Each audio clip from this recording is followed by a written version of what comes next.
Welcome back and welcome to a really fun video.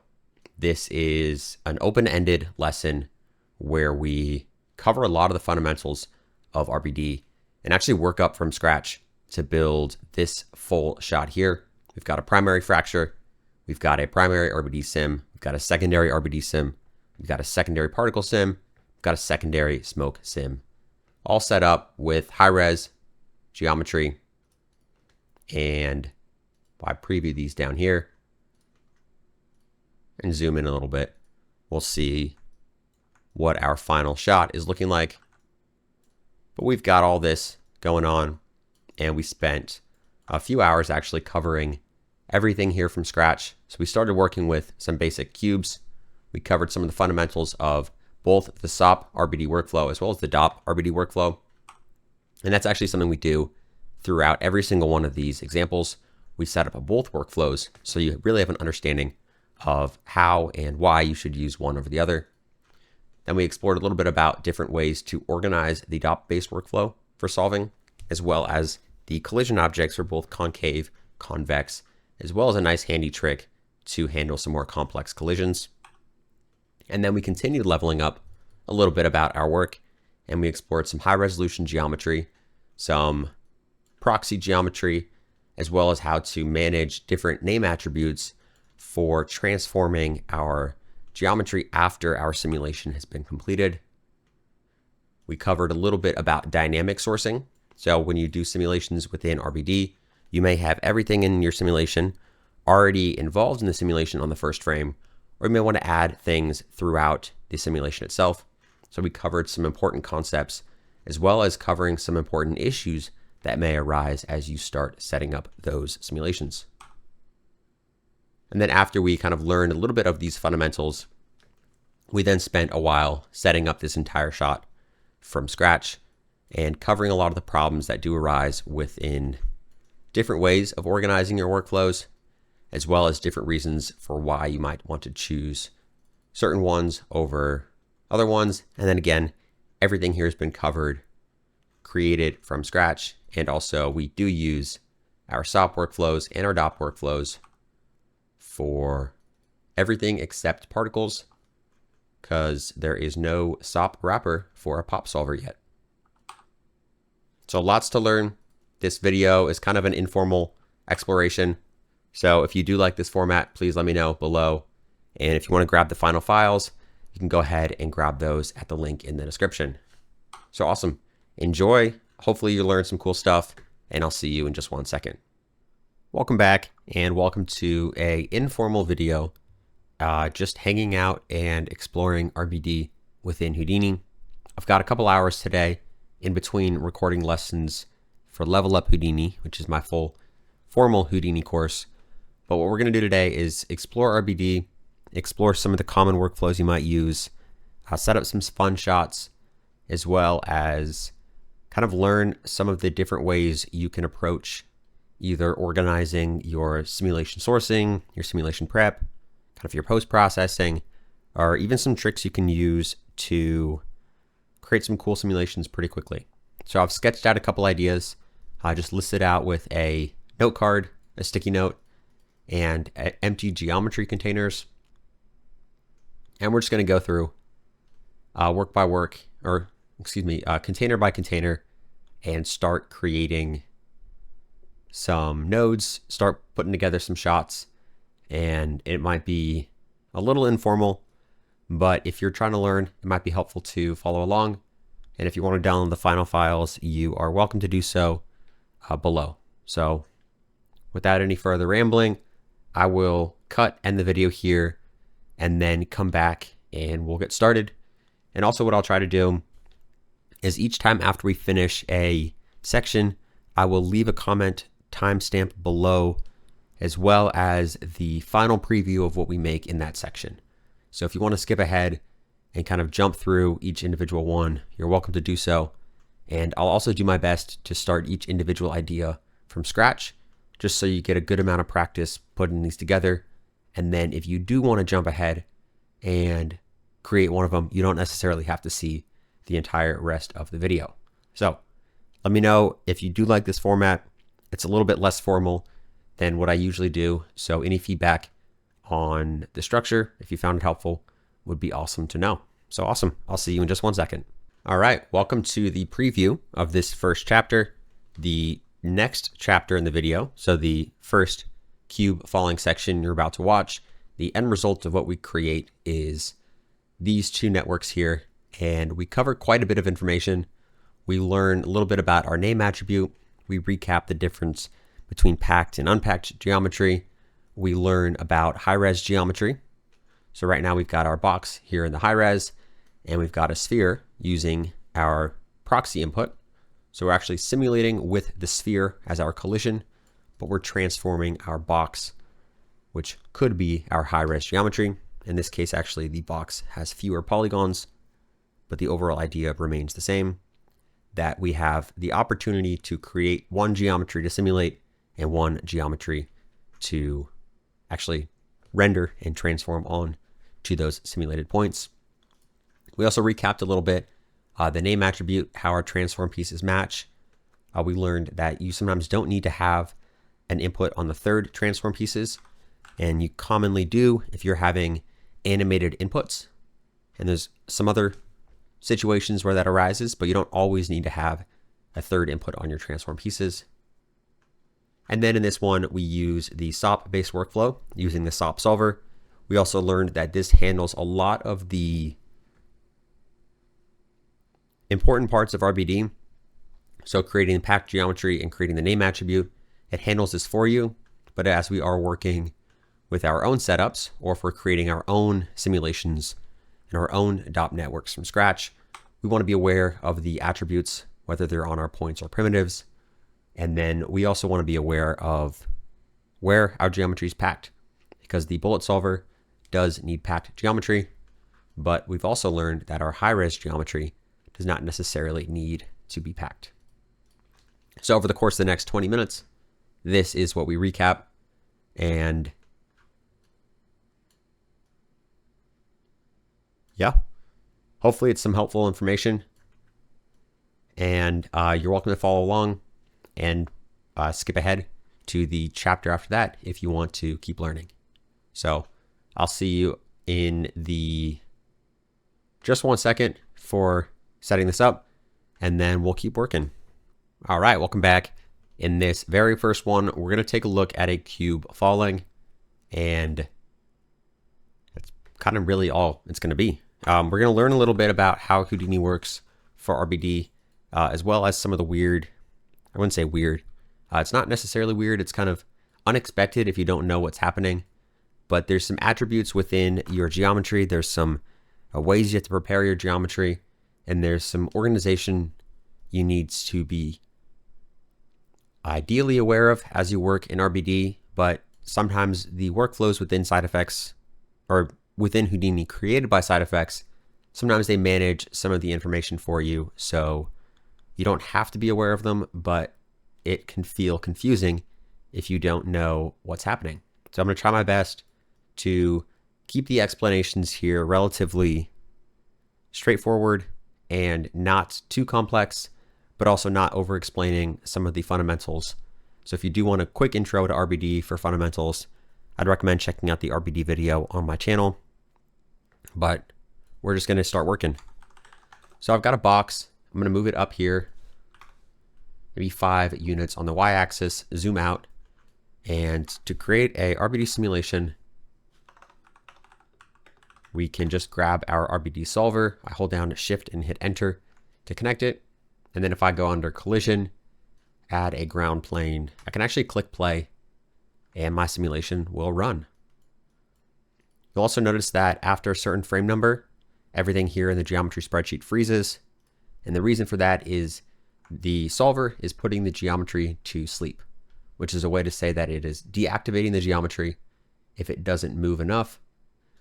And under advanced bullet solver sleeping time, we can take a look at that. So if I set that to 100, just a very big value, we'll notice we will still keep getting our geometry simulated even though it is barely moving. So that might be a common thing. If your movement stops, then perhaps it is automatically being put to sleep by the solver. The next thing we want to be aware of is the idea of high resolution geometry and proxy geometry. So right now in this case, I've got my geometry input on the left side. And if I go to my null, you'll notice I'm getting my geometry outputted on the left side as well. And I'll also have nothing on the third input here, which is proxy geometry. Another perfectly fine way of working, and typically is a way you might work as you get to larger simulations and more complex simulations, is you simulate your proxy geometry, which in this case, it's coming in to the third input. So 1, 2, 3, or 0, 1, and 2. But then you get the same simulation, and this is typically how it works with larger workflows. So you might have a high resolution geometry object, which maybe could be a, well, I'll show one more thing actually before I do that. The important thing to note, and I'm going to showcase this with a sphere polygon. The proxy geometry is what's used in the simulation. The high res geometry is what is visually shown here for our animated object. So right now, actually, what you'll notice is we're getting a weird behavior. And this is actually kind of a little bit of a cool situation. But our torus, or excuse me, our sphere is what's being simulated. So if I move this sphere up 1, so it's hovering above our ground plane, and I preview this, this sphere is what is actually being used within our simulation. And then if I do another null, and I template this one, we'll see that our cube geometry is being transformed to the location and to the movement of this sphere. It's actually keeping the same relative offset that it had in the beginning. And you'll even notice that it does go through our geometry plane because this cube is not actually an active part of our object. If I had my torus in the same location, so I can now have my torus in the same location as the cube. If I drop this, the sphere is going to roll, and the cube is going to be transformed onto the orientation of my sphere. One thing we'll also note is that we didn't create any name attributes for this geometry. So you can actually see on my geometry spreadsheet, there is no name attribute. So name attribute equals the ID used to simulate different objects. And the name attribute is very helpful for, it's actually required by the simulation, but the solver itself is actually creating it for us. And you can actually see if I hover over my solver and on my output geometry, on both the proxy and the main geometry, you'll see I do have my name attribute.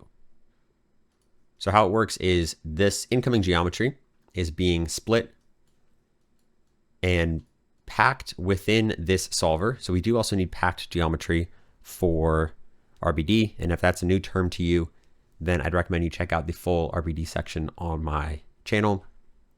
But it needs to pack the geometry, and then it simulates it, and then it uses the name attribute to identify individual parts of a simulation.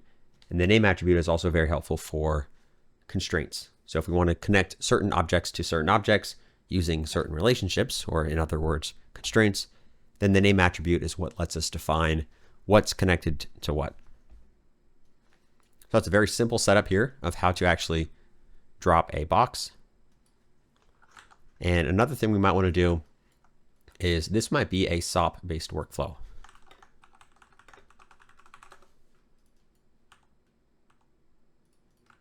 And this technically would be a poorly organized, and I would say poorly organized, because we're not packing the geometry ourselves and we're not doing the name attribute ourselves. So if you work this way, you might be able to simulate a simple object or a simple pile of objects, but you're not going to get your expected results because you're not creating your name attributes as you would expect. So if I did a copy and transform, and actually perhaps I won't show that yet. Maybe we'll talk about that in the next one. But the better way to be working would actually be to create a name attribute. And as a general rule of thumb, if you're creating a name attribute on unpacked geometry, it should be on your primitives.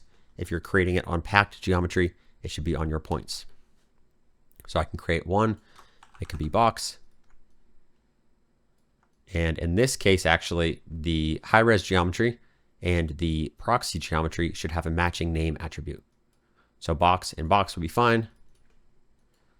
And how this would actually work, if we were to use this workflow, is you would take your simulation points, which are the individual points for each object, rather each piece within our sim. And this point is going to have a name attribute, which is box. And this name attribute is actually from our proxy geo. So if I do box underscore and reset my sim, you'll notice box underscore. And the workflow you'd commonly use is you would use a name attribute on your proxy geo. You'd create a matching name attribute on your high-res geo. And you'd use a transform pieces. And you'd connect in your geometry to transform, which would be your high-res geo. Your template points, which would be these simulation points. And then you'd get your object moving. And in this case, we'd have a name attribute on our proxy geo named box underscore, but we have the high-res geo named box. So a way we could fix this is actually we could rename the name attribute. So right now it's just box. I could either reset that to box underscore, and now you'll notice that it works correctly because there's a matching name attribute between box, or between the high-res geometry and the points themselves. And typically, if you have non-animated incoming geometry, so these are both static, you may not need the third rest points. But if we were doing a simulation with a animated object, maybe for our translate, we had sign, dollar,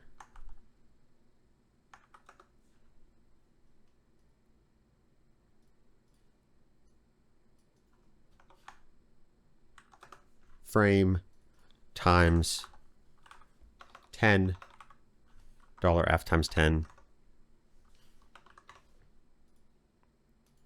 So this is moving. Then if we had that, we might get unexpected behavior. In this case, not necessarily. Perhaps it'd be a bigger and more unique setup where we would see that. But sometimes if you are creating larger setups with animated objects and you want some to be animated, some to be simulated, then depending on your use case, you may need to use the third input for the rest points. That was a not great example, so maybe we'll run into one later and can make use of that.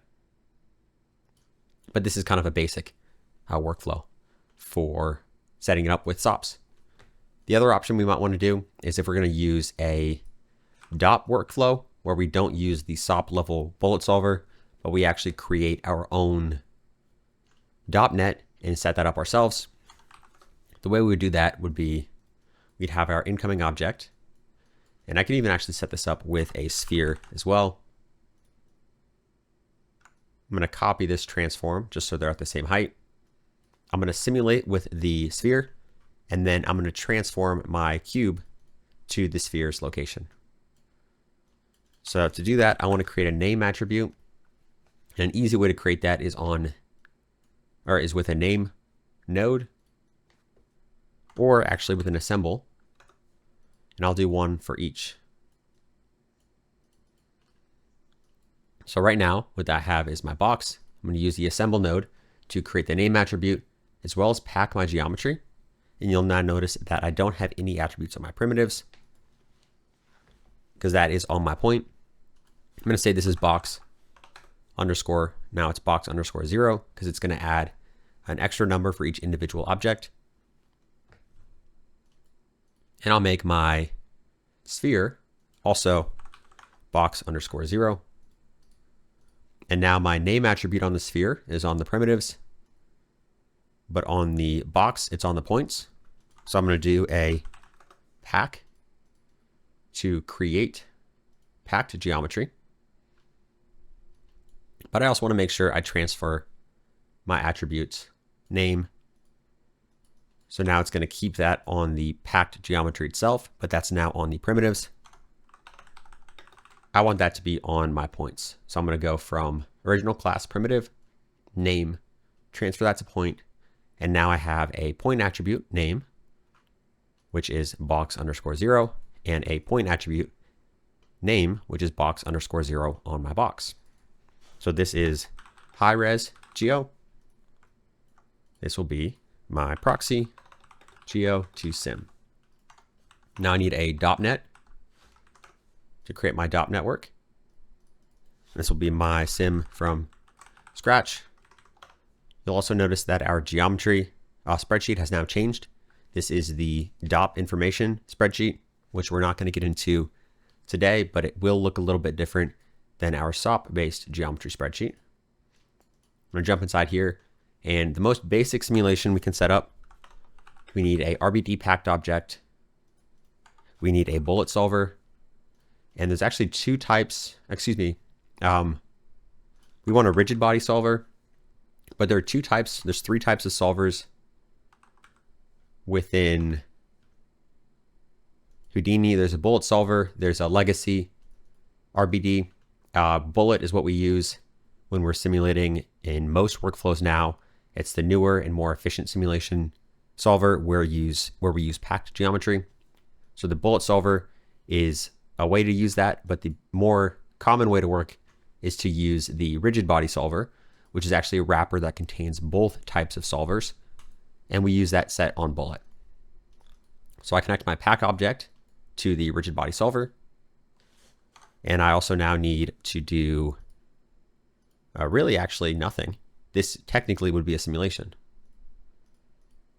if I connect my objects. So to connect my objects, I'm going to take proxy geo, connect it here. Geometry source is SOP. I can paste that. So now it's referencing that individual null. Another way to do that is to use one of these inputs. So this is 0, 1, 2, 3, first, second, third, fourth. And the first is the most left. The second here, second, third, and fourth. So second context geometry will actually give me the exact same thing. And now this is technically a simulation. Nothing's happening because there's no forces being applied on this object. So if I added a gravity down here and click play, my object falls, but I want to add a ground plane, so I could do a ground plane. And the way we connect that is we use a merge. And there we go. And we want to make sure our merge is set to ground plane on the left. Otherwise, our object will fall through. The reason for that is DOPS is a little bit intentional with the way you organize relationships. Sometimes you want one object to control another and influence another, but you don't want a mutual relationship. So DOPS has a way of controlling relationships from one directional objects, so one to one, or a mutual relationship. If I want to have it connected on the right side for a vector relationship, I could hit mutual, and now that might work as expected. So a common workflow artists may do is either set their merges to mutual or leave it as left input affects right input, and just hit Shift R to flip the merge and make sure the objects they want to affect the other objects are on the left side. And there we go. I'm going to rotate my ground plane a little bit just so this rolls. And you'll actually notice my sphere froze again. So we'll find the sleep time here. I'm just going to increase that so my object does not go to sleep. I want it to stay active even if it's moving very slowly. And here we go. And now the way you work with this, if I preview this object, it's actually going to bring both the geometry and the packed object up. These are called objects within DOPS. But if I just want to get one of my simulation points, what I would use is a DOP import I would go here, select my DOP network, objects. This wildcard means fetch everything. There's 2 objects within my simulation, my ground plane, my packed object. I can name this my object to get, copy the name of that one. And now I just want to say only get my object to get, and now I'll only have my sphere. And now the workflow you likely would be using is if you were going to cache this. Right now it's bringing in the whole geometry. But we had mentioned before, we just want to get the individual points and then transform our high-res geometry onto the sphere. So the way we get that is we grab our DOP network, or excuse me, rather, on our DOP import, we can go to create points to represent objects. Now that's going to bring a single point, and we could actually cache this point if we wanted to do a file cache and save that to disk. And then we would use our friend, the transform pieces, to take geometry to transform, which is our high-res geo. Template points is my single point here. And if I preview this, because we've set up the matching name attribute, this node is going to know to find the geometry with the matching name and assign it the orientation and location of this name attribute here. And there we go. We will have these unique normals, and that's just because our geometry is packed. And we actually don't necessarily need to have packed geometry to do our simulation. And the reason this is now working without a name attribute is because it is the only object in our simulation. So if I wanted to have this not packed, because sometimes your high-res geometry is commonly not packed, this will still work, and it's going to be looking on the primitives for our name attribute. So awesome.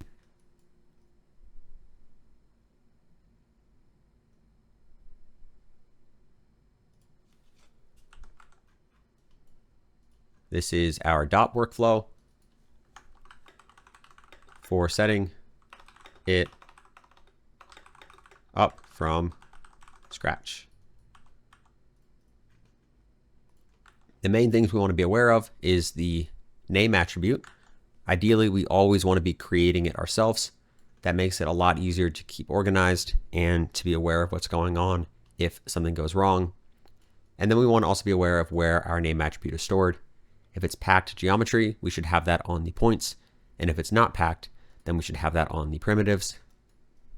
And then when we are doing our transform pieces, the high-res geometry does not have to be packed. And oftentimes it might not be packed, but our proxy geometry and the points themselves will have the point attribute with the name that the transform pieces is going to use to match each piece to the corresponding name attribute.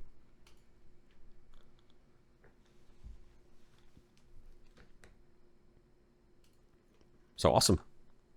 That's going to be the end of this lesson section. I'll be back in just one second to recap this, but I believe in the editing that's going to actually be before this video started. So I suppose in the next chapter, we'll be back to tackle the next mini project of RBD. Welcome back. And I suppose welcome to the intro for this next chapter of our mini RBD exploration open-ended lesson structure.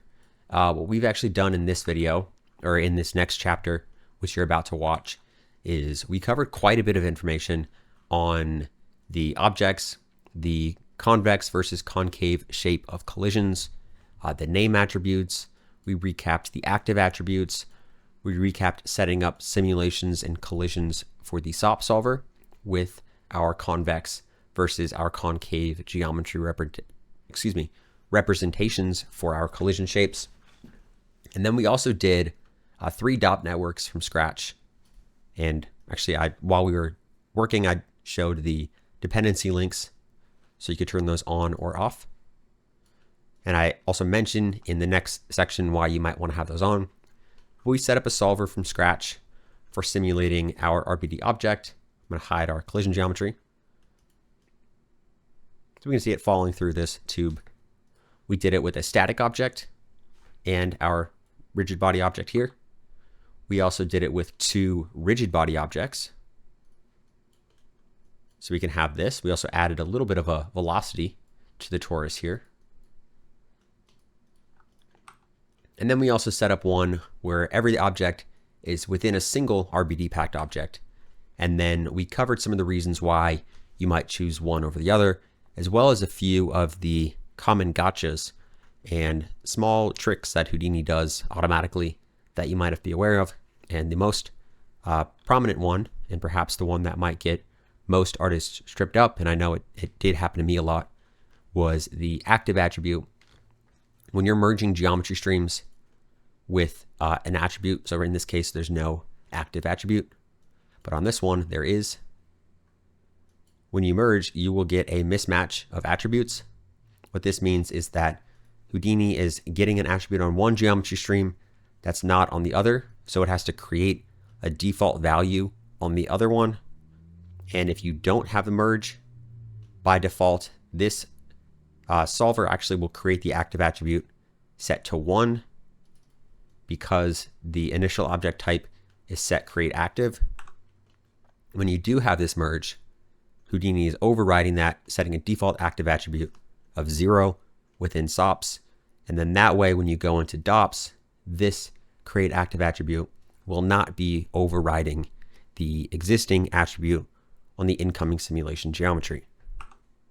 So it's kind of a mouthful of words right there, but hopefully the idea makes sense. And if you go ahead and watch the next chapter of this video, then we'll follow along and create this all from scratch. So awesome. That'll be all for this half recap, half preview into what you're about to watch. Definitely let me know if there's any questions, and good luck watching through, and then I'll see you in just 1 second.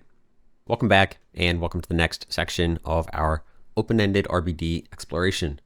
In this chapter, we're going to take a look at a torus falling, and by doing so, we're actually going to learn a lot about the collisions, some of the name attributes, and some of the other important parts of RBD as we're working.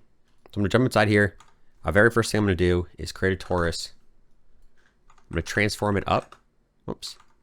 I'm going to set this up to 5. And I actually want to increase the radius scale to 1. And then I now want to simulate this. So I could just put a SOP solver, or excuse me, not a SOP solver, a SOP level bullet solver, and click play. And that'll simulate fine. You'll actually notice our name attribute is created already. But I'm going to go to collision, add a ground plane.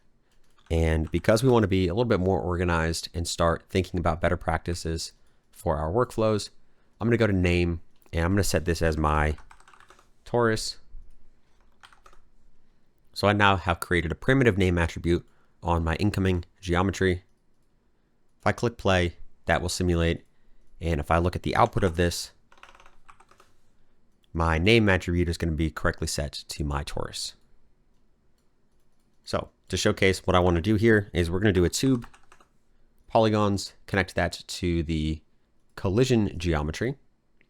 I want to add end caps, increase the height to 2, and I'm going to use a match size node to orient, or rather to place the bottom of this at the center of my world. So I'm going to justify Y and set min to same, which will now snap that to 0, 0, 0. And on my geometry solver, I'll click play, and we'll actually notice now that my torus does not fall through my tube.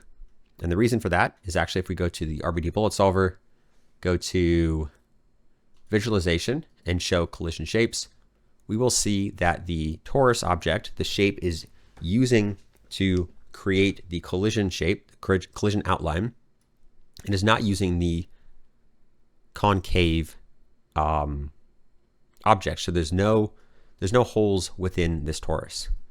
Now there's a way we can fix that and simulate with a convex object. And the actual quickest way we can do this, which likely would not be very good practice, we can use an RBD configure node to set an attribute on our incoming simulation geometry. If we go down to collision shapes, geometry representation, and set this to concave, what this node's actually going to do is it will do quite a few things. First things we're actually noticing, this RBD is packing our objects for us, which is fine if we want that. In our case, we actually don't need it to be packed, which it looks like it still is packing our geometry for us, but that'll be fine either way. The important part is this bullet georep is set to concave, and I could actually set that myself on this incoming geometry with a wrangle or with any other way you set an attribute. But for our purposes, this bullet georep, the attribute name here is going to tell the solver to actually represent this object as a concave object. So if I go to my bullet sim, you'll now notice the collision shape of this object changed. And if I enable and disable this one while I'm on the first frame, if I'm later in my sim and disable this, it will not change this because my sim is now out of date. But if I go back, it'll update and recook or reset my simulation to take account for this new change of attribute. Now I'll go here, click play. You'll see my torus now correctly falls through my object. Now this is one way of working, but would not be the best practice. A better way of setting this up would actually be to create smaller convex objects and shapes within here that when combined represent the same shape of our object.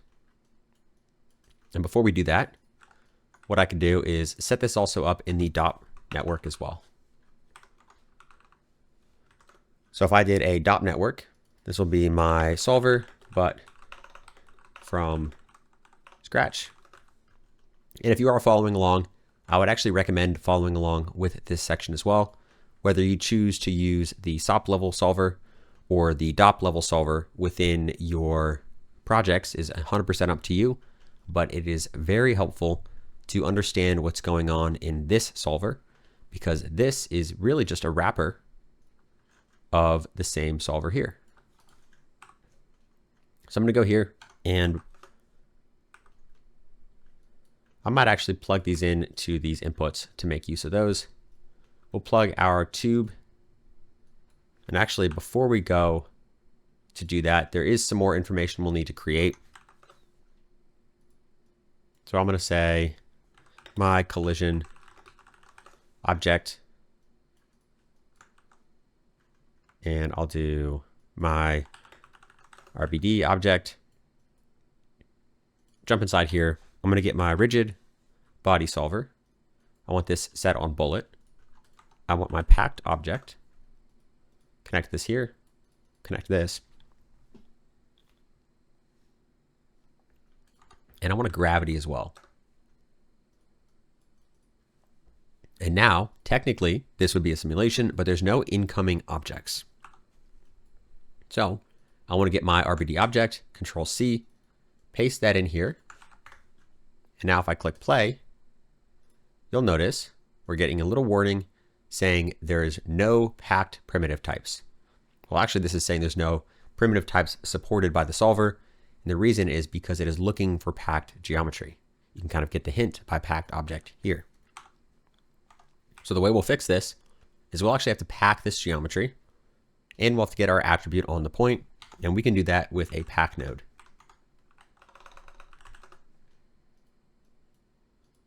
So I'm going to pack the geometry, transfer my attribute name. But now my name attribute is going to be on my primitive. So I'm going to use a attribute promote to set that on my primitive to point name. And you will actually notice that there's an assemble node, or you may know that there's an assemble node that can do both packing and naming. And the reason I'm not using this is because I actually want to pre-fracture this and make sure these all have the same name. So my preferred way of doing that would be these three little nodes right here. Now, on my RBD packed object, I actually have packed geometry. So if I jump inside here, go back to the start, and click play, it is now working as expected. So we'll add our merge node here. We'll add our ground plane. Again, as we've always done before, Shift R to switch those. Click play, and now we've got it working.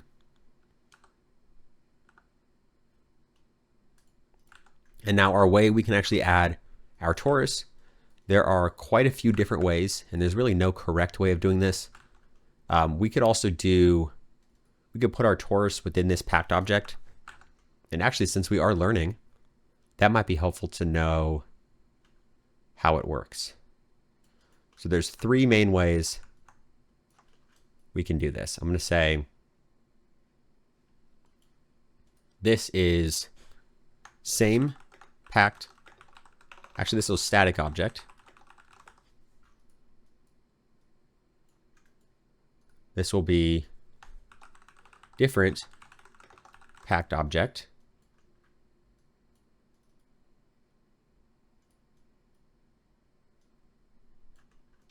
And this will be same object.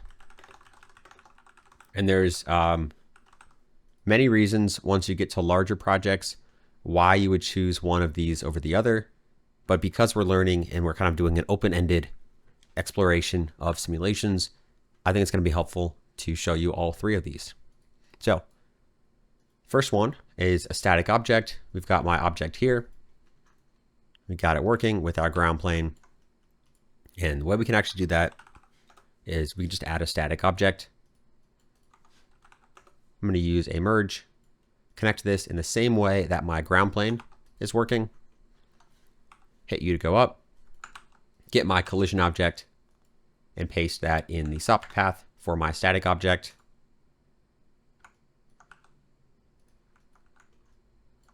Let's take a look at our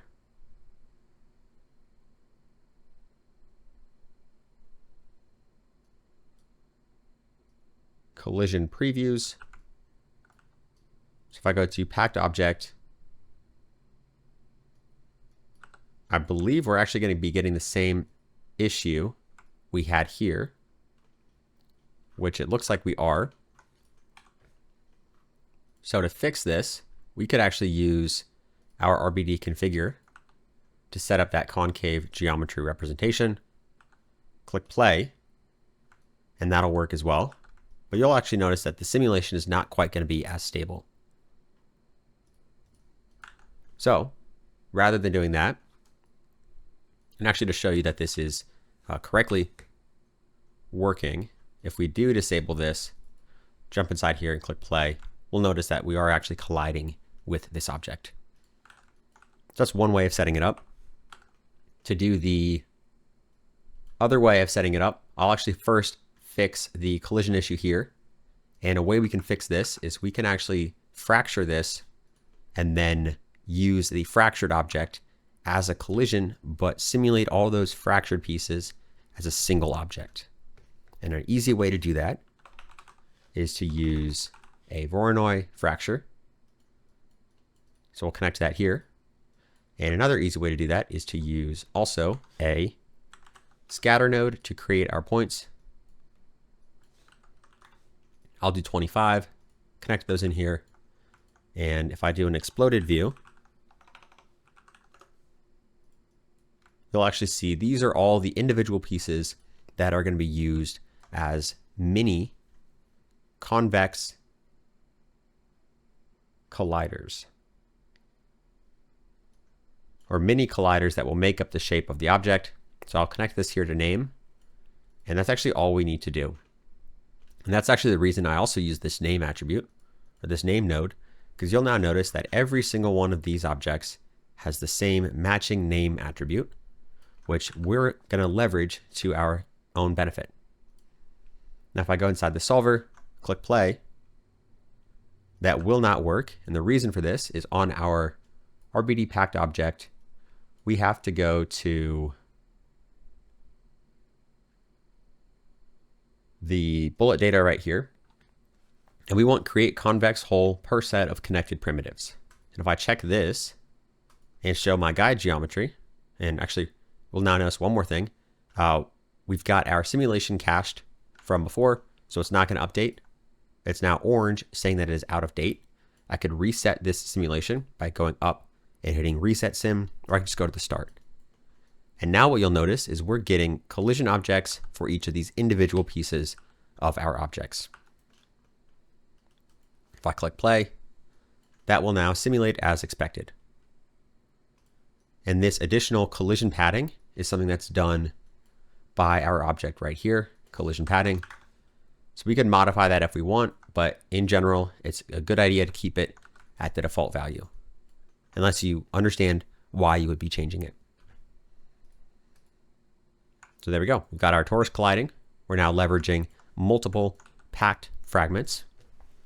Rather, actually one piece of packed geometry, but we're creating a convex hole for collision for each of the connected pieces.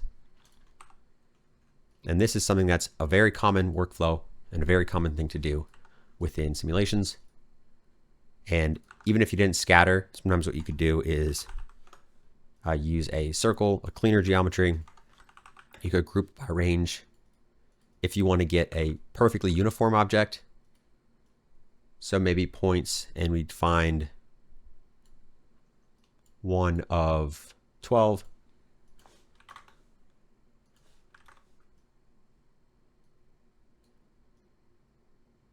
Or some way of getting a single edge, perhaps we could do. But I won't go into that now because it's not necessary for this use case. We'll continue working on these ones. So this is my bullet solver from scratch. Click play, and we've got that working. We're using a static object again for that tube collider.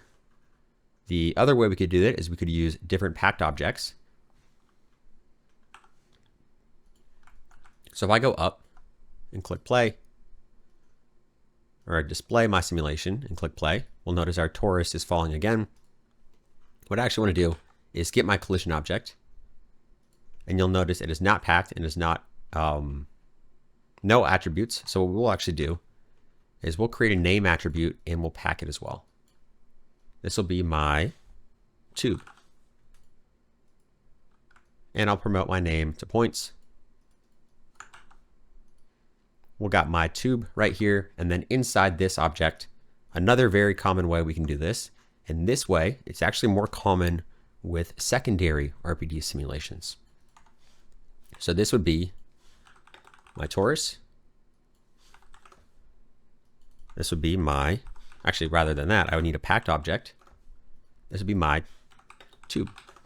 And I would paste the collision object here. And I would merge these together. And now that is going to be using this as a simulation, but this is now going to be active by default. So the very first thing we'll do is we'll actually fix this collision by going to my torus, bullet data, create convex hole per set of connected primitives, go back, click play. That's now falling through, but this object is now going to be simulated and still active. So what I could do to show you that is on initial data, if I add some initial velocity, we'll notice that this is active. One way we can set that to be inactive is we could do it here on our packed object. So rather than create active object, we can create static objects and click play. It is now no longer moving. It's no longer allowed to be moved by the simulation, but it is still involved in the simulation. So that's one way we could do it. Another way we could do it is we could create these attributes ourselves. So right now I've got create active objects, and this will be created active objects. So this is now active.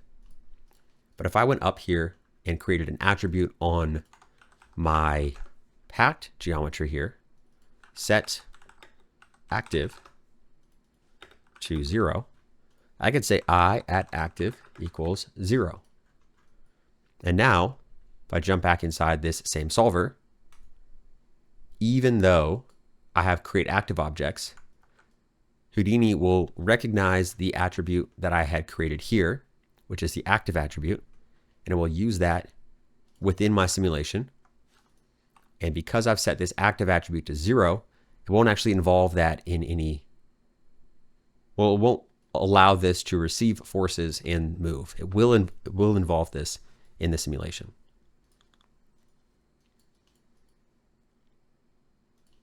So those are the two ways we can set that up, by manually setting our attribute here. And we also have a few other options, which we won't go into today, but these are also very important. But right now we do have two separate packed objects. Now, the third option is if we want them within the same packed object. So if this was torus and tube. Now to set that up, what we could actually do is we could merge these together. So now I have my torus and my tube. I'm going to go to null. This will be my torus and my tube.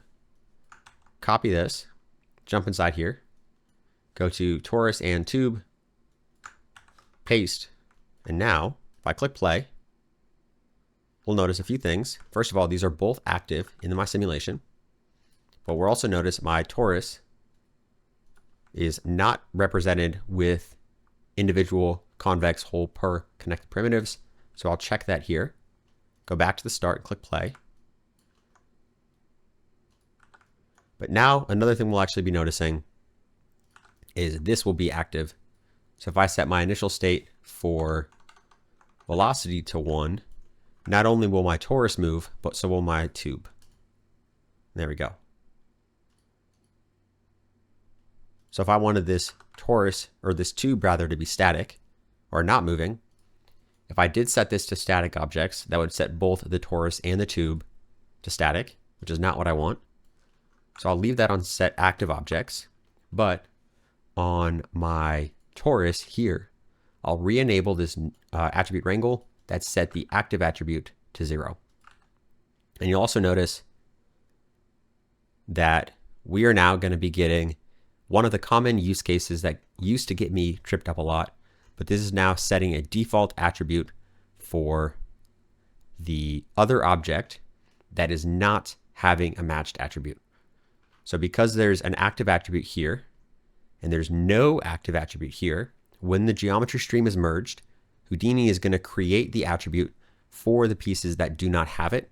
And by default, it looks like Houdini is creating 0 as the value for the active attribute.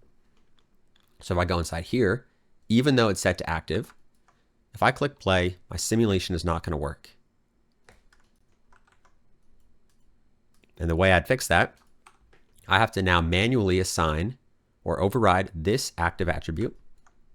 So I'll create this here on this incoming geometry stream. I'll set active to 1, and you'll also notice that this flag here, this node is going to recook when I click it. So this warning flag is going to disappear. There we go.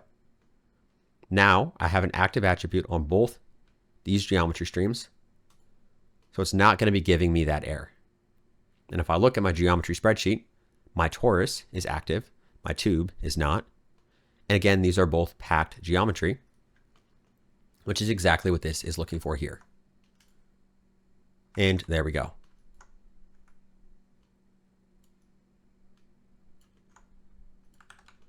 And that's how we'd set that up. The other thing we have to be aware of is as we are, oops, I'm going to set my display flag on this one here. As we are working with these objects, if we are using our DOP imports to fetch these, so this would be torus and tube, so all RBD, torus and tube, we'll now be bringing out, if I do create points to represent objects, and I just want torus and tube, we'll now be creating a point for both the torus and the tube.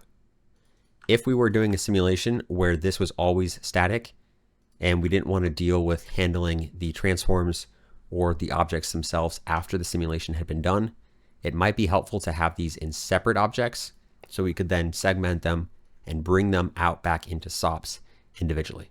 So that's kind of where you might want to make decisions based on how you're working, depending on the shot needs and the specific parts of your project that you want to have simulated.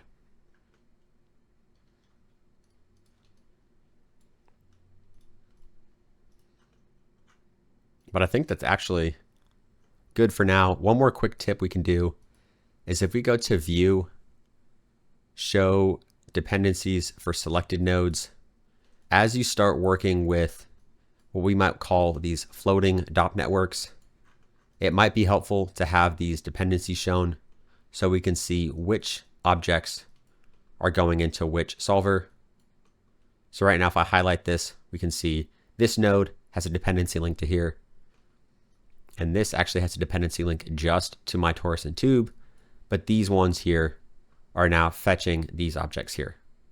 So if you do have multiple simulations, sometimes it can get messy to have everything connected like this, especially as you have bigger and bigger networks.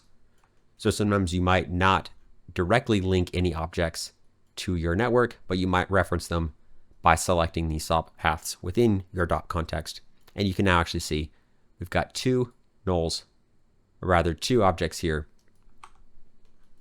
1 and 2, that are dependent. So hide dependency links or show for all nodes. Sometimes this gets confusing, but it is helpful if you are working through a big shot and you're not sure necessarily where objects are coming from. So awesome. That's going to be all for this section, and we'll be back in the next one to do some more learning. All right, welcome back. This is the intro, actually, to this next section, but this is recorded just after we have completed this whole network here. So it's going to be a quick recap of what we're about to learn if you choose to follow along with this section.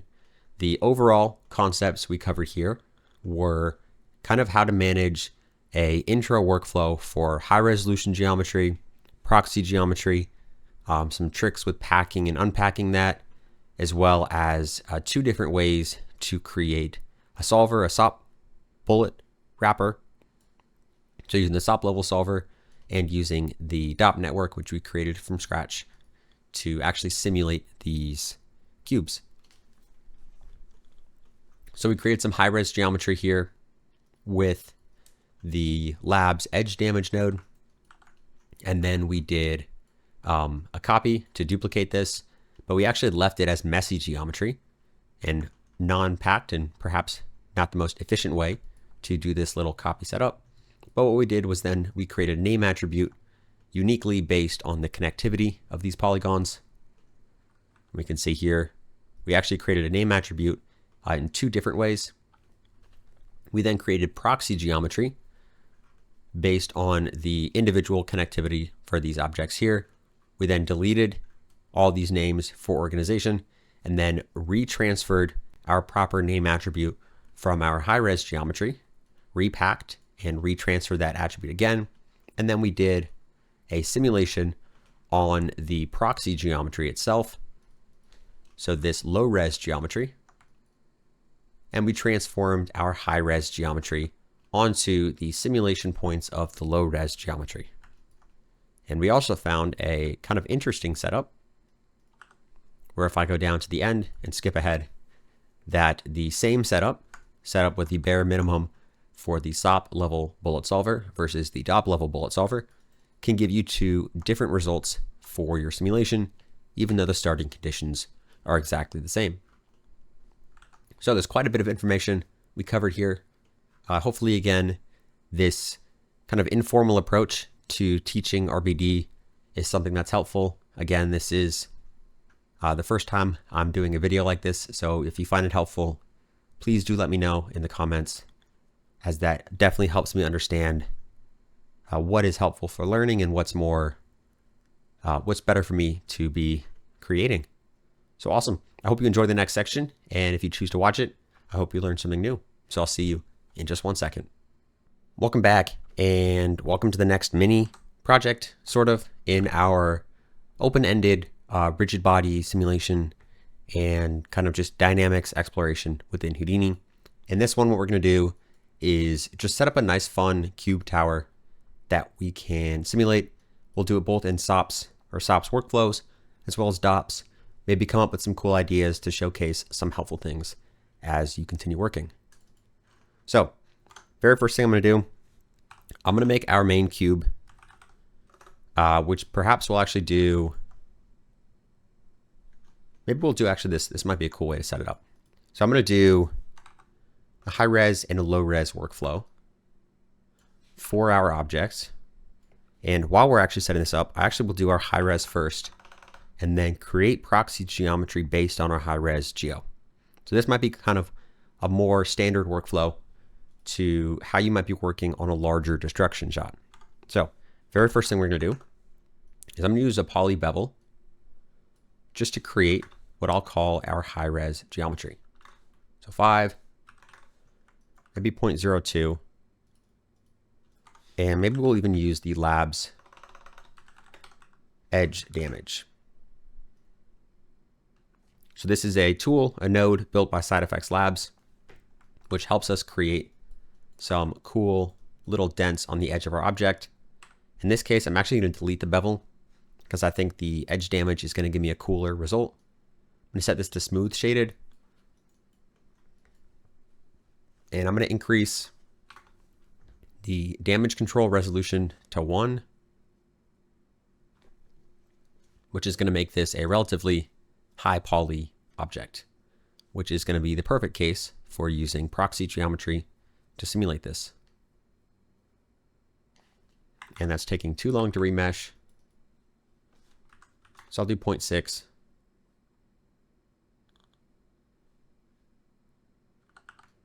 And we'll see that. And to get a little more resolution, instead of modifying the settings here, I'm just going to scale my input geometry to make the box twice as big. We'll get our nice damaged edges. I'm going to do a transform again. Well, actually, I'll do a transform again, 0.5 to get this down to a single unit size. And then I'm going to do not a file cache, but I'll freeze this geometry here just so we have it not having to recook anything above. And then I can even disable these 2 nodes. And now what I want to do is I want to stack maybe 50 to 60 of these and simulate them. So a way we can do that is we'll make a grid and we'll actually copy objects to this point here. Maybe we'll start with 5 by 5. So we'll do copy and transform, or excuse me, actually rather copy to points. So I want to copy this geometry to my target points.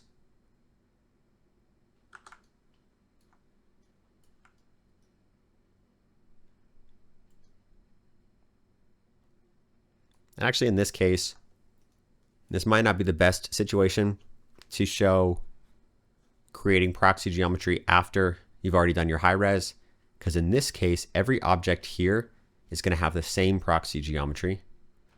But if we were doing fracturing, each fracture would have a unique piece. So the better workflow here would actually be to create a proxy geometry on the single one and then duplicate that with both the high res and the proxy geometry. But we're not going to do that now. I'll even just decrease the resolution here on this grid 2 by 2.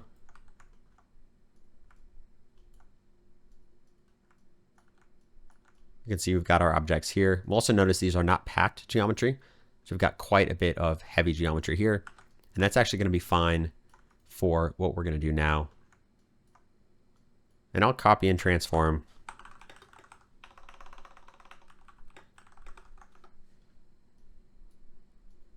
I'm going to copy and transform this up to maybe actually 1.5, 1.1. Because I want to add a little bit of space in between. And I'm going to set my size to 2.2 and 2.2. So there is some space in between these objects. And I'll set that to 3. So now we have very, very, very heavy geometry. And what we can do is I'll do a transform to move it up. And the main reason I'm sticking with this heavy geometry is I want to showcase this workflow for proxy geometry. And I'm going to now do a assemble node.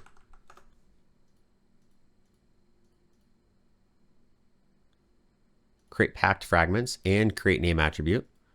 So this will now give us our 27 objects. So 1 for each of these. 3 by 3 by 3 is 27. And it's giving me a unique name attribute for this object here. And this is going to be the not very efficient way to simulate. So high res sim.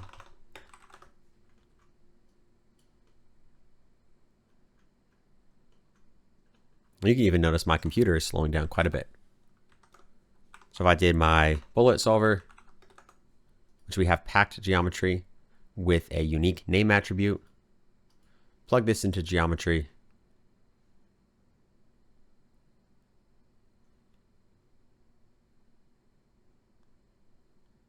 and we'll go to our collisions, ground type, add a ground plane.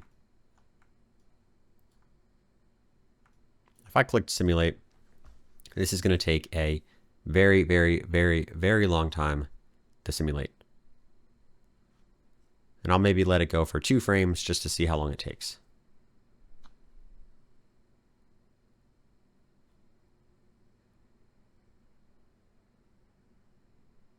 All right, I'll notice this is very, very slow, so we'll stop that. And we'll now actually fix this by creating our proxy geometry and using that instead.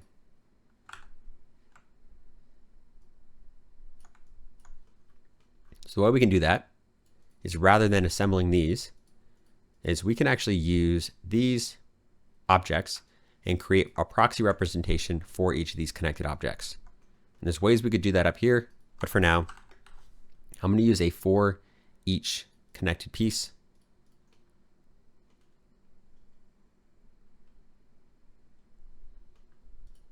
And because this is a box, what I can just do is I could even use a box node.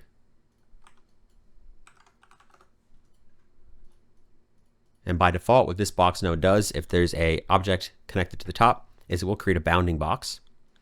Or what we could do is convex decomposition, which is what you might be using more commonly.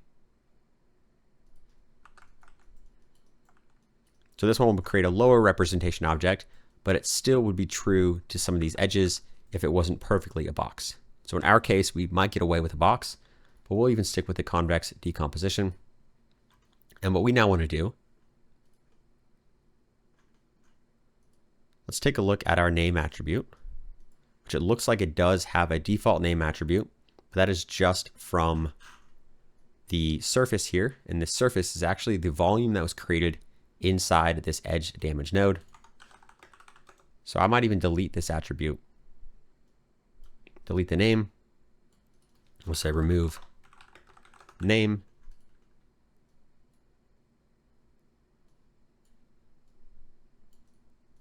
And let's actually do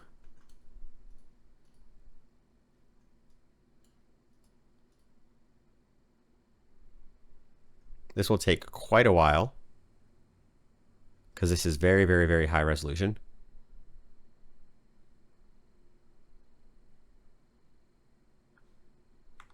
And in this case, since that is such high resolution, I might set my axis scale back to 1, cancel that, and then set this scale back to 1, unfreeze, and then recook this edge damage node. And because the box is now half the size at the input of the edge damage, we will be getting a lot less resolution on our volumes. And you can now even see our for each loop down here is working a little bit quicker, but I'm going to cancel that, freeze this transform, disable these 2 nodes to help us see that these aren't actually being recooked. And now this is our high res, which is a little bit more manageable. So what I'm going to be doing is I want to create a name attribute actually based exactly on this class. So there's no right way to create a name attribute. It's just really up to how you'd want to work and even how you want to organize your objects. But I'm going to use a wrangle, a prim wrangle. And this class attribute is already creating an integer attribute for every object. And I could even use the connectivity to create a string, and I can name this name.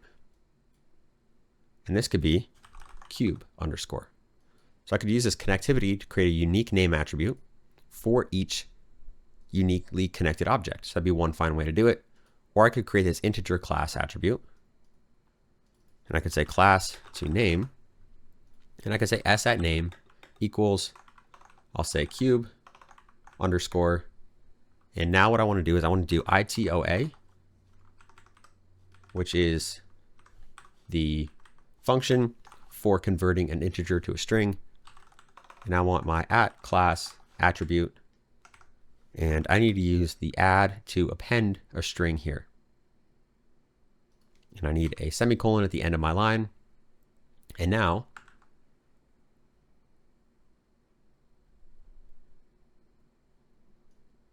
we'll actually have our cube and our name attribute as well.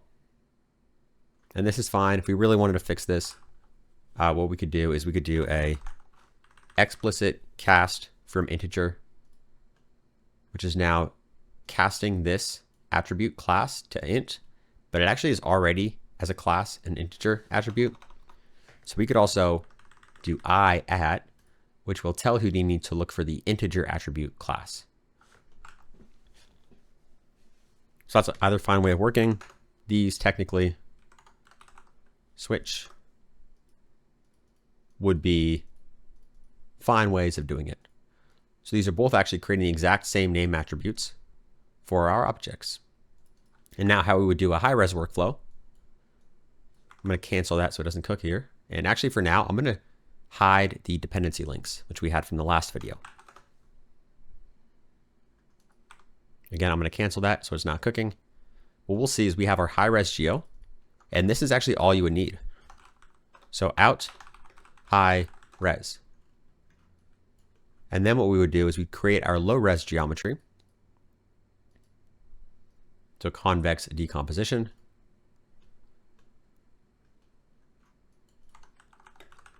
And in this case, sometimes depending on how you create your low-res geometry, because we could use convex geometry or convex decomposition. In this case, because we have a cube and there is no concave shapes, we could use a volume, so a VDB from polygons, and then remesh or reduce the polygons on that one. But to be a little bit more deliberate with our workflows, let's actually delete all our attributes. So I have my proxy geometry with no attributes here. So what I'll do is I'll transfer back my name attribute from my high-res geometry. And this is a very helpful thing to do because this is what you want to have happen, but sometimes it might not happen as expected. If you are using a different complex workflow for creating your proxy geometry. So we want to transfer from this high-res, which I could even put a null here to see.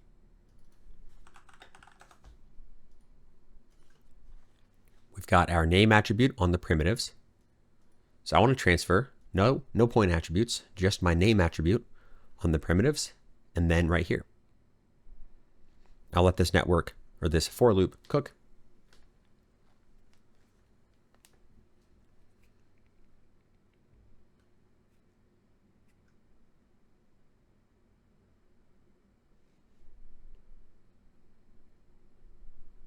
And here we go. We now have our proxy geometry with the name attribute, and it is not actually packed. So we could use an assemble node at the end. We could create our packed primitives, not create our name attribute. So that would be a fine way of doing it. Or we could actually just pack this geometry within our for loop. But we'll actually want to notice that the assemble node creates the name attribute, or promotes this rather for us to the points. But if we packed within our solver or within our for loop here,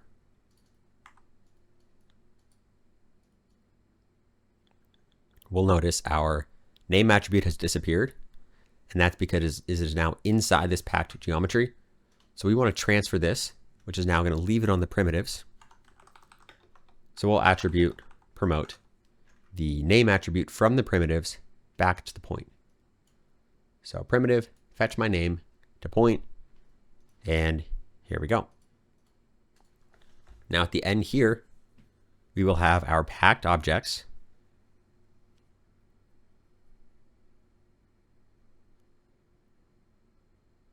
with a correct name attribute on each point. And whether you do the packing and the naming within your loop or after, or even if you use a loop at all, is 100% up to you. And there's many reasons why you might and many reasons why you might not. So it's kind of up to you as you work on your projects and the more complex your shots get, maybe the more organized you have to be when you're creating your workflows. So this will be out low res, actually out proxy. And if we did want to set this up, what we could do is we could use a file cache. But now we have two geometry streams. So what we could do is we could cache each one individually, or we could group, we could say high res, we could say low res. In this case, since it's packed primitives, I might want this to be on points. So points, so high res, low res. This actually looks like it's not packed, so maybe I'll leave this on the primitives. But in that case, maybe I'll leave this one on primitives as well. We could merge. Then we could file cache. And now it is not loading from disk, so the information from this file cache will read through. And then we could split high res and low res. Right now we got our packed geometry and our high res. So that might be one way of setting it up. Another way we could do that is we could actually use the RBD pack, which does a very similar thing for us. Takes a geometry and takes a low res. It combines this and it packs that now into three pieces of packed geometry. One's actually going to be the geometry, one's going to be the constraints, one's going to be the object. And I won't actually save this to disk yet. Or maybe I'll save this one. This will be my geo, same geo. And actually I should name this maybe RBD packed. I will save to hip. Geo's fine. It's not time dependent since I want it to be a single frame. So I'll uncheck that. I'll save that one to disk. And now we have our three pieces of packed geometry, and we would use our RBD unpack to do the very similar thing that we just did with our split. So this is high res. You can see right now our geometry is coming back in. Same exact geometry. This is proxy. If I connect this here, and there we go. And this is helpful because it packages it all into a single line. And actually the RBD unpack can do quite a few other things as well. But for now, we're just going to leave it with this one. And the way we would set this workflow up is we could say high res. I'll even say out high res, out proxy. I'm going to disable those, color those darker just so we can see them to the side. And then I'll get my bullet solver. I can connect my high res here, but for now I'm not actually going to connect this high res because I don't even need to connect it for me. I can just connect my proxy, collision, ground plane, and if I click play,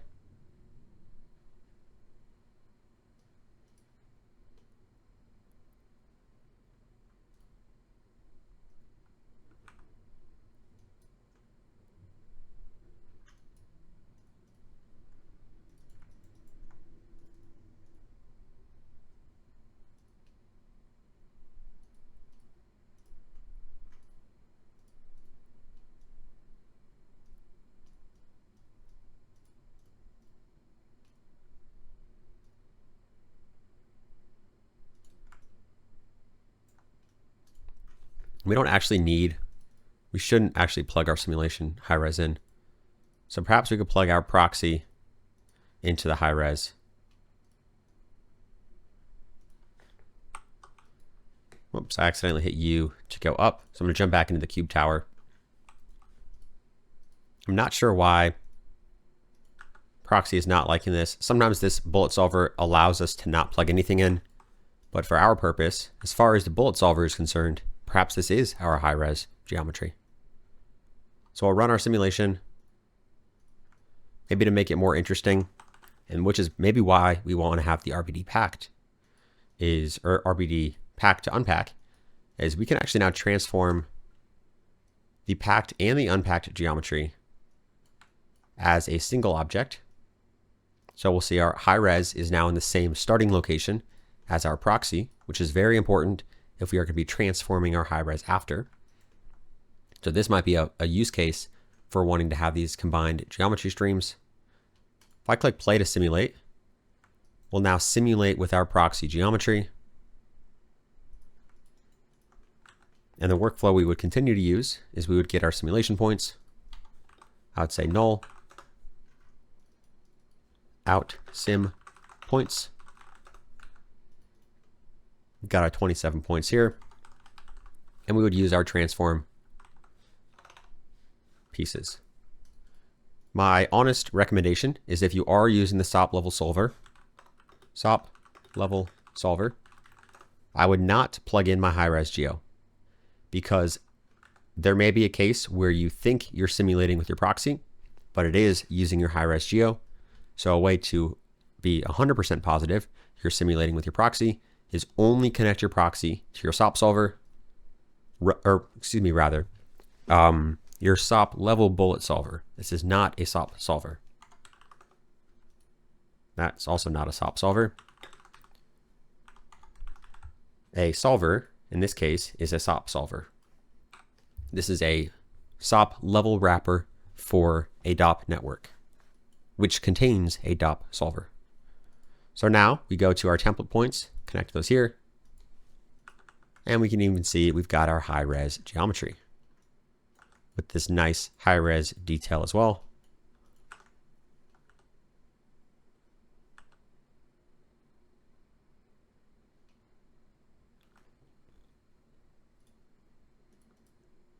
And we've got it working fine.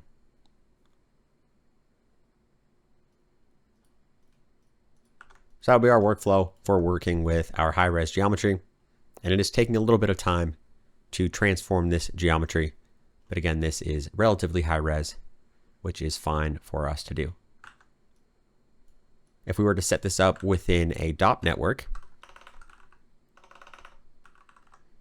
we'd grab a DOP network, proxy, Control C to copy. This will be my DOP sim, well, maybe my RBD sim. Jump inside here.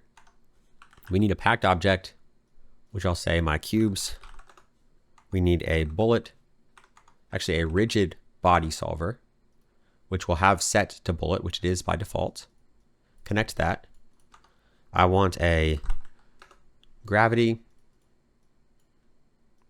Connect that here. And I also want a merge, because I want a ground plane. In this case, it does not matter if the gravity is above or below. I'll paste this out to proxy, which will bring in this proxy geometry. And if I simulate, we've got it working here. You'll actually notice, which I believe this might be a little bit quicker than our SOP solver, SOP level solver. But we've got our objects here. Hit U to go up. We would then use a DOP import to fetch the cube. I don't need my grid in this case. So get points. And to get the points, we need to create points to represent objects. Here we go. We've got our points. And then what we want to do is actually the same exact workflow right here. So if I did a switch,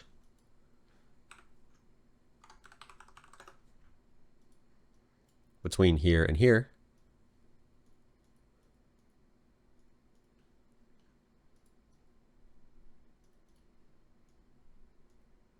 just so we have a different result, which is actually pretty interesting.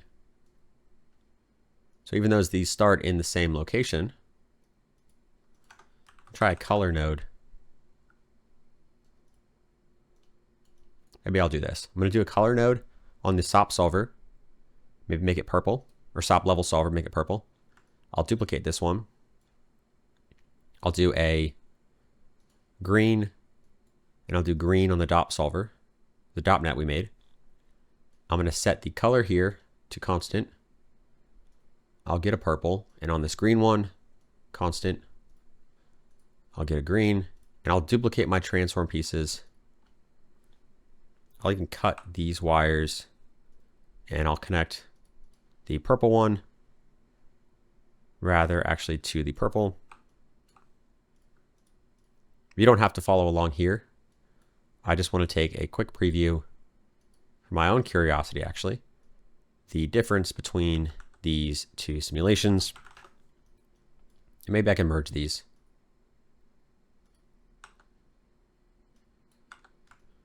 So even though they start from the same location, and it's taken quite a while to simulate this, 2 sims at the same time, and transform every object without any caches. So if I was to do this, I should cache these points because there's a chance my computer will crash or Houdini will crash. But in this case, I'll just skip ahead so it can simulate without having to transform these objects. And we will actually notice that the simulations are not the same.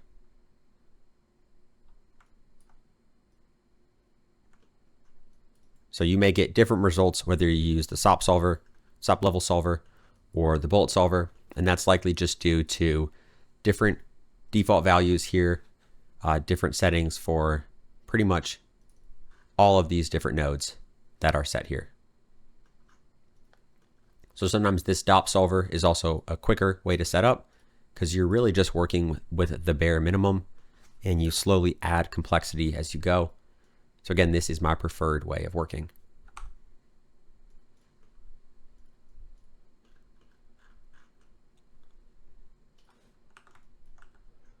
But I think that's good for now. We covered quite a bit of information. And we covered our high res, our proxy, creating proxy for the high res, as well as packing, grouping these together, managing the high res and the low res. And this typically is my way of working. I like to have the high res geometry first, and then I create my proxy after I have the high res geometry. And this is also very helpful if you are fracturing. So usually you have your high res object, you fracture it for each piece of geometry. You would then create a proxy, or for each fractured piece, you'd create a proxy, make sure the names are all the same. And then as long as you stay organized with your high res, your constraints, and your proxy, everything should continue to work as expected. So awesome.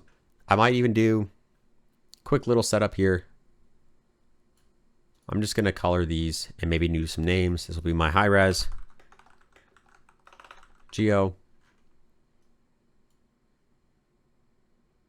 This is, we'll say, bad way of working. Color that red so we know it's bad. This will be 2 ways to create our name attribute.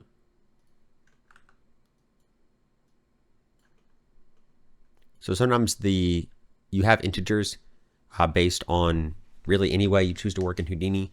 Sometimes it's a string, so it's nice to be able to do integers. Another thing which we'll actually cover in the next section is you can use frame numbers to create unique name attributes, which is something that this SOP solver actually can do for you, which is another cool thing we will explore.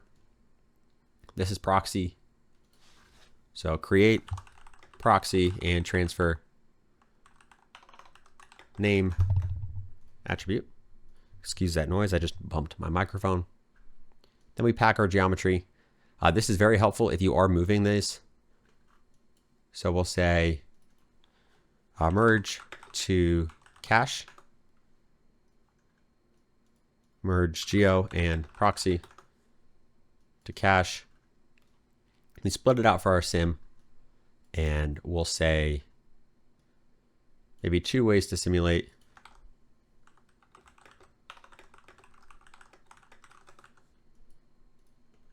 And again, this likely would not be a good way to do the proxy geometry because all of these objects have the same high-res geo and the same proxy geo. Actually, there's ways you can use the same fractured geo across all of these different copies. So perhaps the challenge for you would be to find a quicker way to set this up. But in our case, if if I quickly do a disable and re-enable, this is, we'll just let it go and I'll count how long it takes. And then I'll tell you kind of my rule of thumb for how these work.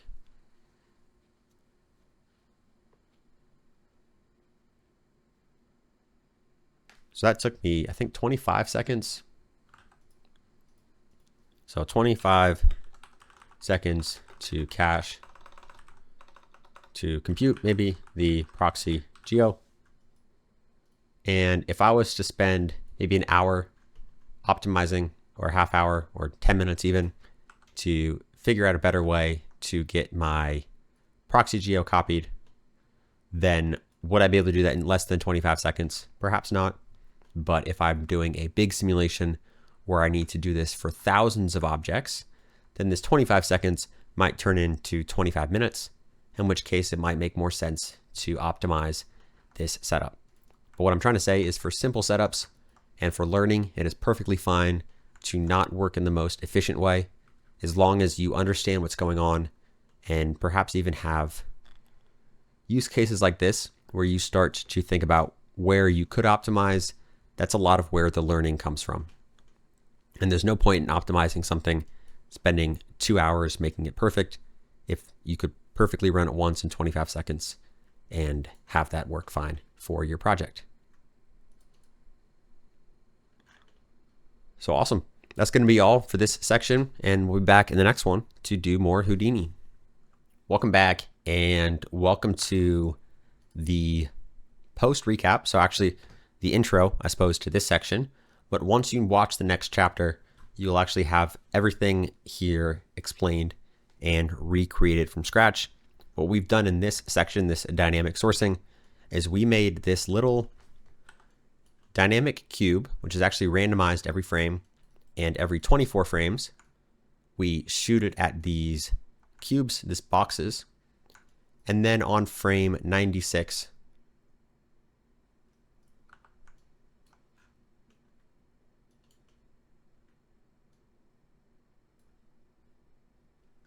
well, in this case, actually, we didn't quite finish setting up the workflow. But on frame 96, if we jump inside here, we have set the cubes to be dynamically sourcing. So we're bringing in all of these objects. We set those to be active on 96. And then on frame 168, we set those again to be not active. So they then freeze. We set up this little mini DOP network to handle this simulation for us. And we did quite a bit of other work sourcing both dynamic objects directly using the SOP solver, or rather the SOP level bullet solver.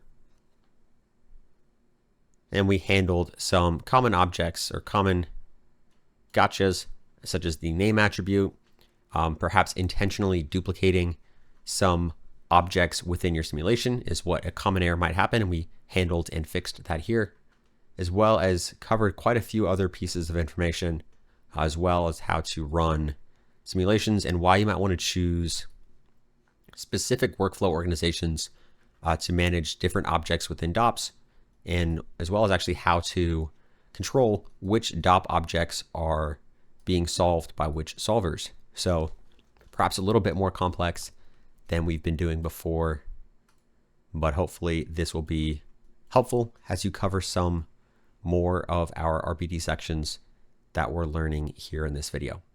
So if you do continue watching, this is a great section to watch and is actually probably my favorite one so far in this video. So ask questions below if you have any. If you enjoy the format of this lesson, kind of this informal structure, please let me know. This has been a lot of fun to make. So hopefully you are getting some good knowledge out of it. And hopefully this is kind of demystifying a little bit about how DOPS works, how RBD works, and how to better plan some workflows depending on how you want to organize your objects. So without any further rambling, I'll cut, let you get back to starting this section from scratch, and then I'll see you in the next chapter. Welcome back, and welcome to the workflow section of this next mini level chapter, however you want to call it, of our informal RBD exploration. So this is going to be a little bit more interesting. we're going to be doing some more fun stuff for RBD. And hopefully, actually, if you just watched the intro to this section, you'll see what we covered and what we're about to learn. But we're going to kind of make it up as we go, because I think that's a lot of fun in Houdini. So very first thing I'm going to do here, I actually want to create, I'll do a few things. We're going to do a cube, because how we want to do is we want to source these dynamically into a simulation. And I think if I have, here we go. And by sourcing dynamically, the two kind of ways, or two of the ways you can approach RBD is you can have everything already created in your simulation, and then you can run a simulation. Or what you could do is you could add objects into your simulation as your simulation is running. And there's some workflows where it makes sense to have everything at the start if it's a building being collapsed. But if there's simulations where you want to add debris or do secondary simulations after your first one's already been done, sometimes it's helpful to be able to add in new objects that can either add more detail to your simulation or perhaps be changing the behavior of your simulation as you are doing it. So what I want to do first, just to make this simulation a little bit more interesting, I am going to create a wall, and we're going to shoot some stuff, or launch, perhaps we could say, at our wall. So I just want a big box. Maybe I'll tilt it. Maybe I'll do a merge, or not a merge, a new box. Maybe I'll do another one. Maybe make this a different shape, hit M. Well, if I hit escape, select my box, hit enter, and hit M on my keyboard, it looks like I can't do a world align because the object itself is not a transform. But that is okay. We're just going to merge these together so I can see what they look like.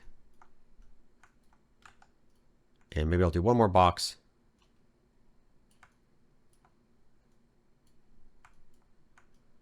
One more object here.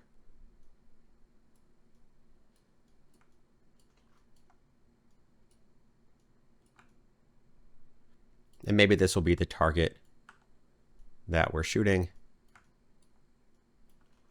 So I'll connect these all. And I'll say this is my targets. So quickly, to prepare this for simulation, I'm going to do an assemble node. I'm going to create packed primitives. I'm going to make the output prefix.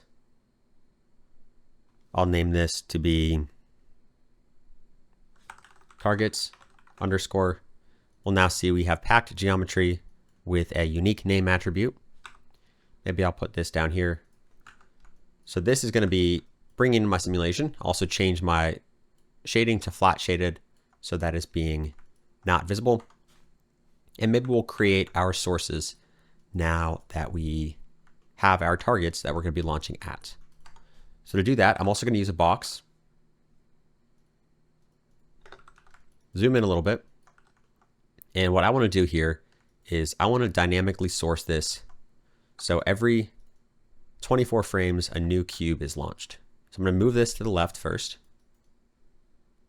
because I'm going to be shooting from here towards those objects over there. So let's do first, I'm going to add a mountain, because I want each new object to have a little bit of a unique shape. So I'll have this mountain going, it'll be 0.5 for my amplitude. I'll enable animation. So we see we've got a unique shape for each frame. Maybe I can make one for my animation. What I'll actually do now is I'm going to do a switch. Because right now I have this geometry existing on every frame. But I'm going to have a null down here. And I only want to have this geometry coming in on every 24, 48, 72, etc. frames. So I'm going to do a null. I'm going to say this is empty. And I'm going to say $F mod 24 is equal to 0. Which means on every 24 frames, I actually want to switch this. Or actually, maybe I don't. I want to say it here. So every 24 frames, we'll now have our object coming down through this geometry. So this is our objects. And now what I want to do is I will actually create a velocity because I want these to be shooting towards this direction.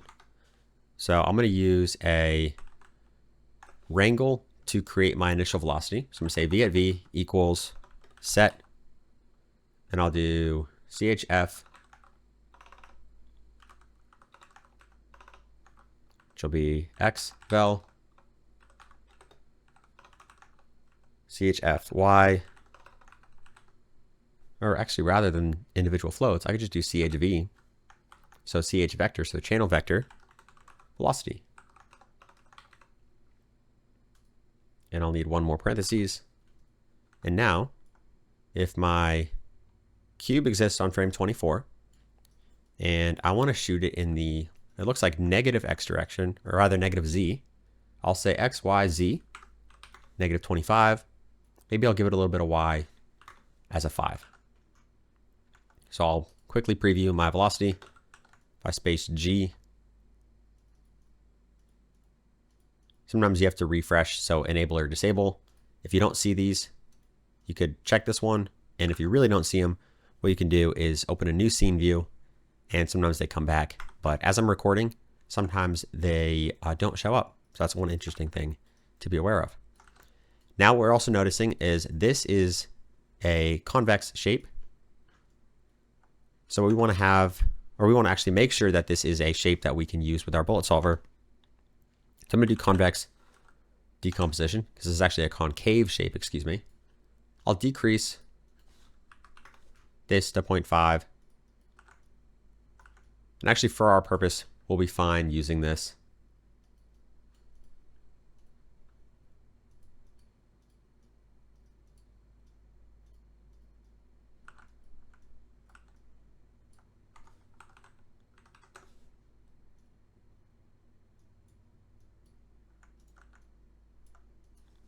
Ignore what I was just trying to do there. We've got our velocity here, which I've actually spelled wrong, but we will leave it there. And we've got our proxy here, which we're going to be using as our main shape for the geometry.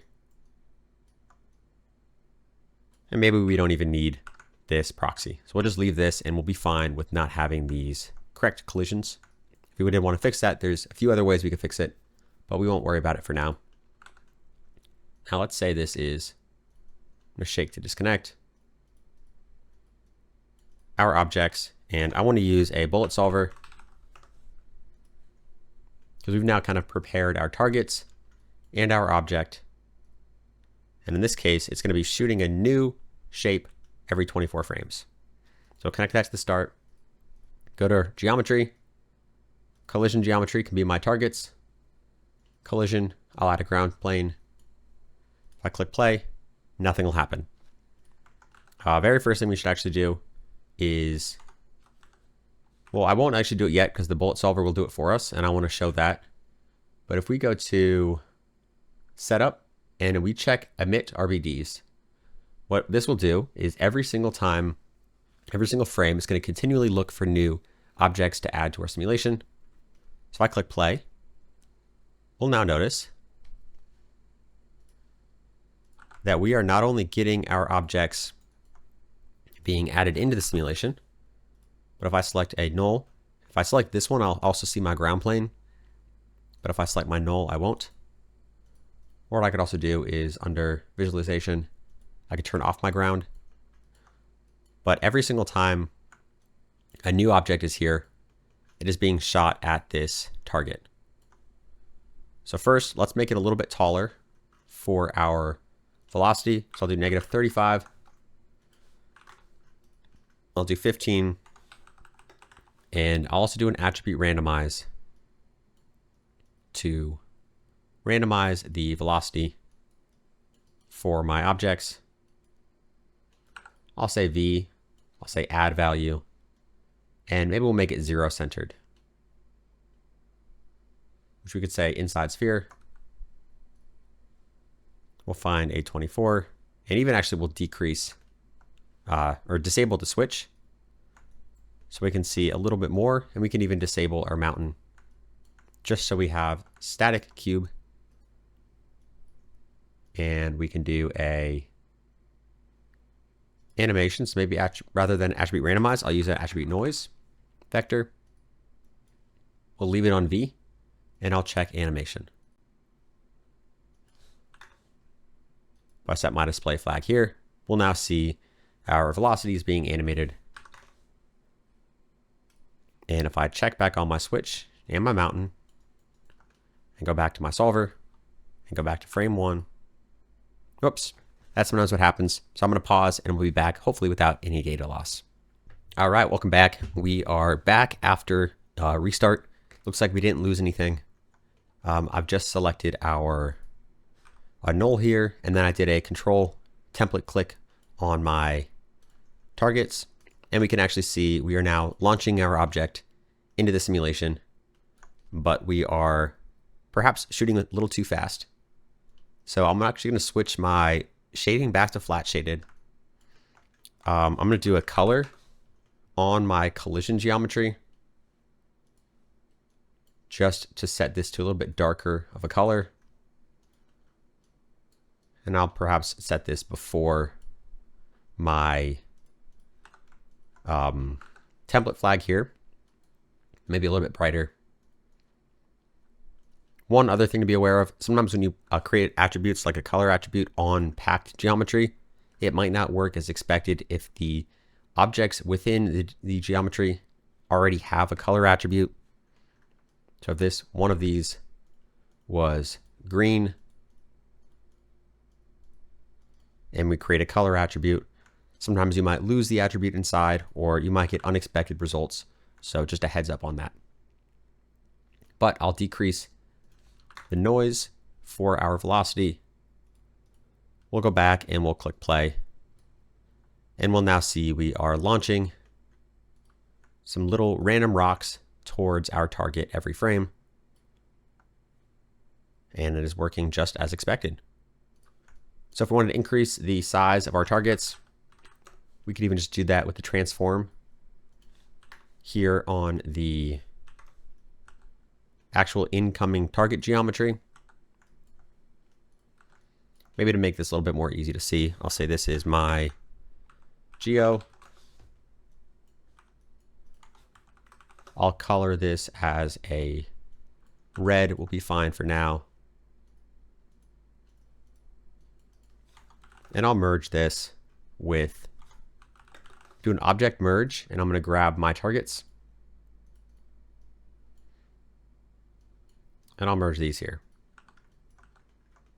And perhaps I'll even do a box of 50 by 1 by 50. Put the center at -0.5 and connect that to the merge. And maybe that will be, I'll leave the scale on 1, but I'll put that at 150, 150. And I'll copy the same color node. So we've got a little bit of a better thing to visualize. So we'll see, every 24 frames, we're getting a new object sourced in. But the important things to be aware of is there's no name attribute on the incoming objects, but this seems to be working, and you'll actually notice that on these points, there's no name attribute as well. But there is a primitive attribute. And what's happening is every certain frame, if we go to our setup, emit RPDs, we can see exactly what's happening. The checkbox is turned on. The simulation is added to the simulation, but it will add a suffix to the name attribute. So this is automatically handling it for us, which may be fine if we wanted to do that. But in our case, we'll be a little bit more intentional with how we work. We'll find a frame where we see our geometry, create a name attribute,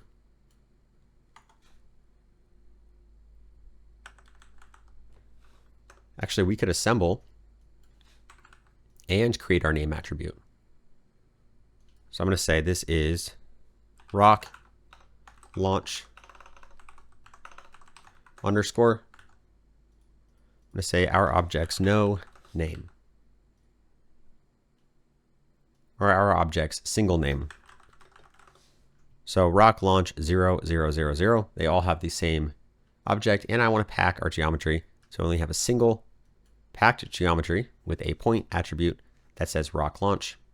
Go back to the start. If I preview my geo, we'll now see we are getting our simulation, but it is not moving. And the reason for this is when we're packing our geometry, the velocity itself has been added to the objects before the pack. So we could either transfer the velocity attribute onto the packed geometry, or we could compute our velocity after, rather not compute, randomize our velocity after it has been packed. I will choose the first option. I will transfer the attribute onto my packed geometry. And now if I click play and preview this, we will see what happens. So we're now getting the same expected result. If I go down here, we'll see we've got our rock launch. And we do have some objects that do not have a name attribute, and that's because it is this box here as well, I believe, as the targets. So if I just look at the objects coming from the simulation, those will all have the name attribute. And again, the more effective way to work probably would be to ensure this is all organized. But for now, we are fine with having these and previewing these. We'll even notice we've got our mismatch of name, which is fine for our case now. So there we go. This would be how you set that up with the SOP solver. But you'll also notice that we didn't really create any unique name attributes for our geometry. That was all done by this SOP solver. If we were to create this with DOPS, we would have to create those name attributes ourselves. So that's what we're going to set up now. So I'm going to create a DOP network and hit U to go up. I'm going to rename this SOP solver actually just for now to SOP workflow. And I'll say this solver handles the name attributes for us, as well as making sure they are unique. So this might be fine, but if we did have constraints or other parts of our simulation or transforming certain geometry onto these objects, we might need to be aware of exactly what this name attribute is. So sometimes creating that ourselves is the more effective way to work. So we'll say this is other DOP workflow. Now, very first thing we'll do is we'll actually want to make sure we have our object here. So I'm actually going to do another switch, and I just want it on the first frame as well.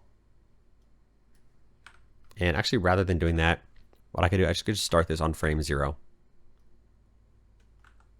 So now 0 mod 24 is still going to be 0.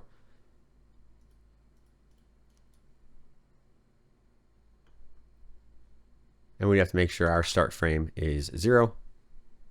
And now in this case, it should launch directly on the very first frame.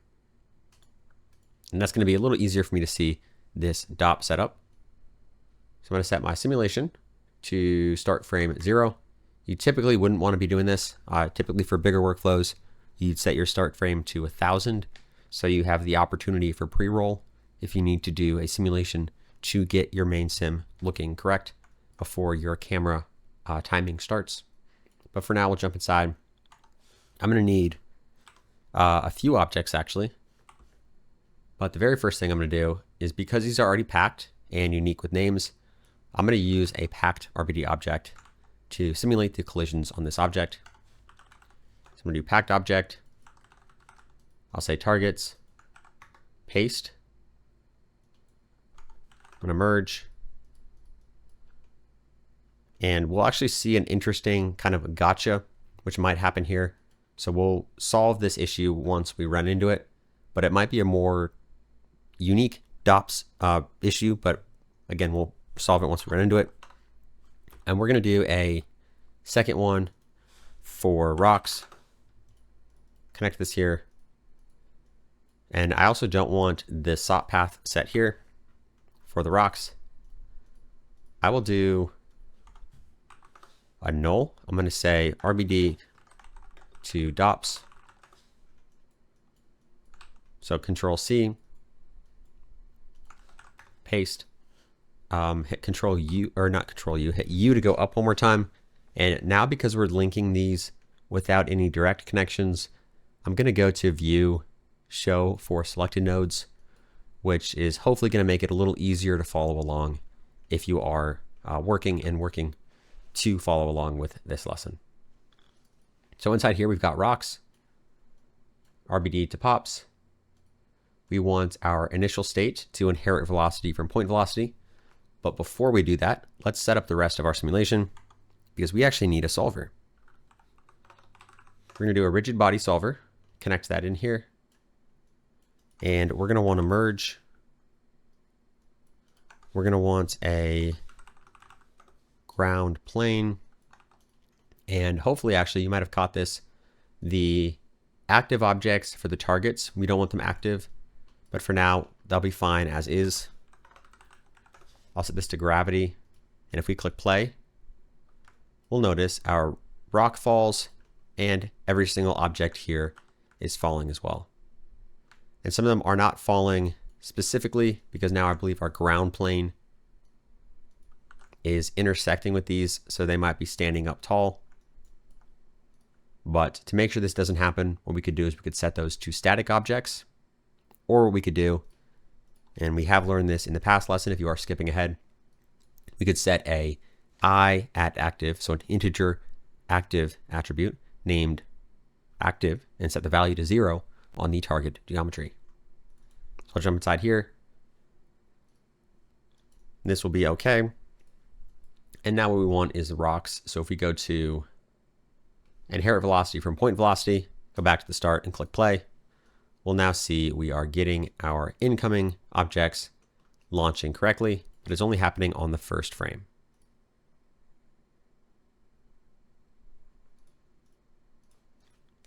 So the way we would fix that within our objects here is first, we'll actually have to create or tell our solver somehow to fetch this every single time and merge it back in with the rest of the simulation geometry.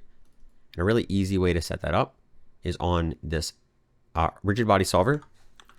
We're going to create a SOP solver, connect this to our post solve.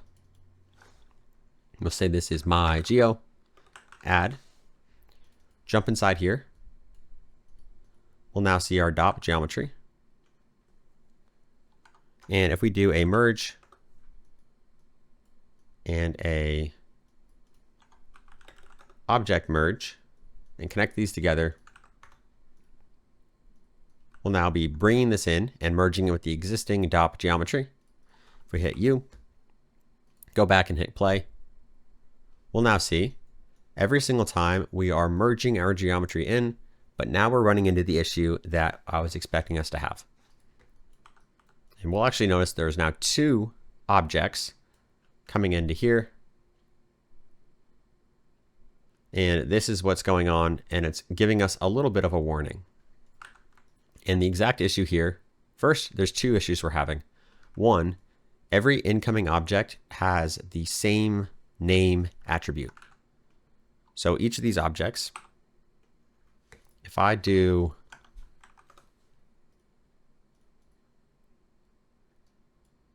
let's do a DOP import, DOP network, grab my rocks and just my rocks, and I look at my name attribute, we'll notice they all have the same value. So right here, rock launch 0, rock launch 0, rock launch 0. And that's not what we want. It's going to give us unexpected behavior with our simulation. So a way we can fix that is actually assign a unique name attribute for each of these objects. And a really easy way to do that is to use our frame number. So I'll say s at name, so string attribute name equals string attribute name plus, I'll do an underscore, I'll say frame, and I'll do plus a itoa integer to attribute, and I could do a at frame here. That's going to throw me a warning for an implicit cast from float to integer. So if I want an explicit cast, I could do I at frame, or I could do int and put the frame within parentheses, which will now explicitly cast this integer, or this value, which is now reading it as a float by default, into frame. Excuse me, it will read the float value for frame, cast it as an integer, and then feed that into our function for itoa. And we'll now notice if I go to a frame 48, we've got rock launch underscore 0 frame 48. And if I jump back in here and click play, we will have fixed one of the issues, but we're now going to have a separate issue. And this separate issue we can have is actually now going to be visible by this dop import here. So this is get my rocks, and this will be get my targets. And if instead of rocks, I go to targets, we'll actually notice there's these rocks here as well. But I was expecting my targets to just be the targets. And the reason this is happening is because within DOPS, each object, so right now we can see RBD packed object, and actually ground plane, but that's not going to be relevant for this one. Each object is evaluated by the solvers independently. So what's happening is this SOP solver is adding a new cube, a new little rock to the targets, and it's also adding a new little rock to the cube, or to the rocks. So it's adding two copies of this incoming geometry, both to these objects. That's not what I want. But what I want to have happen is I only want one copy to be added. So I essentially only want to have this solver only running over one of these packed objects. And the easiest way to set that up is we can use an enable solver. If I plug this in here, this solver does a few things, but it lets me define which DOP, which dynamic objects I am running this SOP solver or any other solvers connected here on. And I only want to run this solver on my rocks object. If I hit U to go up, reset my simulation, and click play, we'll now actually notice the targets is no longer getting an additional rock object being added to its geometry information each time. But this one is. And you'll also notice we no longer have that intersection that we had happen when we were getting a rock added to both the targets as well as the packed object setup here. So if I disable this enable solver and click play, it seems like it's working. Actually, I need to connect this here and now click play. It seems like it's working. We're getting the new objects dynamically sourced in, but we are getting it sourced in, and now these are being created as static objects. If I created these as active objects, then these ones that were being sourced into targets would be active. But then as well, we are now getting those other ones active as well. And we don't actually want that because then we'll have two copies of our geometry. So I'm going to create static objects, reconnect my enable solver, re-enable my enable solver, and make sure I'm only running these solvers on my rock objects. And there we go.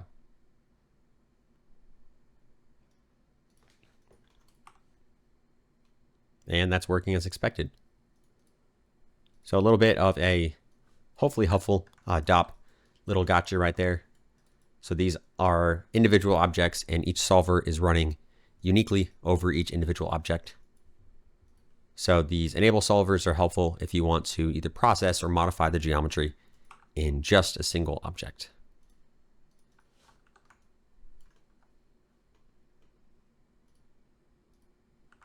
And perhaps we'll cover Maybe let's do a little red coloring on our objects here. And I'll do another duplicate for those. And we'll create another merge.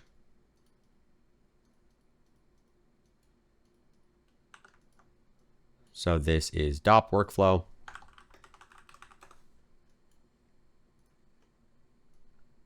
This is SOP workflow.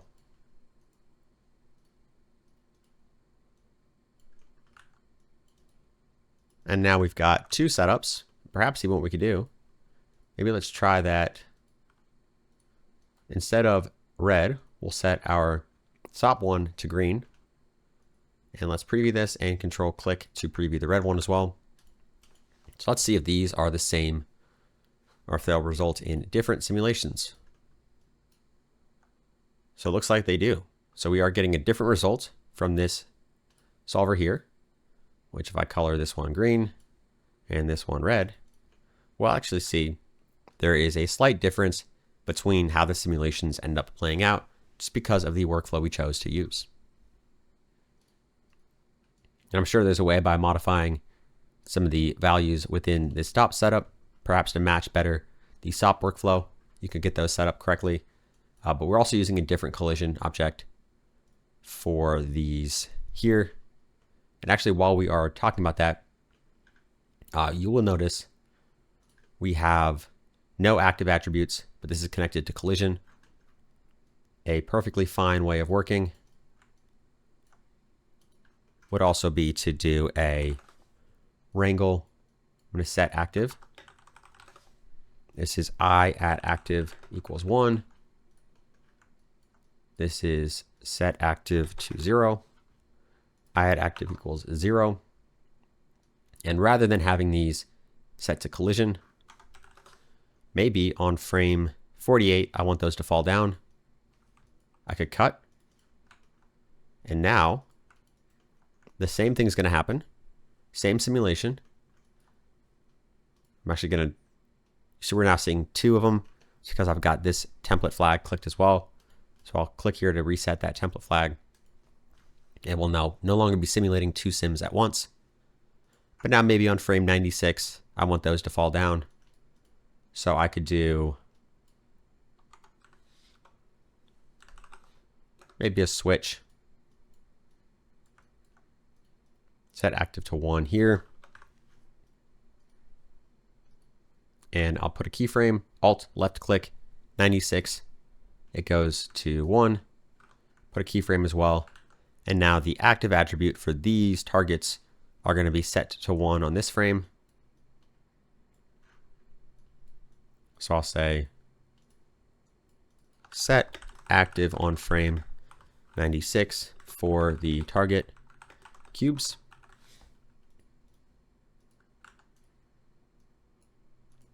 And this will work as expected. And then on frame 96, we'll have our cubes falling over.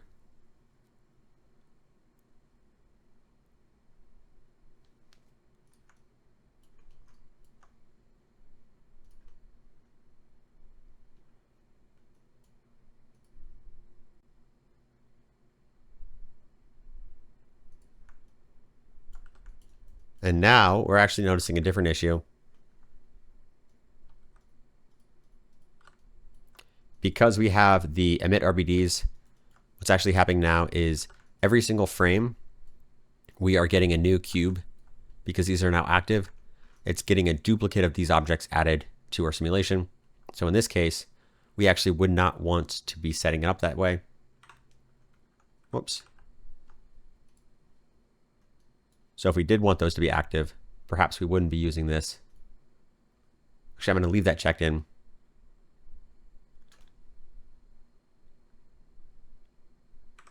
We'll delete those for now because we don't want to be creating new cubes every time. But if we weren't sourcing those in, that might be fine.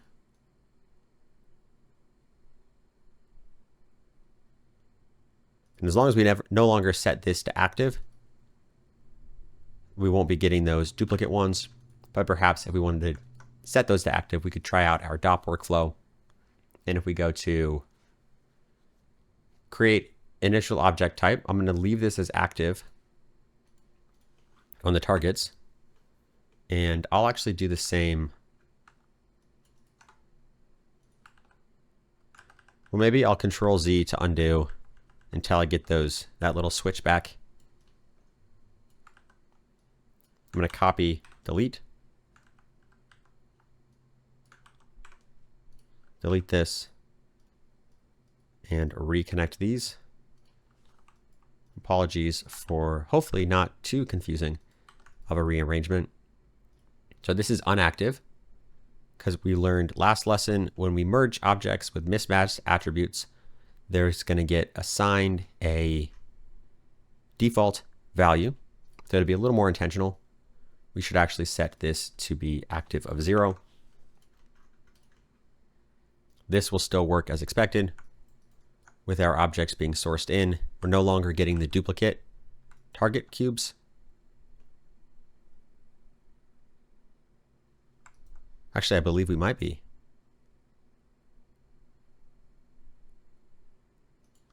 It does actually look like we are getting the duplicate target cubes.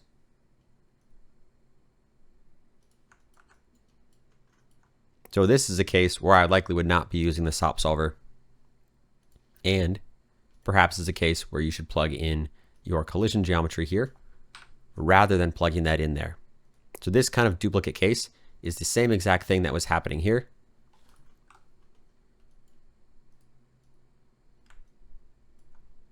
But we are now only adding one object each 40 or each 24 frames, which is what we were expecting. So hopefully you didn't skip away from the video and miss that error that I just made. But even with this SOP solver, SOP level solver, sometimes it does things that I don't expect, which is why this DOP workflow in many cases is a little bit more, it might be a little more complex to get comfortable with, but it's a little easier to work with because there's less kind of layers of abstraction and odd assumptions that you have to either know enough to work around or hopefully not run into, because I just did that myself. But to set these to active, have them fall, it might be easier to set this up within this solver here. So what I'm going to do is either set a keyframe on the initial object type here, or I'll actually paste this little snippet that I set right now, setting that active to here. And I'm going to say my targets to .NET. Because I don't want this to go into here, because otherwise we'll get those duplicate objects on this SOP solver. I'm going to Control C my targets to .NET, jump inside my DOP workflow, go to targets, paste that one here. And now, because we did our sourcing within this solver manually for our additionally dynamic sourced objects, at frame 96, we should have our cubes hopefully fall over.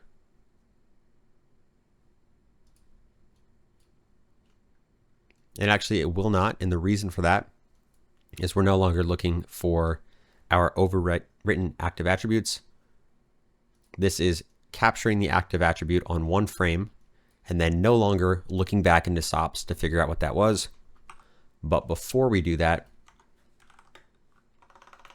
I'm actually going to do a quick match size for each of these objects, because I want to place these just minimum on the Y. And the reason for that is I want them to tip over and not be intersecting with the ground once they do become dynamic. So we'll go back in. We have this active attribute set to 0. If we play all the way here, 96, it'll flip to 1. Skip back here. Whoops. Accidentally collapsed my timeline. Jump inside here. If I click play, nothing's going to happen yet. You see, they don't fall over yet. I have to now actually select on my targets the overwrite active attribute or overwrite attributes. And now it will look for these 3 attributes and any additional ones I wanted to add. I would look for those within SOPS and then pull that information in. So 96. And here we go. our objects are now falling over. And this is one of the use cases, which I kind of mentioned a little bit earlier in the video, why you might want to be using different objects within your DOP simulation. So it's helpful to be able to run a SOPS solver on a single object while also having control over the active or non-active of a separate object and not accidentally have duplicate sourcing on one of these objects here.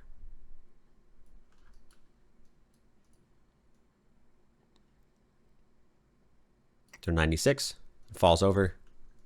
Those are now becoming active within the simulation. And if I even wanted to set those to be unactive, maybe 168, I keyframe again, 169, I switch my input to 0, which is setting it back to this wrangle here. And then in my simulation, from 96 to 168, these cubes should be falling. Then they'll freeze, but the rest of my simulation remains working as expected. There's probably infinite numbers actually of ways to set up this as well within DOPS. But kind of once you understand a little bit about what's going on, it makes it easier to, in my opinion at least, to create these unique use cases where you might have certain objects that you want to toggle on and off, or certain objects you want to source or control all of those without having to have odd or duplicate setups here. So I believe these are now actually the same. So for readability, I'm actually going to disable all of these. And I'm going to say a quick note. Or say depending on how you are sourcing, you may want to be aware of duplicate objects being added to the sim every frame. And to cause that issue again, intentionally, I'll actually connect these two, enable my solver, and hopefully get the error that I was trying to avoid. And to stop this from crashing your computer, well, hopefully actually you won't run this. I'm going to say do not run. This is an intentional error I left for demonstration purposes. So if you're looking through these SIN files, hopefully you won't actually use this solver. And if you do, perhaps you'll run into this issue. And delete that one because we do not need that sticky note. But this was perhaps a little bit more advanced than we were initially thinking. But these fundamental concepts do get a little bit more and more unique, perhaps, and then important to be aware of what's going on as you're setting up projects, because the bigger the shots get, the more important some of these decisions perhaps within your organization of DOPS, or perhaps where you set certain attributes. It's not only important to be aware of why you need to set them, but also the decisions of where you choose to do so will help either avoid future errors or help make future changes, perhaps like this one right here, very important as you keep working. So while we're still here, I'm going to rename some of these for readability as you go through this later.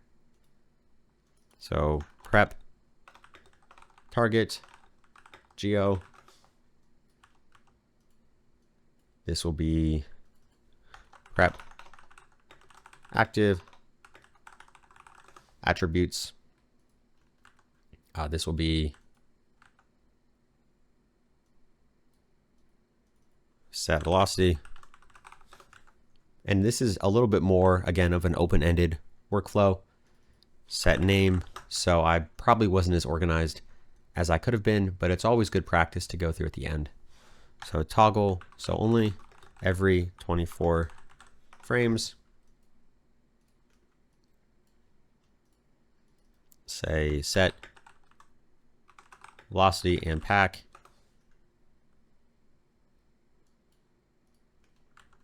Set active.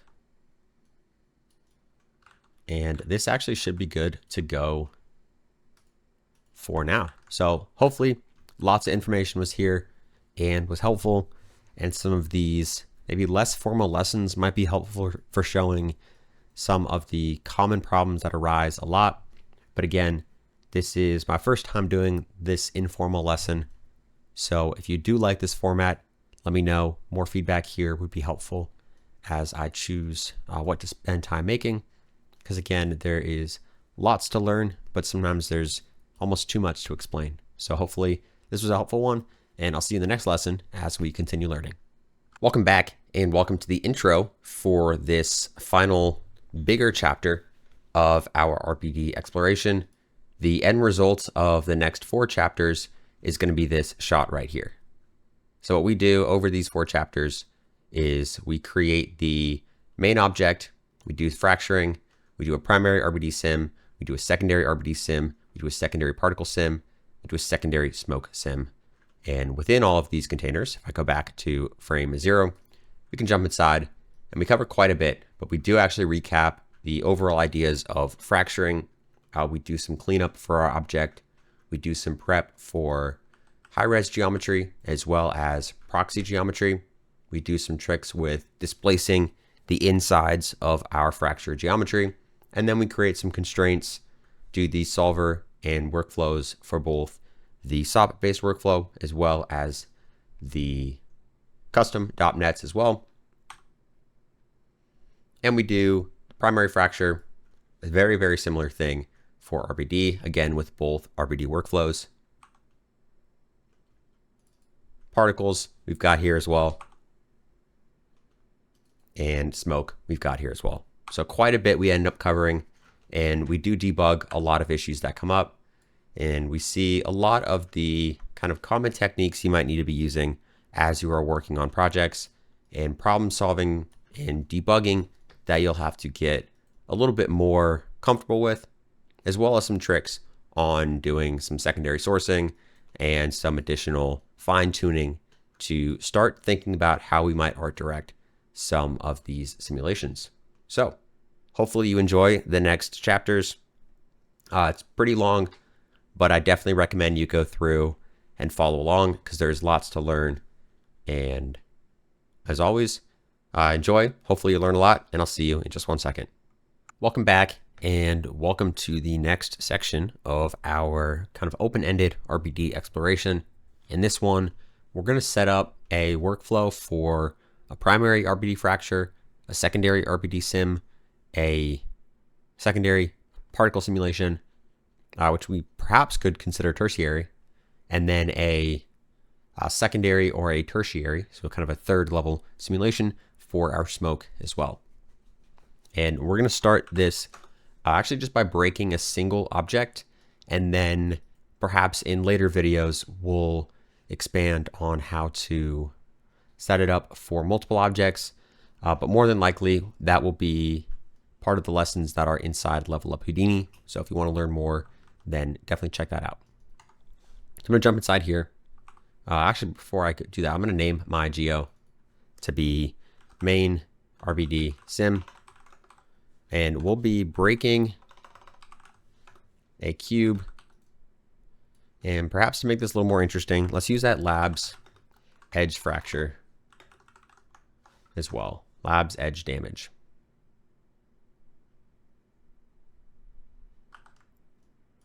And maybe even actually, because some of you might not have labs installed, I'll just do this with a bevel, and then the switch to doing, maybe we'll do actually 0.1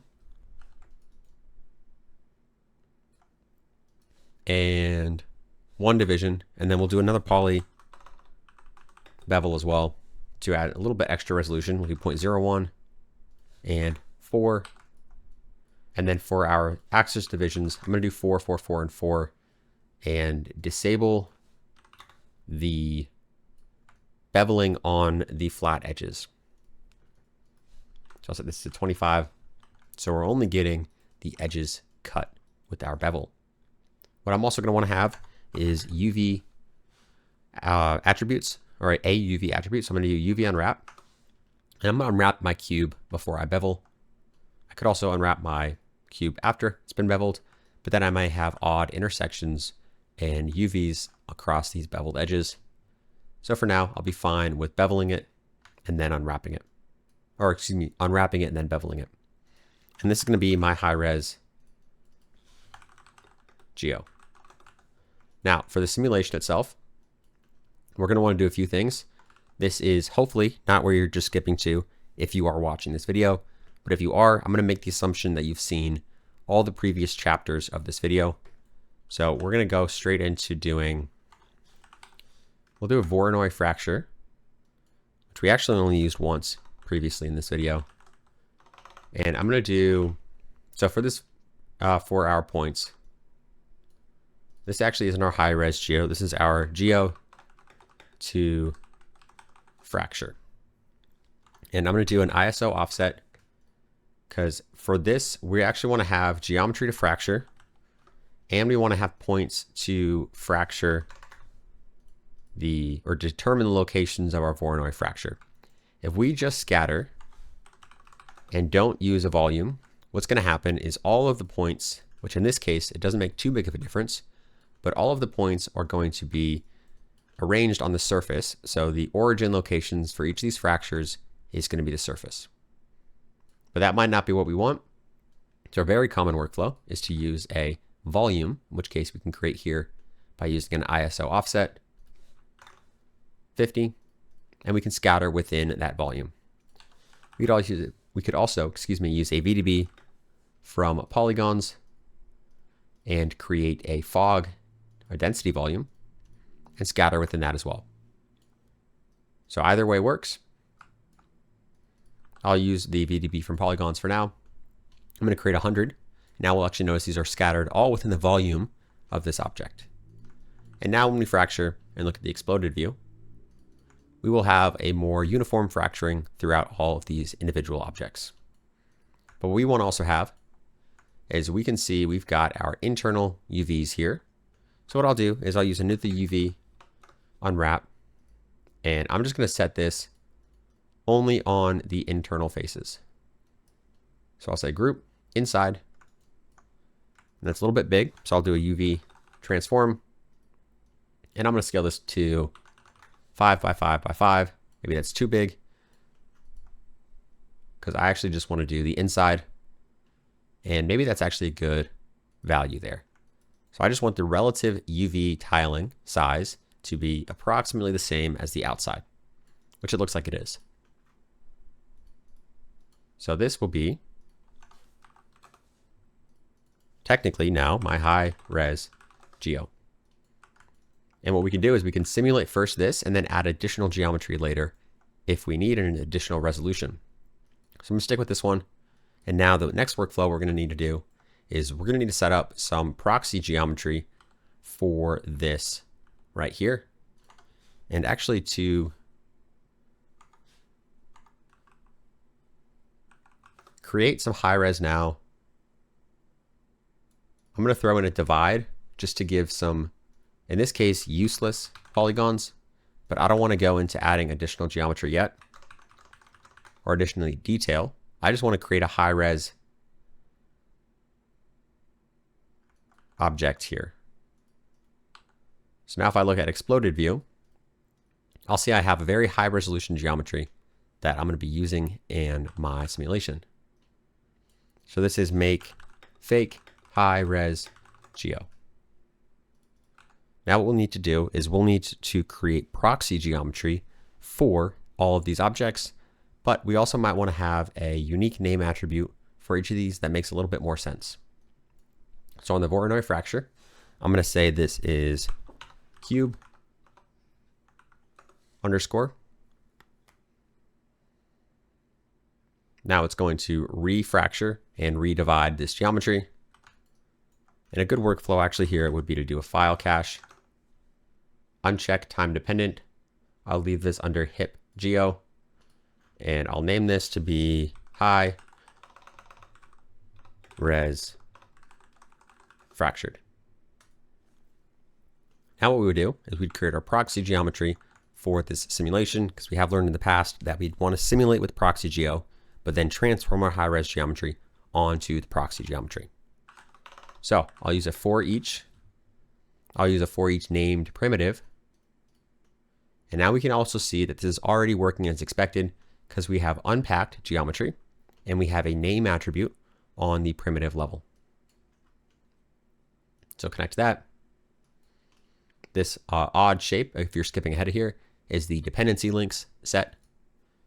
Because we don't have any dot networks for now, I'm going to uncheck this so we're not actually seeing those wires. And what I'll do is I'll use a convex decomposition to wrap this here. I'll leave this as the defaults for now. I'm going to do an attribute delete. I'm going to delete everything. I'm even going to do a group delete. I'm going to delete everything. And then I'm going to do an attribute transfer to transfer the attribute name is all I actually want to move. I want to shift R and perhaps rearrange these. Whoops. So I'm going to cut this wire, move these to the left, and I want to get my name attribute from this right side onto this proxy geometry, which is the cube itself here. And while we're in this for loop, what I'm also going to do is I'll actually pack the geometry. I'll transfer my name, and I'll do an attribute promote from primitive to point my name attribute. And this will be my proxy geometry here. This is pack and transfer name. Now, I might need to create constraints, and sometimes when you create constraints, you want to have your geometry unpacked. So once we get back to setting that up later, I'll either modify this here, or I'll actually unpack, create my constraints, and repack my geometry. So we've got that set up here. Proxy geometry. I'm going to move my null for the high res geo after. I'll say this is proxy geo. The proxy geometry needs to be packed. The high res geometry does not need to be packed, at least for the workflow we're going to choose to use. So I'm going to use a SOP RBD bullet solver. This will be SOP workflow. I'm going to connect the proxy. Actually, in this case, I'm not going to connect the proxy to proxy. I'm going to connect the proxy to the main geometry, because I'm going to handle the transformation of this geometry on my own. And actually, before I do this, it's going to be a little bit more interesting if I have a better shape for this. By better shape, I mean a higher location to drop this from. So I'm going to do a RBD pack to combine my proxy, what would be my constraints. So maybe let's actually do that here.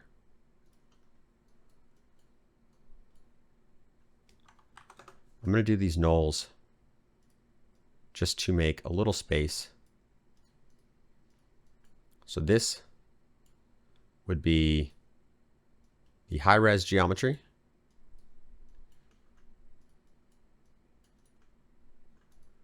And actually, I'm going to shake that. Well, I'll leave that here. And there's a reason I'm going to choose to leave that there. But for now, don't worry about that.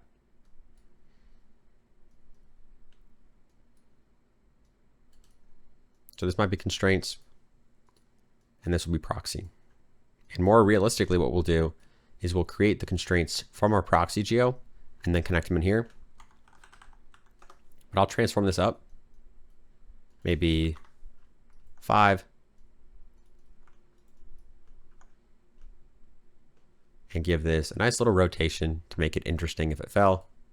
And then what we'll need to do is RBD, unpack, get our high-res geo, get our proxy geo. So we want these both in the same starting location. Connect our proxy geo to the main geometry here. Then what we're going to want to do is get a ground plane. And I'm going to need a file cache, since I'm going to be doing a little bit more of a formal workflow for this. And the main reason is because I'm going to be wanting to render this. So if you want to render it, it's a good practice to have it cached. So I'll get my simulation points. I'll say sim PTS. I want this to be a simulation, a frame range. I'll save it to hip geo, which will be fine. And before we do that, I'll actually quickly preview what this looks like. And there we go. So that'll be okay for now. We'll add constraints in later. Save to disk. This will save very quickly, actually. And then we'll use our transform pieces to connect the geometry to transform and the template points.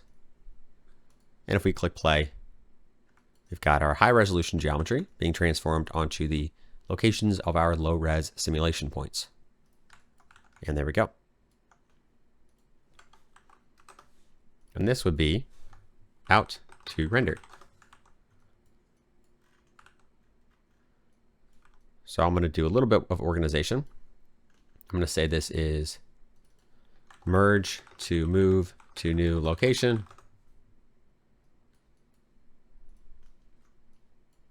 This will be simulate. And while we're actually here, I'm going to do a DOP network because we're going to be doing the entire workflow here in both DOPS and SOPS because it is helpful to know both. I'm going to do a DOP network here. I'm going to say this is my sim. Jump inside. And again, we're going to grab only the components we need. We want our rigid body solver.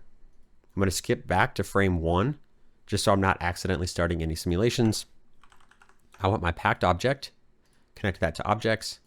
I'll say this is cube RBD. Connect this down here. And I want a gravity. And I want a ground plane. And I want a merge. Hit U to go up. Preview this. Nothing's going to happen because I haven't told it what objects to use. And maybe even for this case, I'll connect this to the first context geometry. So cube RBD, create active objects, first context geometry, play. It's working as expected. You can see our proxy geometry. Hit U to go up. Maybe I'll do a merge, or excuse me, rather a switch, because I want to show that these two workflows can just differ on the simulation side of where you choose to run your simulation. Instead of connecting this DOP network, I actually want a DOP import. I'm going to cut this wire. I'm going to say fetch PTS. I'm going to get my DOP network. I want to get my objects, cube RBD. We've talked a little bit about objects before, so I'm going to not go into too much detail about the difference between these and these. Fetch points, create points to represent objects. And now if we actually toggle between these two, we will have a different simulation because we have learned in the past that we might have a different simulation depending on whether we're coming from our simple DOP setup or the pre-built RBD for SOP. For now, maybe what I could do is set version 2, set the switch to 1 to show this is not working. I can even disable that and simulate.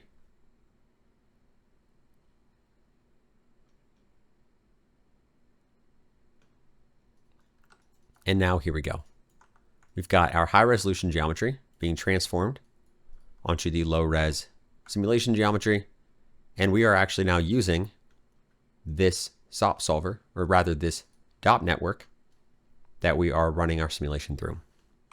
So again, apologies for my constantly mentioning SOP solver. In this situation, I'm mentioning the SOP level RBD wrapper, which is the SOP level RBD solver. So apologies for those. We're not talking about this SOP solver here whenever I mention that. So if I do ever accidentally say that, hopefully there's no confusion there. But all right, that is the base RBD sim. For ease of lessons and for a little bit more clarity when you're coming back to different sections, I'm actually going to cut this and I'll leave a new chapter here before we start setting up our constraints. Welcome back and welcome to the next section of this workflow for RBD. In this chapter, what we're going to be doing is we're going to be setting up constraints for our objects, and we're going to do two approaches to setting those up. One on the packed geometry and then one on the unpacked. And then we're going to implement that both within our SOP solver as well as our DOP. Whoops, I did it again. Apologies. We're going to implement that within our SOP level bullet solver, this one here, as well as our DOP.NET that we created from scratch. So our two options generally for creating constraints are either on the high-res geometry or the low-res geometry, the proxy geometry. In my workflows, I typically use the proxy geometry because sometimes I might not even have the high-res geometry involved in the simulation setup until all the way after when I'm transforming. So it's easier, in my opinion, to be working with the proxy geometry for these. So the easiest way I like to create constraints is I like to do those manually. And by that, I mean, rather than using RBD constraint properties or any constraints from the RBD material fracture, I like to just use the packed geometry with as few attributes as possible and set them all up myself. So I'm going to use a rigid, actually, excuse me, not a rigid. I'm going to use a connect adjacent pieces. And you'll actually notice we're going to do two. I'm going to make a little bit more space. So this is packed, fractured, proxy, geo. I'm going to connect this to connect adjacent pieces and nothing's going to happen. And the reason for that is, in this case, my search radius is too low.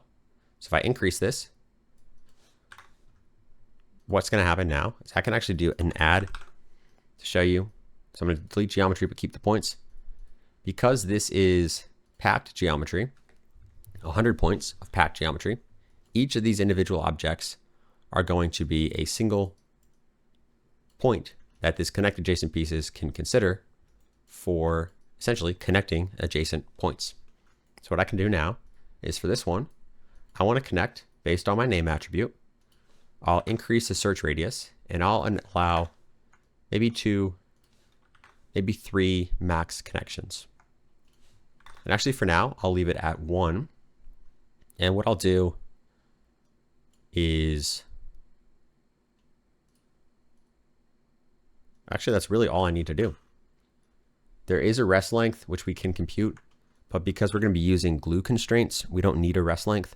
I'm not going to go into more specifics on constraints now.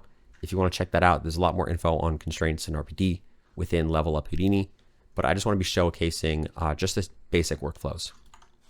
So now that we have our objects, what we have is we have these primitives, which are these lines connecting the points. And what we'll do is on the primitives, we will have an attribute that's going to define the constraint type and the constraint name. And then the point attributes for each primitive is going to define the packed object within the simulation that constraint is representing a relationship from and a relationship to. So if I do a, oops, I just bumped my microphone again. Constraint properties, connect this to the middle and connect a null to the output here. We can see I've got all of these nice constraint attributes that Houdini is now nicely created for me.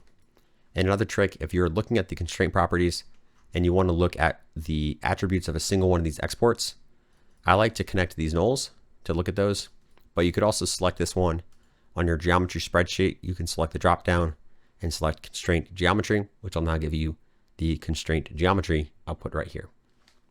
So we're going to leave this as glue. The strength, I'm actually going to set to a very, very high number because I actually don't want these to break, at least for now. And now all I need to do is connect this to my constraints. And now I have constraints. So I'm also going to color these pink because it is sometimes easier to see within the wireframe.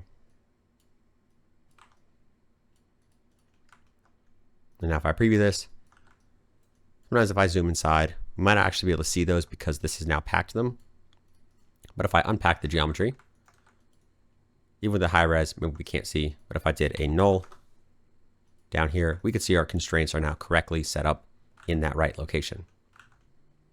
And now all we would need is to connect these, I'll say constraints. I'll actually say constraints to sim. And I'll connect this to the second input on my SOP level bullet solver. Preview this. I'm going to display or uncheck. I don't want to see the geometry.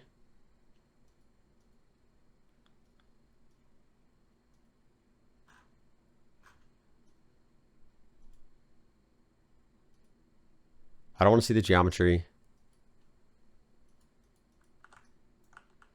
But I do want to see the constraints. Now you can actually see we are seeing those constraints here, so they are correctly being passed through our solver. Collision geometry will be fine. And if I click play, we should actually see some of these pieces sticking to each other, and they actually are. All of these constraints are actually not breaking. And they perhaps may be breaking, but the strength is so high, hopefully they do not actually break. And the reason some of them are breaking apart is because each of these pieces is only allowed, and now we're seeing the cube and our simulation, so I'll zoom in a little bit more. Each of these is only allowed to connect to one object. So it looks like this little island here has no connections between any adjacent islands. So that piece likely, if I zoom all the way out, will remain intact, but also will be broken from the big chunks. If we want these to never break, we can set our strength to -1, which will mean the constraints, the glue constraints, will never break. And if we wanted them to break easily, we could set it to a low number like 10. And now they all break and they all disappear. So I'll leave maybe 5,000. I'll find a value where some of them break, but not all. And then maybe we want to allow multiple connections per piece. So on connect adjacent pieces, I'll leave max connections to 2, maybe even to 3. And on our constraint properties, actually, we can look at the attributes here for strength. It's all 5,000. We could randomize this with an attribute noise if we wanted to multiply a float value against the strength. But it looks like there's a built-in value here for giving a 20% strength variance to our glue, which might be a nice and helpful way to set it up without having to add more nodes. And we'll go back to the start, zoom out and click play. And hopefully we'll have now a nice, interesting fracture with some pieces breaking apart and some of our constraints staying together. And if we bypassed this file cache, left our switch on 0, go back here to transform pieces, we can now see our high-res simulation, high-res geometry is being transformed correctly to the low-res proxy. And there we go.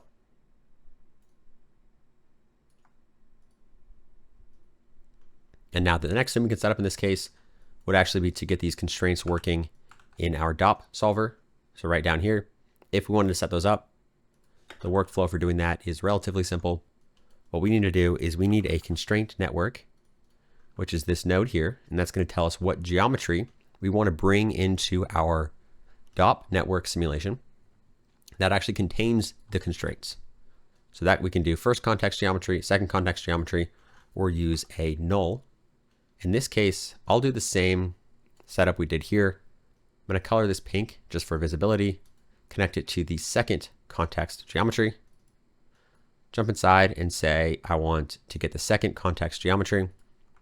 We'll actually now notice we still have an error, and that is because there is no data type found on this one, and we need to actually add a constraint relationship. I'm going to do a glue constraint relationship, constraints to create, and it's going to now look for the data name glue. And now we have it right here. We have our constraints coming into the simulation. And if I click play, we'll have those solve. But if we set this down to 1, that will now be a multiplier against the strength we had set in SOPS. So this value of 1 is going to be the same as this value right here on this bullet solver that we had created up with our SOP level solver.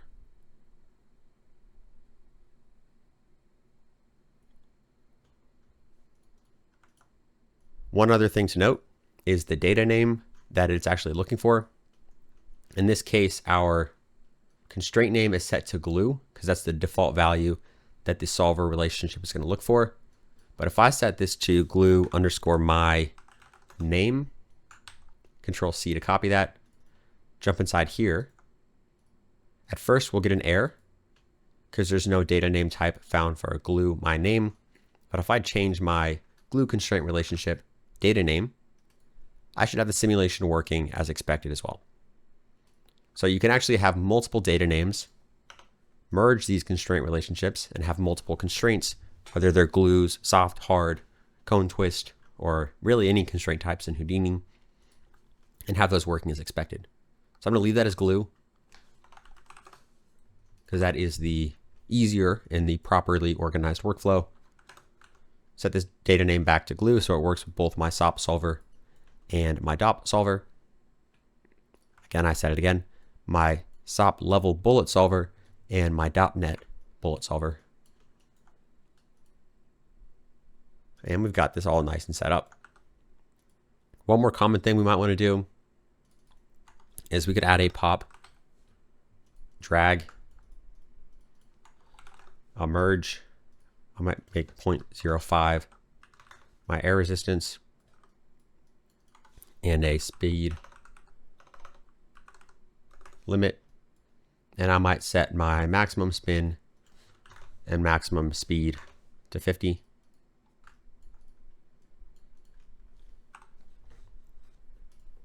And now that will slow down some of these objects. And if I even set my maximum speed to 1 and click play, we'll see our object is moving very, very slowly. So if you have big moving objects or high impact collisions, sometimes setting a speed limit or a spin limit can reduce some of the odd behaviors you could get. And then sometimes adding a pop drag can give you realistic behavior as your objects slow down throughout your simulation.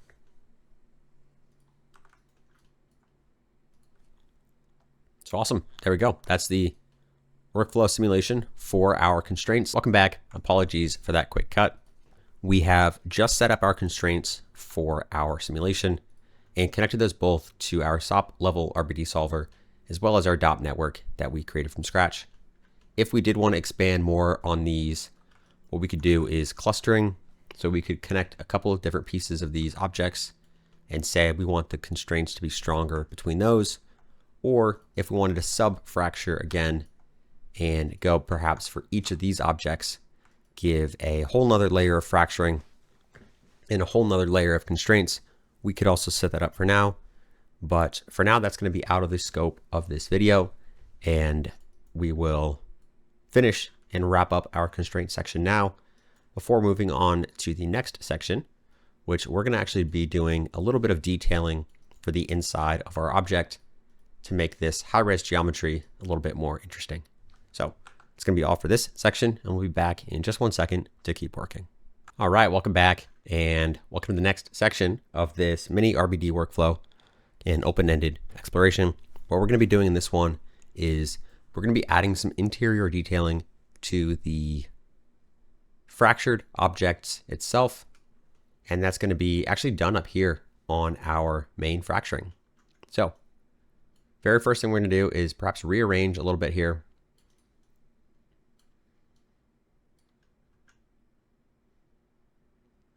And I'm actually going to delete this or disable this. I'll delete it actually, just in case you don't have Side Effects Labs installed.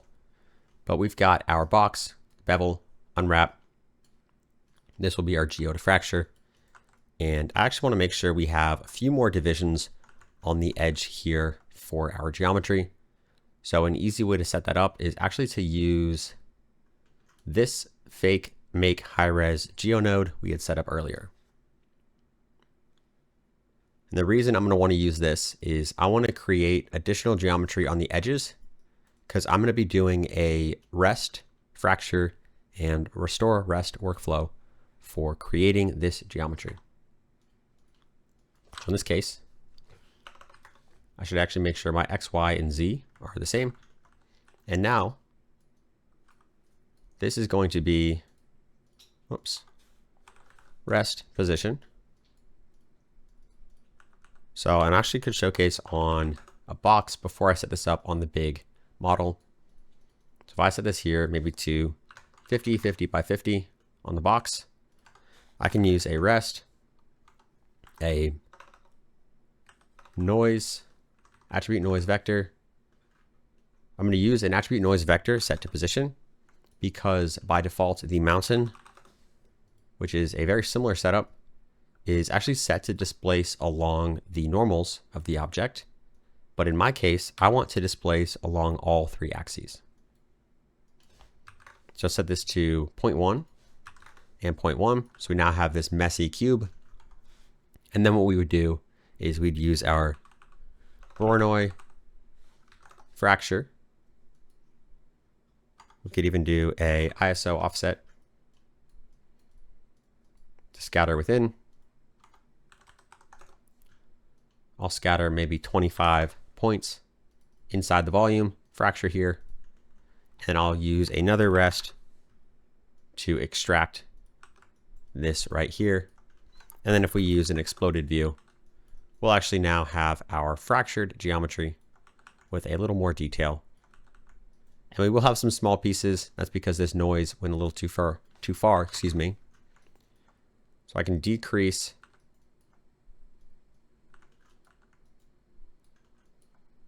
that noise a little bit and find a value that gives me some nice edges without causing too many artifacts. And this is the same, pretty much exact workflow we're going to be setting up right here. So example, workflow. And there are situations where you'll have, whoops, the inside of your objects have odd geometry. So we would remesh and recompute normals and fix some of those intersection errors. So we will actually set that up right here on this main one. So I've got my rest geometry, geo diffracture,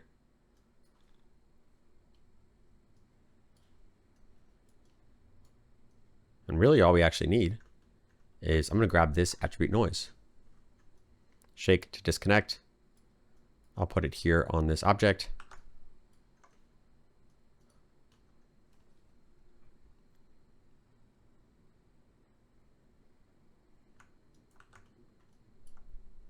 And I'll do another rest to extract my rest position. Here we go. And if I want to hide some of these artifacts, I can uncheck the shade back faces right here. And it is not an issue as long as it does not show up in rendering. So sometimes you might see artifacts in the scene view, and if they don't show up in rendering, then you don't have to worry about them. So now what I can do is take a look with the exploded view, see what this looks like. So what we could actually do is do the UV unwrap again for the inside, UV transform again for the inside. And let's look at the exploded view here. And now we've got the clean UVs on the inside. Oh, it's a lot lower resolution. So let's use a remesh after we've already computed our UVs. And we'll just remesh the inside.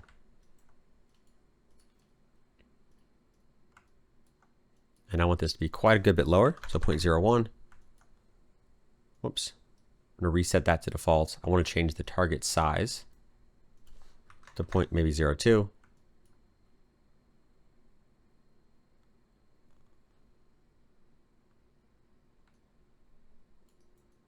That should be okay. And now what I want to do is I actually want to displace the inside of these objects and fix these normals. So perhaps if we do our transform or our UV unwrapping after we remesh, that might give us a better result for these normals.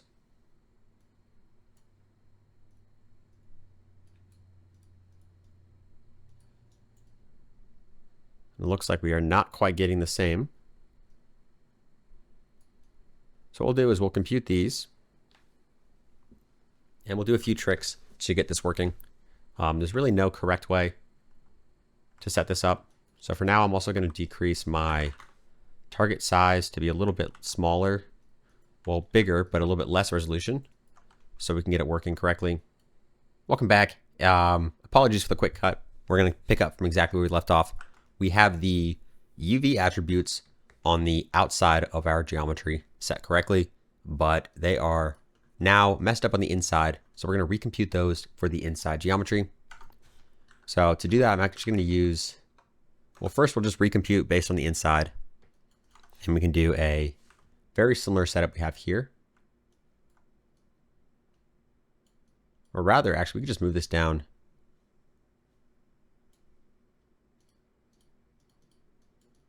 I'll re-unwrap actually for the inside. And then transform this again.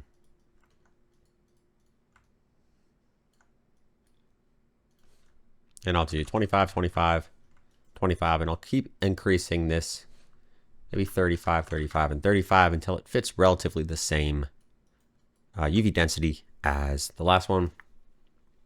There's lots of different ways to set this one up, but for our purpose, this should work fine. And I know we kind of did these both, so technically before here, we wouldn't really need those nodes either. So we've got this. The other thing we're going to want to add is some displacement to the inside of our geometry. So what we're going to first do is split the outside just so we have the edges of our geometry. And if I take a look at the exploded view, you'll see this is just the faces. And now what I want to do is I want to make a mask that controls, or that rather computes the distance from the inside to the outside of my object. And I'll use a wrangle, or I could use a wrangle for that, but maybe to be a little bit more visual, is I'll use an attribute transfer. So I'm going to say, well, I'll use an attribute transfer and I'll visualize it with the color. So I will set a wrangle here. I'm going to say f at mask equals 0.0 on the inside. So I'll say this is inside, or to displace rather.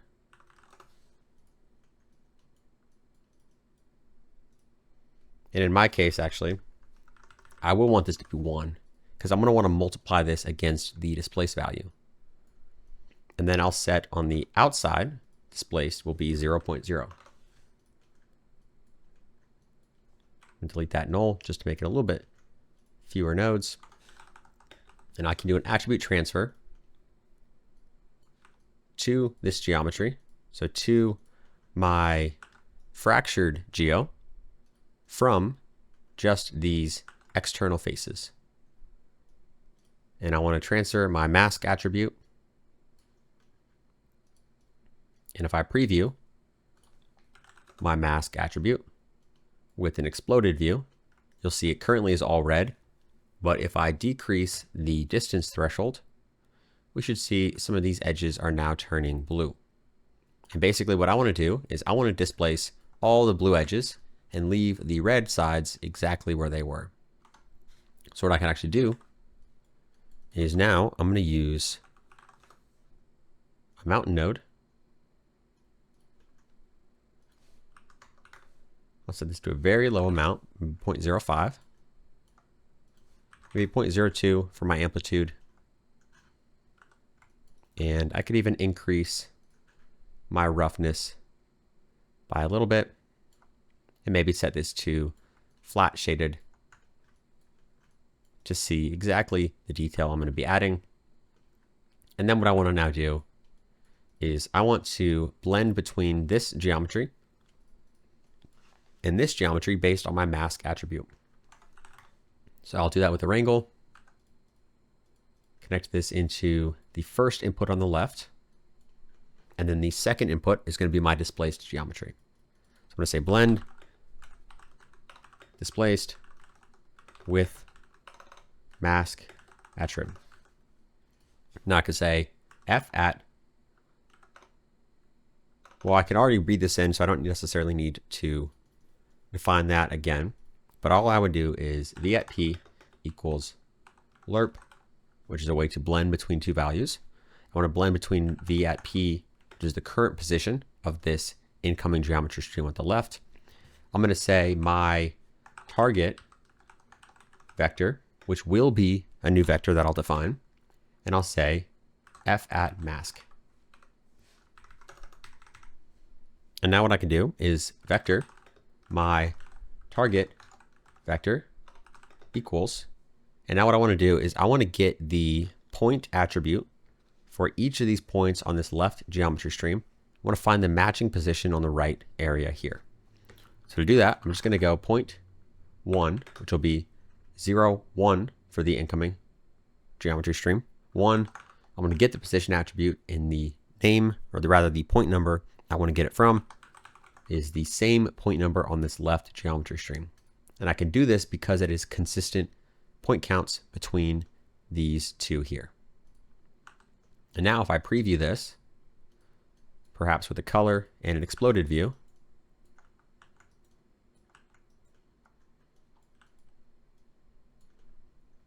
and enable and disable it, we can perhaps see we don't have quite as much displacement on the inside. Maybe that's because our resolution wasn't the same on the inside and the outside. So what I'll do is I'll do an exploded view just to see what the inside is looking like. And it looks like we are getting some resolution, but because it's not as much density as the outside, we don't quite see it all. So I'm going to go back to my remesh. First, I'm going to save my scene. I'll do 0.02 for my remesh target size. It'll be maybe a few more seconds. And now we're starting to see some of that detail. And now, if I go to my noise again here, you can see the outside looks smooth. The color here almost looks good, but perhaps we could blend this and increase the distance threshold a little bit to make sure there's no blue poking through on the edges. And if I take a look at my exploded view, we can see exactly what's going on here. So maybe I will do 0.02 for the mask, and then maybe 0.05 for the blend.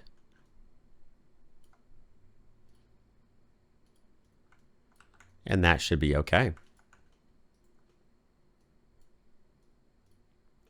And if I wanted to hide this color, perhaps turn off my UVs and see what we're looking at. This is the high res outside as well as the high res inside geometry.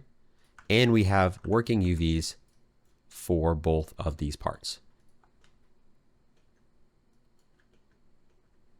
So I'm going to move this up a little bit. We'll say this is fracture.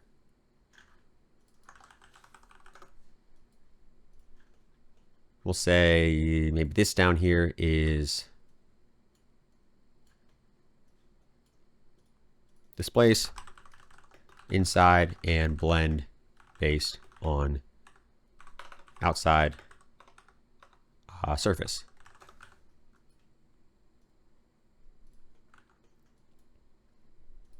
And maybe we'll make this a nice green, maybe even blue, or maybe red because we had used our red color here. And this was preview the displaced geo. And there we go. And now all we need to do is if we save to disk, we can even connect our cache to here just to confirm that we've got our working geometry, which it looks like we have. And maybe even we could put this after.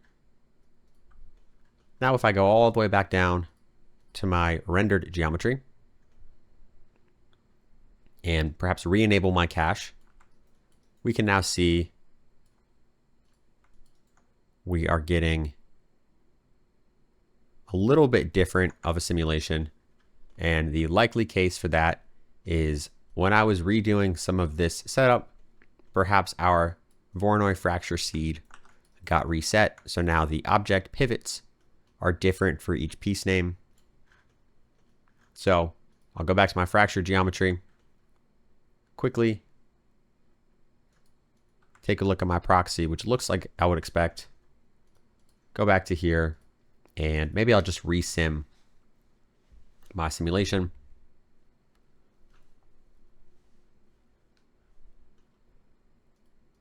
And if I preview this, we should now have the correct workflow. So it looks like these are behaving as we would expect. We've got our object falling. We've got our big pieces. And if we even wanted to do some crazy stuff, maybe on our SOP solver,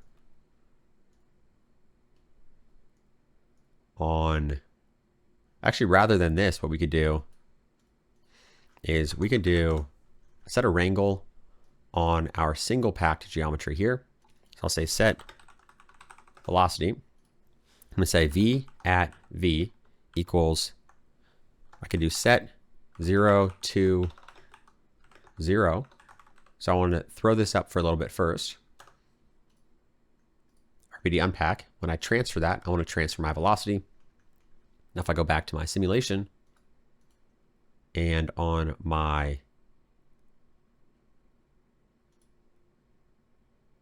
believe it might happen by default on this SOP solver, but let's find out. There we go. Looks like it does. It's jumping up for a little bit first. Maybe we'll do 10. Have it jump up a little in the air and then fall down. And if we want to add some angular velocity via W, we'll do that as well with vex equals set. And I could even use these curly brackets as well to define a vector.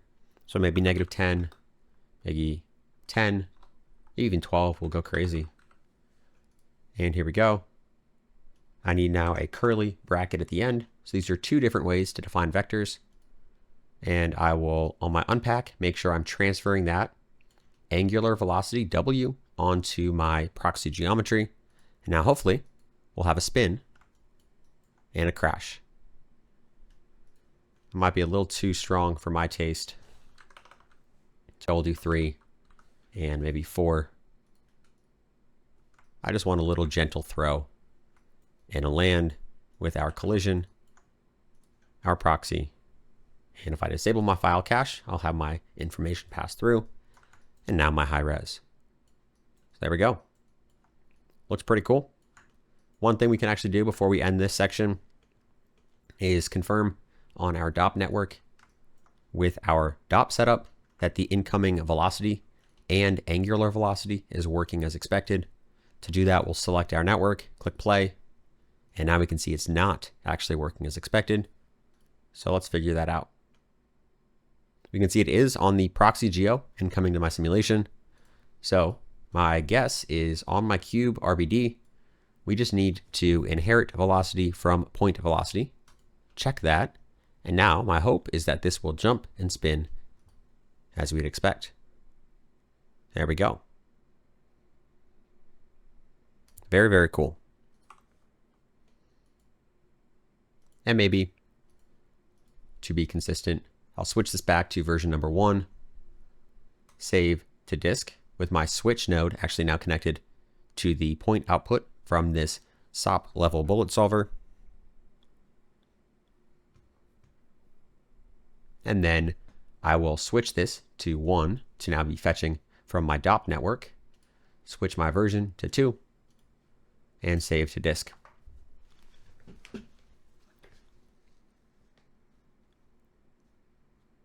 And if we actually wanted to make this a little bit more procedural, we could say set cache, right click, copy parameter.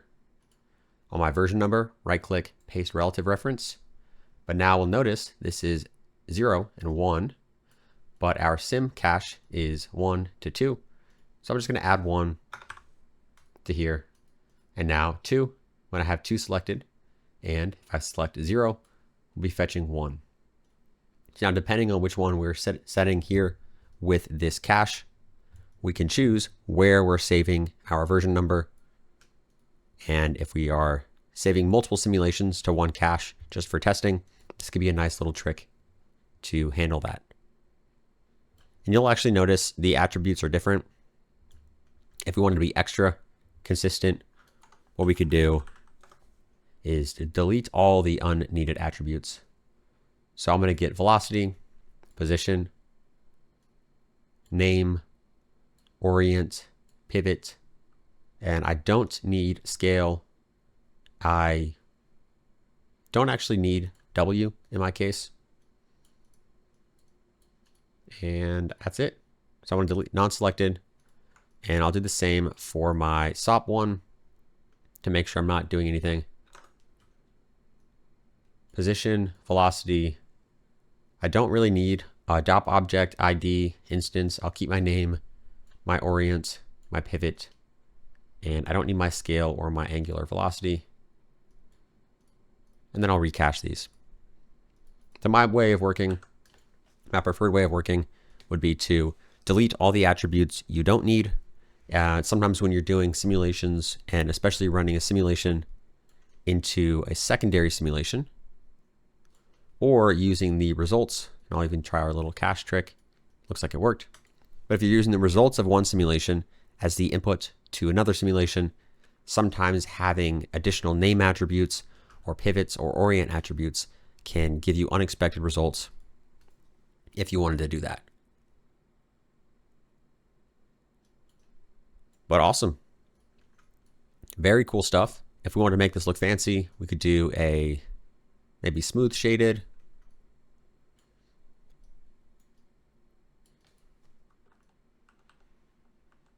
Looks like actually while we're here, maybe we need to recompute the normals for the inside of our fractured geometry. So we can see we're getting smooth reflections on these. And that's likely because when we did the blend here and this one, we blended between the positions manually, but this wrangle did not update the normals if displaced. So this is another kind of gotcha in Houdini. When you move particular vectors such as normals, positions, velocities, sometimes they recompute automatically, and sometimes they apply transforms based on world position offsets. So for example, color is a vector that is not modified if you move a position, but the normal is a vector that is modified if you move an object's position. So Houdini does some things for you, and in most cases it assumes correctly, but there are some cases where it does get it incorrect.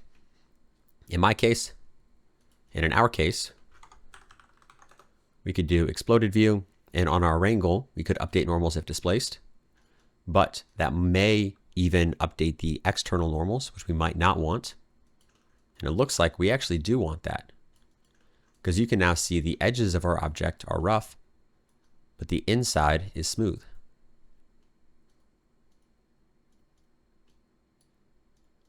So we're actually blending between the positions, bringing it back to smooth, but our normals are no longer correctly set.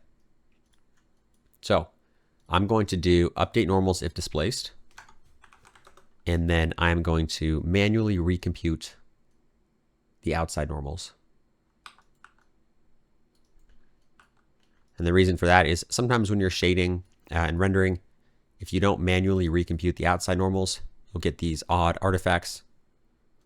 So we like to do a force reset on some of these normals just to maybe clean up some of those artifacts.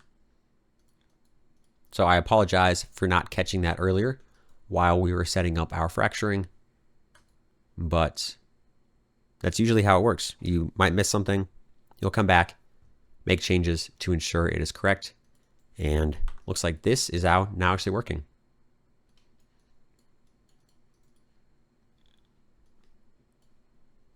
So the last thing we'll do, we'll go back to the end, preview our render. There we go. We're now getting our smooth geometry on the outside, our nice displaced geometry on the inside. It's looking nice and cool. And what we could do even is Again, go to smooth shaded, maybe right click our scene lights and add some ambient occlusion, which just might add a little bit extra cool look to our shot. So awesome. That's going to be all for this section. I'm going to reorganize a little bit before I cut.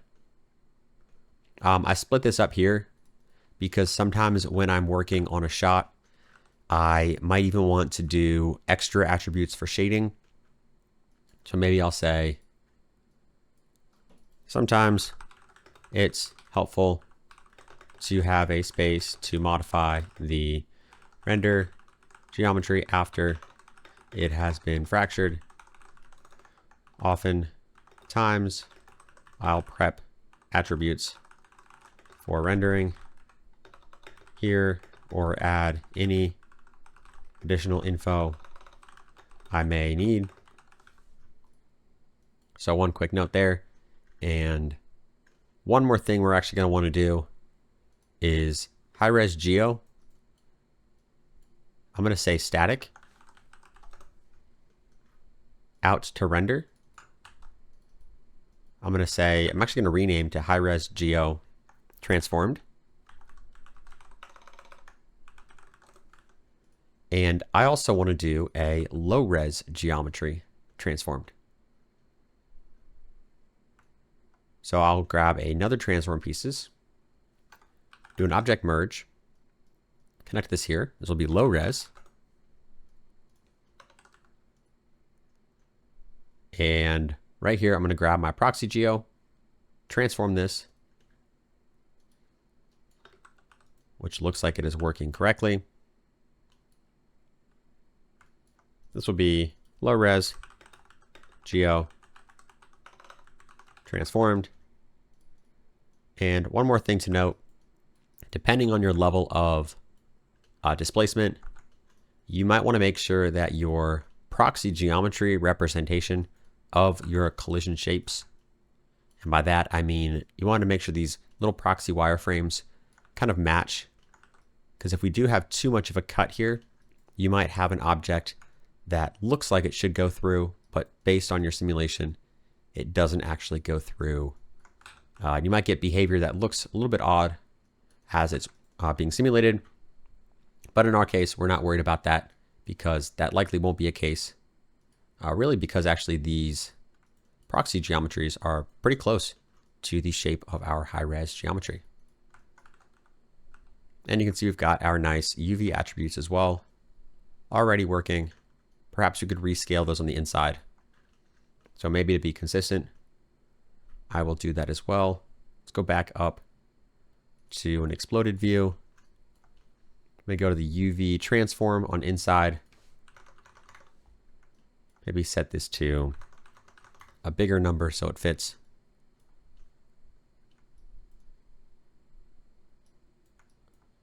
And that looks good. Save to disk. Go all the way back down here. Now we've got our high-res geometry transformed and our low-res geometry transformed.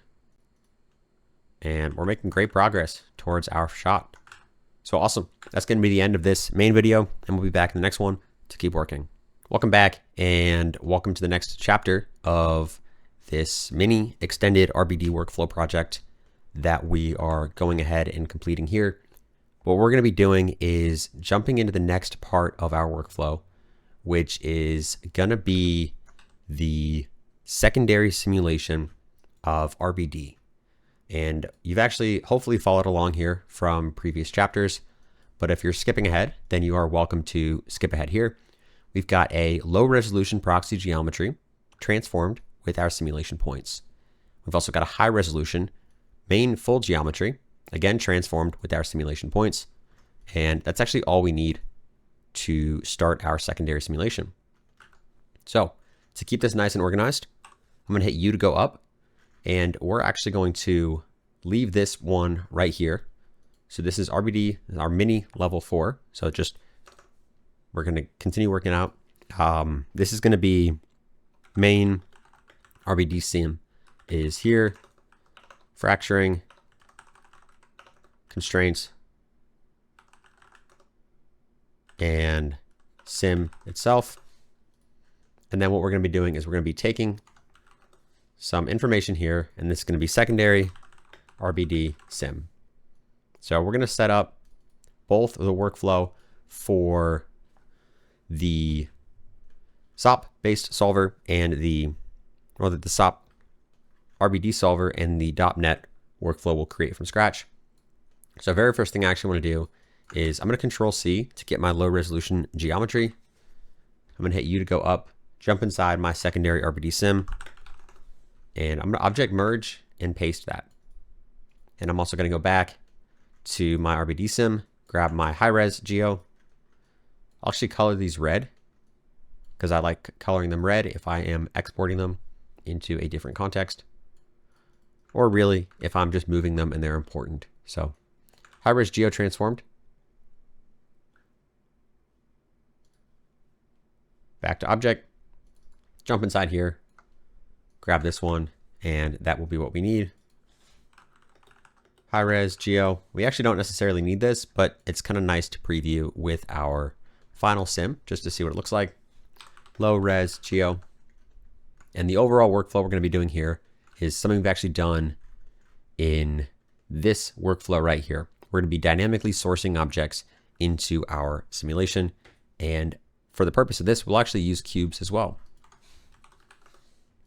Or we could use a platonic set to any one of these. Probably not the teapot, although that might be cool. But maybe we'll use the octahedron.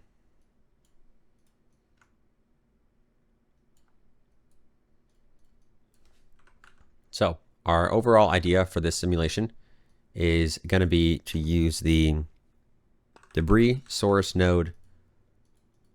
Whoops, not that one. I'm going to connect it here. And what this will do is this will create additional debris or additional source points within our simulation based on wherever the incoming packed objects does a few things, where it has a certain number of impacts or where it moves a certain distance. So we can actually now see what's going on. And what we're going to be doing is we're going to be sourcing additional debris from some of these points. But we actually don't want to source from all of them. Really, we just want to source them from these first parts. So what we can do is we can decrease the lifespan, and we'll remove unreleased, and we'll remove at life end. So we only want to have the main points right here as the object is falling.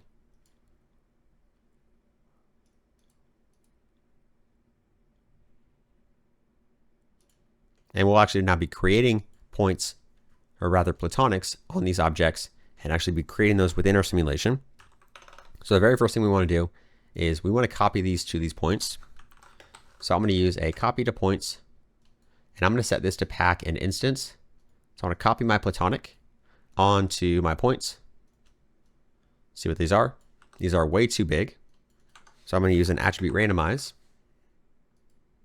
to randomize my p-scale. I'll set this between 0.02 and maybe 0.05.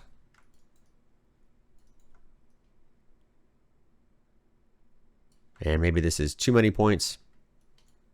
So what we can do is we can delete a lot of these points by either decreasing the density scale on this object here,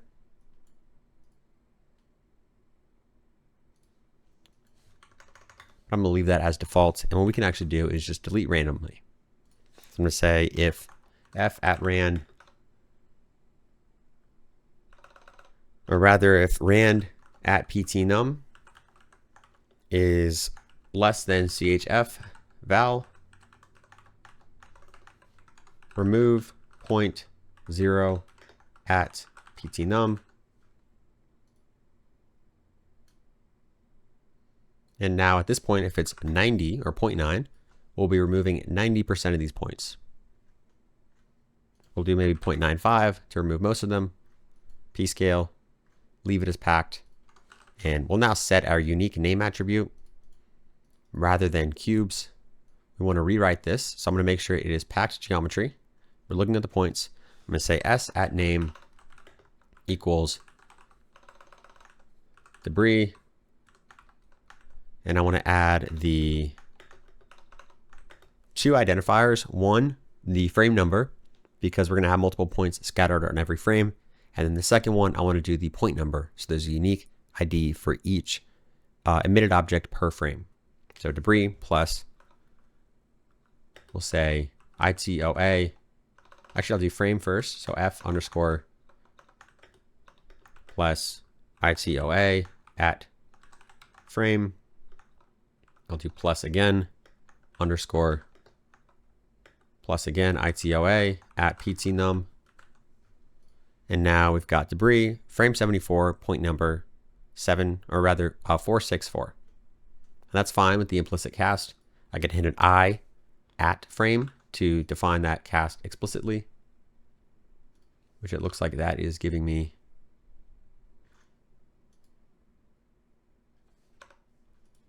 an issue. So I could even do int, or I could even just overall ignore the warning there. There we go. And this will be set name attrib. I want to make sure there's no other attributes that might modify my simulation. And this will be sourcing, say RBD debris source. And now in addition to this, I can actually get my SOP solver, rather my RBD solver. I'll connect this in here to geometry, go back to the start. I'm going to enable my ground plane, click play, and nothing will happen. And what we need to now do on this one, we have learned before in this video, we want to enable the emit RBDs, go back and click play.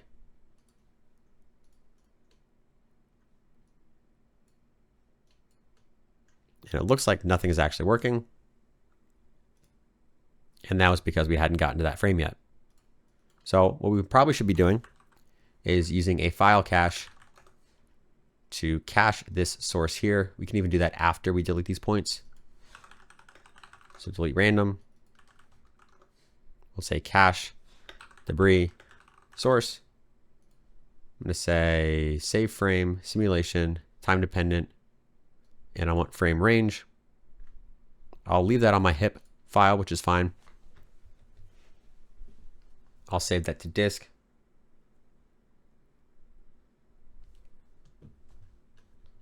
And go back to the start. And once it hits roughly frame 60, there we go. Now there's a few problems here.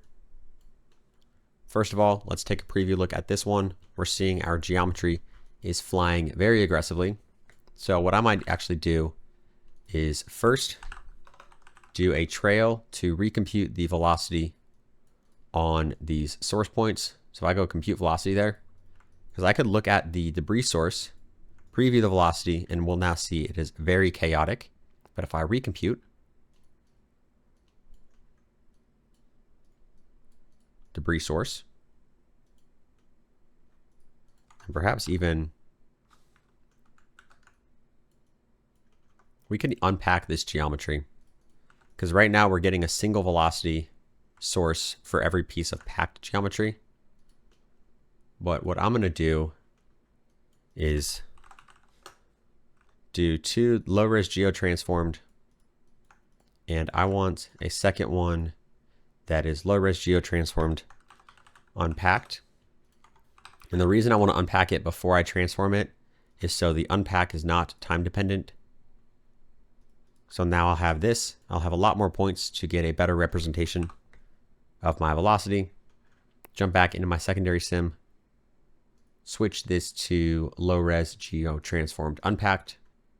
Accept. Recompute those velocities. Take a look at the debris source.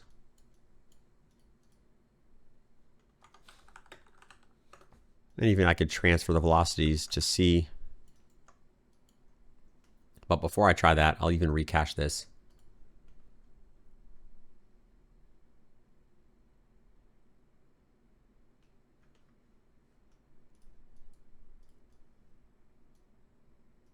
and take a look at the solver settings.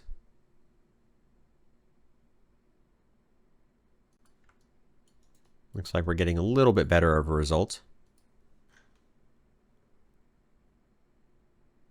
And now our velocity here is probably a better representation of our animated objects, rather our simulated objects. So we're now getting a good result here. Sometimes you do have to retransfer back your velocity onto your debris source, or sometimes even manually clamp your incoming velocity based on the speed of these pieces themselves. So there's a few different ways you can work through that. So we'll go here. This will be my RBD sim.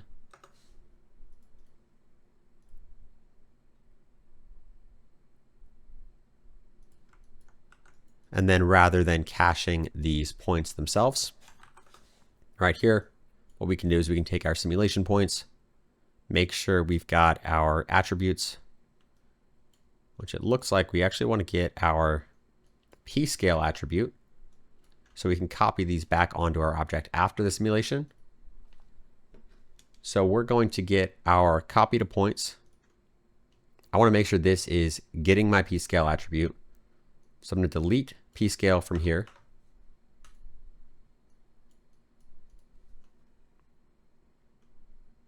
I've got my p-scale coming in. Go back to my simulation. Output, transfer, and I want to make sure I get p-scale. I'll reset my simulation. It is not on the incoming.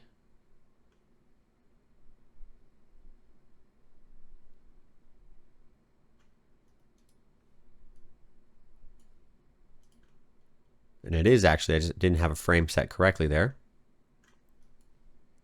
Now hopefully it would show up on the output. It looks like it does. P-scale, there we go.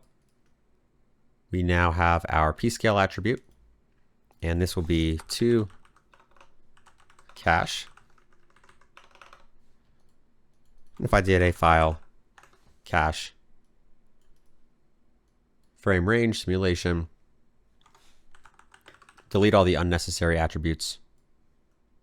So I want my position, my velocity. I don't need the age ID instance. I don't actually need the name anymore, but I do want the orient. And I don't really need anything else. So delete non-selected. This will be debris, RBD. And before we cache, I'm going to do a null here. This will be my debris object.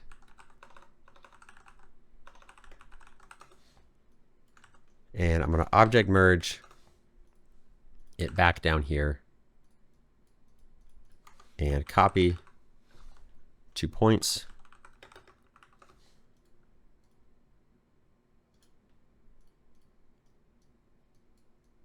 And it looks like we are not caching.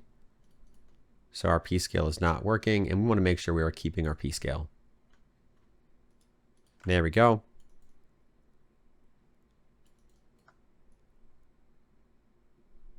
And we are now not getting the orient attribute.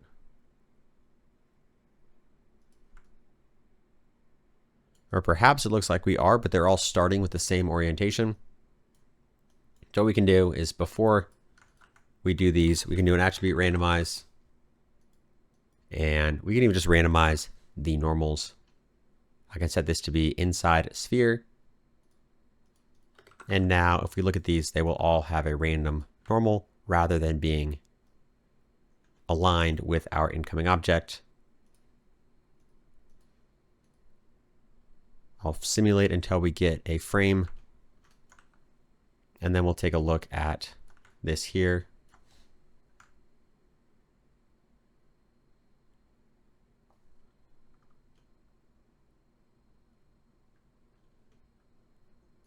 Well, then rather than assigning the normal, let's just assign our orients. We'll set this to 4, and we can leave that as direction or orientation. And we'll take a look.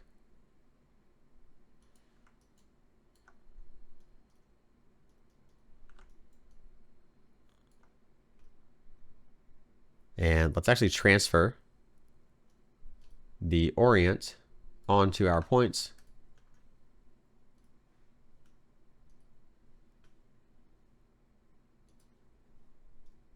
Take a look at our simulation. And there we go. It looks like we're now getting our RBD objects scaled and oriented as we would expect.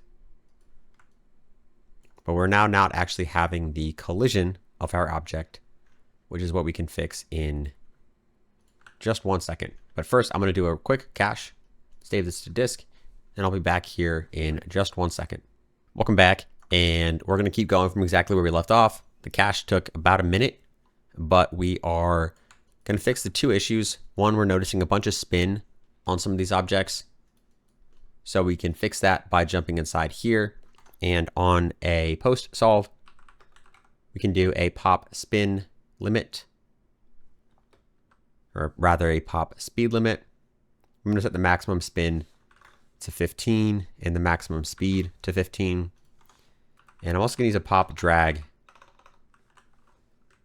spin as well with spin resistance to 0.1 and connect those right in here. Hit U to go up. And even to confirm this is working, I can set the maximum speed to 1. Go back to my sim.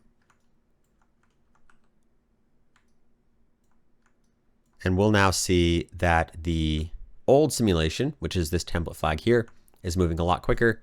And the new simulation is now slowed down quite a bit because there's a max spin, rather a max speed set of 1.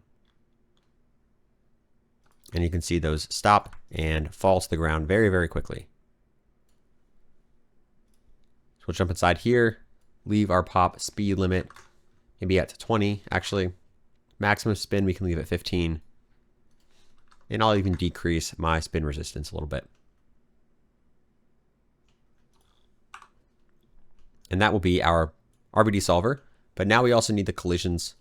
So that is where we might need to grab our low-res geo transformed. And this, we want to actually have the packed geometry.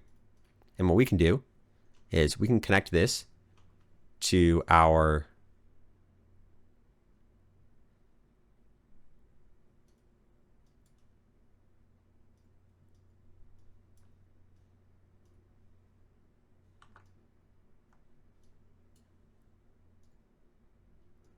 well, we will have the same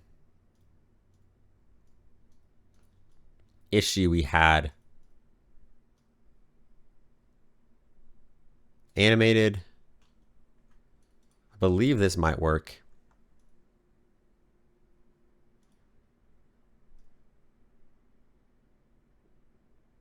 And it looks like it is. And the issue I was expecting us to have is if we connected this, and actually rather to be a little bit more intentional, what I should set is I at active equals 0, I at animated equals 1. This is set attributes, and it looks like the workflow for SOPS, as we're expecting our collision geometry to come in as animated. It would be deforming if it was transformed before the geometry was packed, because it is packed geometry, and then the transforms are applied after it's been packed. We can leave it as animated. And now we can have, if I reset, we'll fix that scale issue.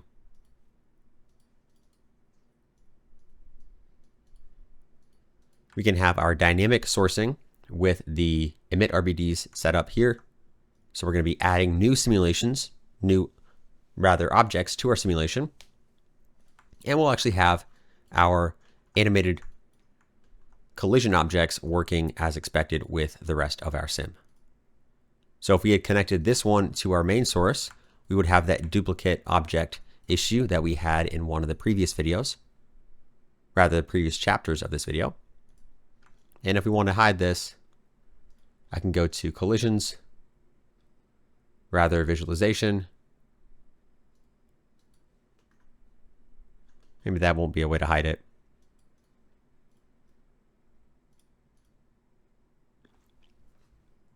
It looks like this will actually is not giving me the result I'm expecting, because this should just be geometry points. but we're getting a full simulation in all the geometry rather than just the individual points. So I'm going to do a new scene view, and hopefully the geometry itself will disappear. And it looks like it almost did.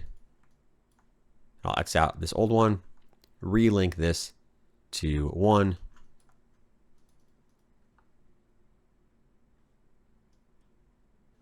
And if I do a hide other objects, there we go.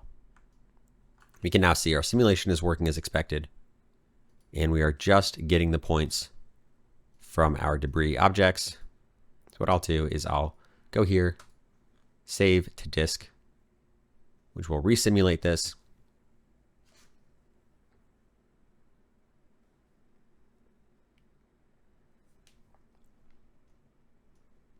And then we'll set up this similar setup within our DOP network as well.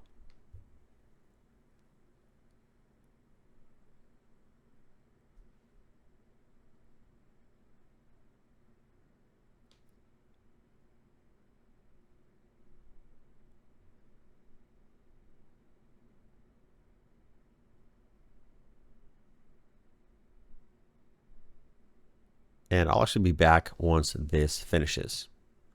All right, welcome back. The simulation just finished. It took about 2 minutes and 10 seconds. And you can actually now see we've got all of our simulation points and debris working correctly. And one thing we perhaps could have added would have been some friction, but I'll leave that to be your homework perhaps for improving the simulation. So now what we're going to do, we've got our high res, our low res geo. Also this to be unpacked. Do a little bit of cleanup to stay organized. This is prep, the collision source.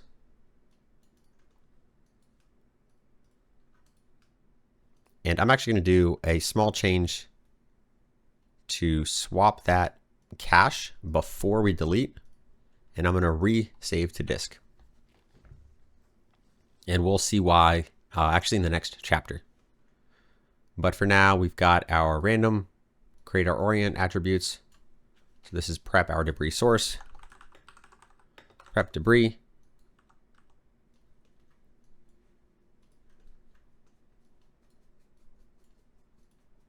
This is the SOP sim, SOP level simulation.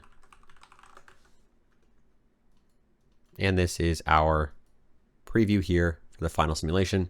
To set this up for our DOP network, we would create a DOP net. This would be our RBD sim.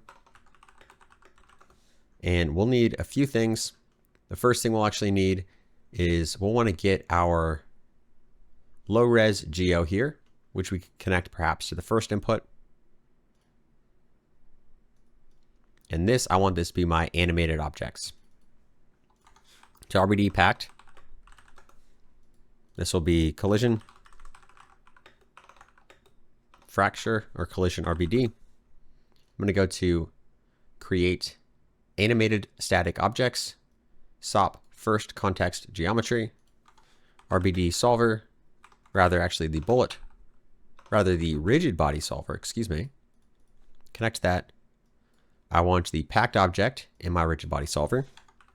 I want a gravity. I want a merge. And I want a ground plane. Switch that around. If I click play, this will look like it's simulating, but actually it is just bringing in the animated object here. So we'll do another RBD packed object for our debris. We'll merge. And we'll actually have the source within this debris. And if you remember from the previous videos, you will remember we need an enable solver and a SOP solver. And we're going to connect our SOP solver to the enable solver. Our enable solver, we're going to run over just the debris. And it's not showing up here because I added this after the simulation had been initially run. So I'll reset, which will recache my simulation. Or refresh my simulation rather. And now I can see my debris. Hit U to go up. I want to grab this debris source right here and looks good. Jump inside. I can even go to the first frame. I'll do a merge and a object merge. Connect this to my merge here. Fetch this. Actually don't want the set name attribute. I want the RBD debris source. That's going to keep my network a little more readable. Hit U to go up. Go back and click play. And now it will be very fast, and hopefully our objects will be merged correctly. And if we hit U to go up, adopt import, I'm going to grab just my debris. And my hope is that we only see the debris. And if I do another one to grab my collision RBD, my hope is that we do not see the debris. So no debris here. And I just want to test this to make sure that we are not accidentally sourcing within our collision RBD, because if I did not have this enable solver, it would be creating duplicate copies of this packed geometry. And I could even showcase that right here. Shake to disconnect. Play. I'll wait here. We got frame 62. Hit U to go up. We now see debris here on our debris, and we also see those points on our collision RBD object as well. So we've mentioned this before, but these solvers run independently on these objects here. So we want to make sure that this SOP solver is only being run on our debris object. And this is where we source our RBD. Hit U to go up. I just want my debris. I'll create points to represent objects. I want to make sure we're bringing everything up. We can grab our P scale.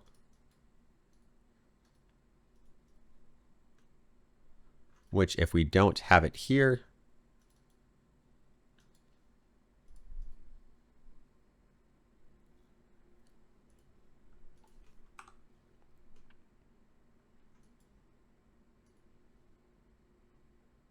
looks like we do. I will leave the same attribute delete, push this into my debris here for this sim, set this to 2, and I actually won't cache it yet. I just want to preview what this is looking like. So I've got my orient, velocity, P scale, and position. And it looks like this is working as I would expect. And we do have a slight difference whether we use the SOP solver, excuse me, I did it again, the SOP level RBD solver or the DOP network, which is to be expected. So no issues there. All right, good stuff. I'm now going to do a switch node. We'll say cache, select, right click, copy parameter, do the same little trick we did earlier, paste relative reference, add 1 because of the 0 indexing for our inputs. And now, if we select 0, we should have 0. And if we select 1, we will have 1. I'll color this red, and we'll do a quick save to disk for our DOP simulation. And you actually might notice this is a little bit quicker. But for the sake of the video, I will still cut and come back once it is completed. All right, welcome back. We've got our final simulation here, working as expected.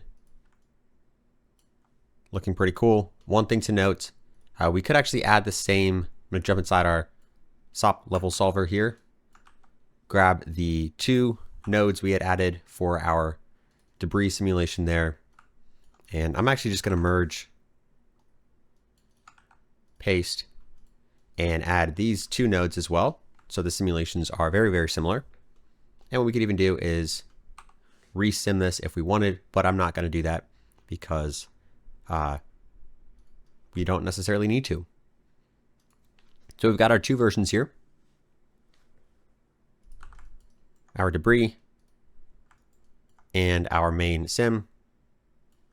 And if I control click our high-res sim and even hide our geometry, and even set this to smooth shaded, perhaps with some ambient occlusion. We can see, maybe with the flipbook, uncheck our resolution so it fits our native window size right here. And we can see the final results of this RBD debris. And I might actually escape to make sure we can see this flying up in the air first, and then select my flipbook.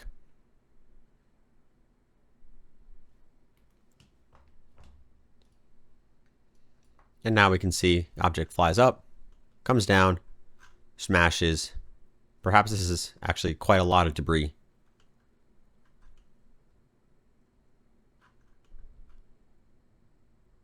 There we go. And I think to improve this simulation, this would look very good if we had some secondary breaks within the RBD. So it wasn't just connected or broken. We had some smaller chunks that broke off and kind of some mid-tier breaks. But for now, we're just trying to cover some of the workflows and the gotchas within RBD. So we're not going to go into a full boss battle. That's what Level Up Houdini is for, if you are interested in learning more. But for now, we are sticking with kind of just the core fundamentals for RBD workflows. So I'm going to do a quick reorganization. And by that, I mean just a few network boxes. This is our DOP network simulation, the SOP level, and actually rather, these are the high res or the primary RBD sim collision.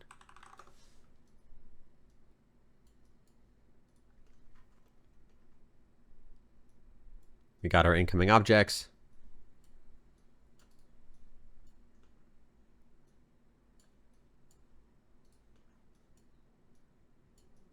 And then this down here would be out, secondary, RBD, and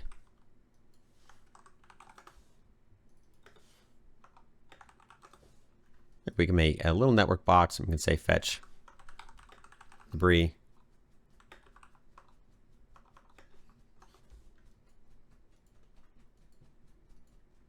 And that'll be our cache, if I can color that correctly.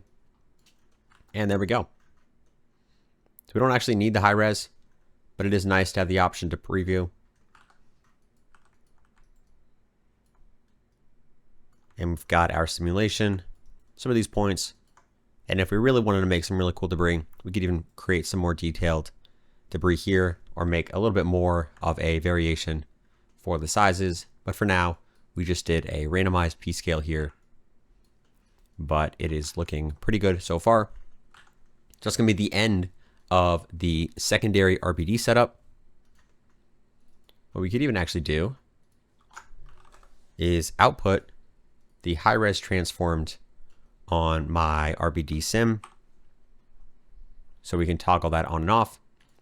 And on the secondary RBD sim, we could add a output node for that secondary sim here. So we can toggle that one on and off as well. Now we're making slowly making great progress. Next up, we're going to do a quick simulation with POPs and then a smoke simulation. A more robust workflow perhaps would be to do smoke first and then use that to advect POPs. But because we are going kind of in order and not going to get too complex in this example, we're going to go POPs first and then create some smoke after that. So awesome. That's going to be all for this chapter. I'll be back in the next one. Welcome back and welcome to the next chapter. In this video, we're going to set up our POPs simulation to emit a little bit of extra debris from our actual RBD simulation here. And we will use both the main RBD source as well as these additional tiny debris pieces that we did in our secondary debris as the collision, and potentially not for the emission. We might just stick with our RBD sim for the main emission, but we'll use these both as colliders for our secondary particle simulation. So for this one, we're going to need a few things. I'm going to create a new geometry container here, and this is going to be secondary pop sim, and we will actually be using, if I jump inside secondary RBD sim, we're going to want to get the main, I'm going to hide these other objects, so we're only seeing what's inside our current geometry container. We want to get this low-res geo unpacked. In our case, it's fine if it's unpacked. We actually do want it to be because we're going to translate this into a volume for our particle collisions. So I'm going to jump inside here. I've actually copied this entire object merge. Jump back inside this one here, and we can see now we're getting our low-res geo transformed unpacked. And what we want to also get is our out secondary RBD, because we'll also use this as a collision.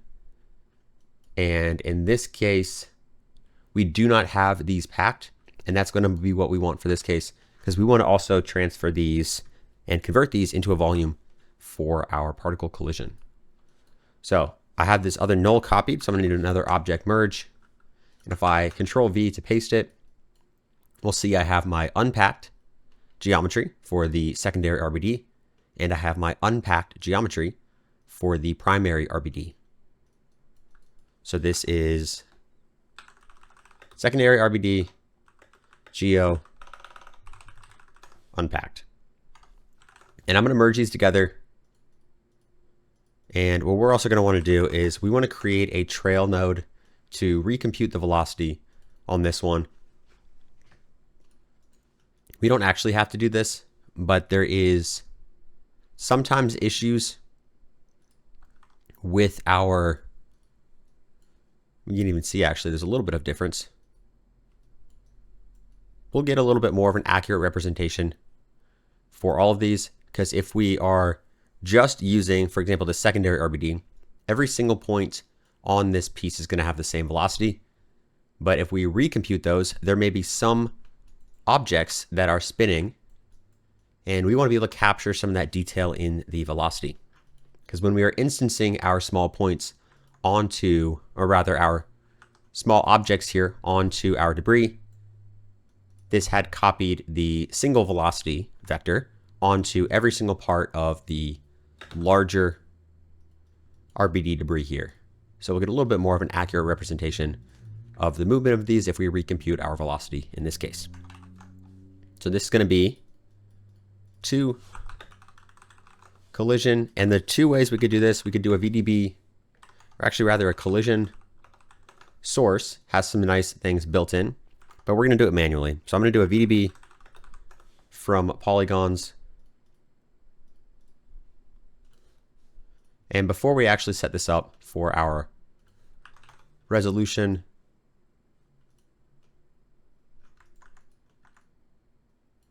actually we'll be good to go ahead and start doing this. So I'm going to do 0.015, maybe even 0.01 I could do. And on my VDB from polygons, I'm going to name this distance VDB to collision. Right now I've renamed the actual SDF to collision, and I'll also be rasterizing our point velocity here. I'll select this top one here, our point velocity, and I want to rasterize that into a volume named vel. And this is going to be my out RBD. Actually, I'll say out collision. And we will be doing a pop net for this one, which is just a dot network with a couple things already prepared for us, which is very helpful. And in addition to this, we're also going to need to have a source for our particles. So I'm going to go back and we're going to go secondary RBD. And if you remember from the previous chapter, we prepared our debris source with some particles here, and then we had actually deleted a lot of those when we were sourcing our RBD. So we didn't need as many RBD objects. But what we're going to do is we could even use the opposite of this one. So I'll duplicate this wrangle, I'll flip this from less than to greater than. So now any object that was emitted from the RBD, or any of these points, will be working through my RBD setup, and then the rest of them we can use for our particles. I'm going to say this is out debris source.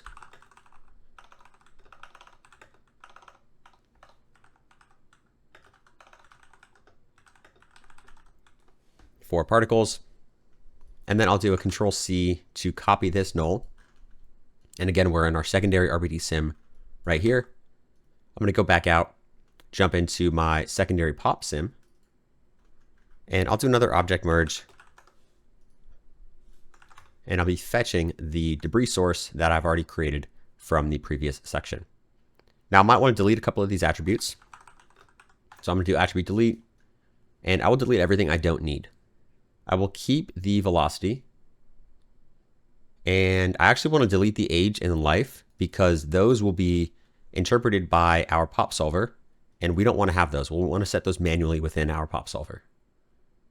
So I think actually just deleting the velocity, and we could leave the position. Houdini won't by default delete the position, even though technically we'd set it to be deleted. And even if we manually try to delete position, it won't let us. So I'll just do V, delete non-selected. And rather than actually using a null, we could just plug this straight into our particle simulation. I'll say this is pops, debris. I'm going to Control C on this out collision. And first we'll grab a merge to set up a ground plane for our objects. Go back, and then what we want to do is on our pop source, we will use the first context geometry, but because we're not actually scattering on these objects, we actually want to use every single incoming point. So I'll jump back inside, and on our emission type, we will say all points. We'll go back. And I even want to set up a couple of the life expectancy. 100 is fine. I want these to grow and then, or be born and then never disappear. I don't want them to disappear at all. Inherit velocity is good. I want to use the inherited velocities. And I'll do a pop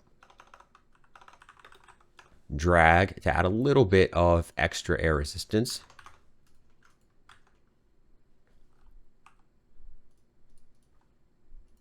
And we can click play to see what we're getting. And looks like there's one thing we forgot, which is our velocity, or excuse me, rather our gravity. So I'm going to add a gravity force, drop that here at the bottom of our network, our dot network. And we can see we've got our nice setup here. And one more thing, we all are noticing a little bit of bounce from these different objects or from these different particles. A way we can change that is we can either decrease the bounce, or you'll also notice if I go to set view, perhaps even front view, these are all bouncing towards the same height, which makes it look a little bit irregular. So I can space 1 to go back to my 3D view. What we could do is we could randomize the bounce.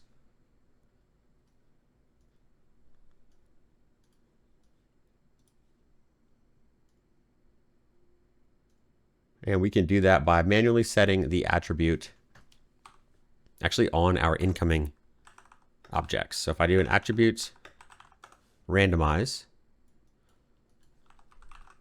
I'm going to set bounce. I want this to be 1 dimension, and I'll do, just to test if it's working, I'll say minimum value of 2, maximum value of 10. And I'll go back to the start, click play. And there we go. We can now see that these values are correctly working in our simulation because we're now getting an absurd amount of bounce. But we want 0.1, which will be maybe 10% of the incoming velocity, or perhaps 0.1 to 0.3 should actually be solid. That should be pretty good. Go back, click play.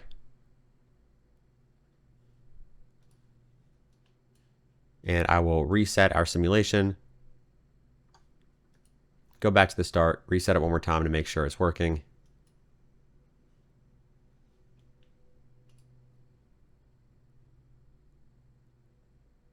And there we go. If we wanted a little bit more, maybe we could do 0.25. to 0.6, but just having some kind of variance between these is going to give us a little bit more of an organic result. I'm going to do a DOP import. I'll manually fetch just the particles, which will be just the pop object. Welcome back. Apologies for that quick cut. We're going to continue from exactly where we left off. We've got our simulation set up here, all working nearly almost as expected. But we now want to add the collision for our actual objects here. And the way we're going to do that is I'm going to do a Control-C to copy this collision. We've got our SDF named collision, and we've also got our velocity field named vel. And we're going to set up a static object. Move this down. I'm going to do another merge node and connect this static object to the merge. And I'm going to hit Shift R to flip the merge orientation. So the static object is on the left side. I'll say this is my RBD collision. And for this one, what I want to do is paste the path here for my VDB, as well as under collisions. I'm going to switch to use volume collisions. Under my proxy volume, I'm going to name paste my volume against the same null. And I'm also going to set my mode to volume sample. We'll now see we do have the geometry incoming, but I'm going to uncheck display geometry and check collision guide, because I actually now want to make sure that the collision is going to be accurately representing the size of my large objects as well as the small objects. So I skip ahead maybe to a frame where we can see some of these smaller pieces, maybe 70, 75. And I jump back inside my network. Hopefully, which it looks like we're actually not seeing this. I was expecting to see these blue everywhere else. And the reason for this is our static object by default is assuming our collision object is not moving. If it is moving, we're going to need to put it under deforming geometry and let the solver know, or rather let the object know, that it should refetch the geometry from SOPS at each time step. So if I enable the deforming geometry here, Houdini is now hopefully not going to crash.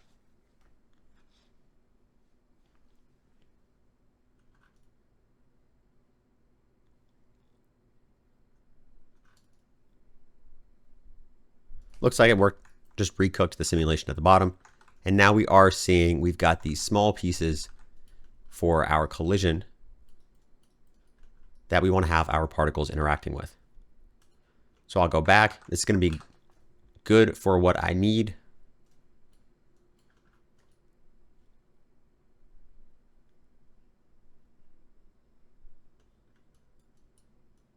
And if we wanted to actually be a little extra thorough for our VDB volumes, rather for our velocity, what we could do is I'm going to grab just my velocity field. So vel, delete. Actually, rather not delete, not selected. I do actually want to do that. So I'm going to go here now. I can see I've just got my velocity field. I'm going to duplicate that null. I'll say out collision, vel, Control-C, jump inside here. I can add a pop advect by volumes.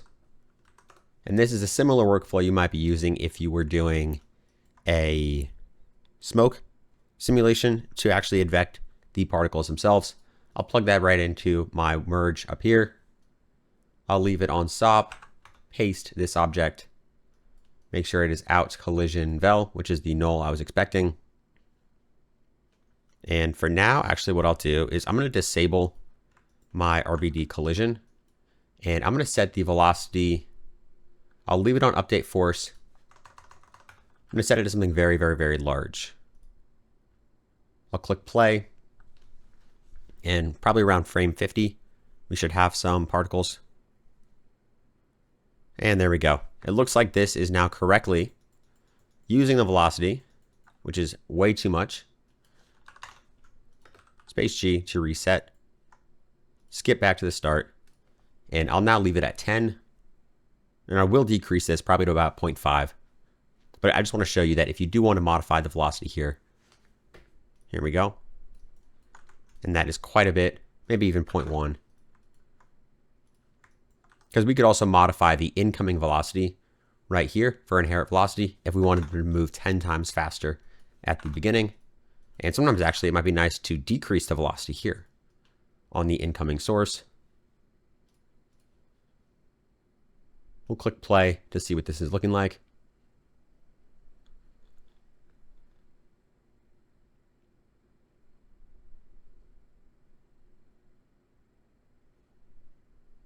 And there we go. We got a little bit of movement.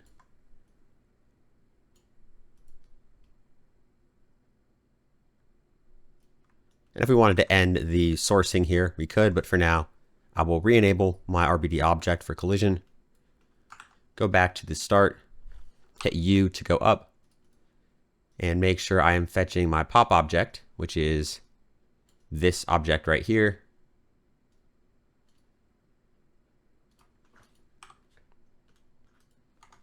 And I'm going to do a attribute delete. I'll let this start and simulate until we actually see some particles, because once we have a few particles, we'll be able to see what attributes. Here we go. I'll just click pause. We can middle mouse. We can see there's a ton of attributes, and a lot of these I actually don't need. So I'm going to delete my, delete non-selected, but I'll select the ones I want to keep. So position, velocity, age I might want to keep. ID I can keep as well, because if I wanted to randomize some noise, having the ID for each individual particle would be good. And life is going to be 100 for all of them, because that's set to be constant. And that should actually be solid for what I want to keep. I'll now do a file cache. I'm going to say frame range, simulation, time dependent cache, particle, sim. And I'll actually save this to disk. Welcome back. A really quick cut. I actually forgot to check the delete non-selected. So we were actually deleting all of the attributes that we did, in fact, want to keep. So I'm going to delete non-selected, make sure we've got our age, ID, position, and velocity. And I could even delete actually our detail attributes as well. And if we really wanted to be a little more thorough, we can add a group delete as well.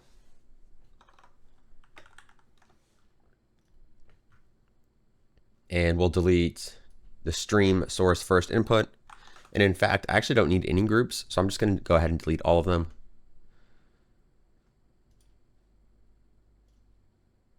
And for detail attributes, I do want to delete those too. So I will not put them in here because delete non-selected is going to be set active. So here we go. And we've got our clean geometry right here. And if I recache this, it only took a couple minutes, but I will recache it and then come back in just 1 second. Welcome back. The simulation took just over a few minutes to finish up. And if we play through, it does look like there is a little bit of jittering, but that is because we've got our collision objects right here. So if I control click the template flag for my collision and just play through, we'll see that that jittering is actually where the original RBD simulation is colliding with those particles. So for now, we are going to not worry about that, and we're going to continue with the rest of the workflow. And if we did actually want to have a little bit more of the velocity, now that we're actually looking at this together, perhaps we could try to fix that.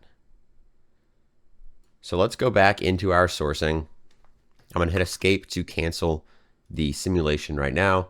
And I want to enable my pop source. I'll leave 0.9 for inherited velocity. For now, I am actually going to disable the pop advect by volumes.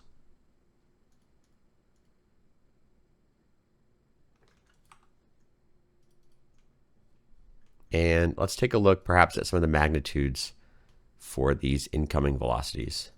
So I'm going to do a wrangle just to compute the speed. f at speed equals length v at v.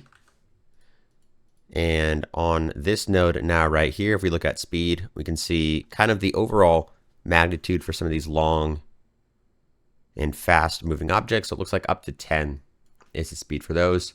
And let's take a look at our incoming particles. And it looks like the original speed is roughly around the same. Compute speed.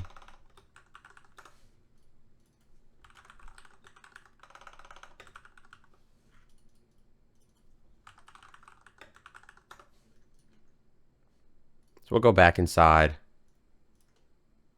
make sure we actually do have our incoming velocity.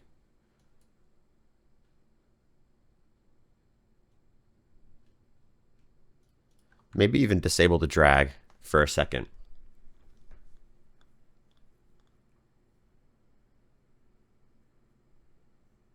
And right now the cube is above our camera, because if you remember, we did throw it up in the air before it comes down to hit the ground.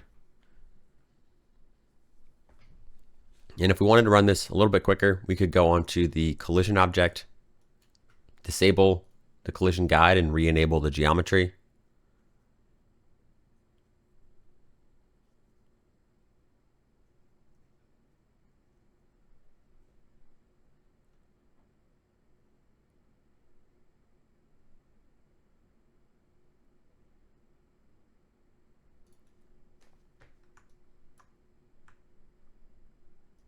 Well, we could even do, if we did want some of these small pieces, actually let's take a look to compare.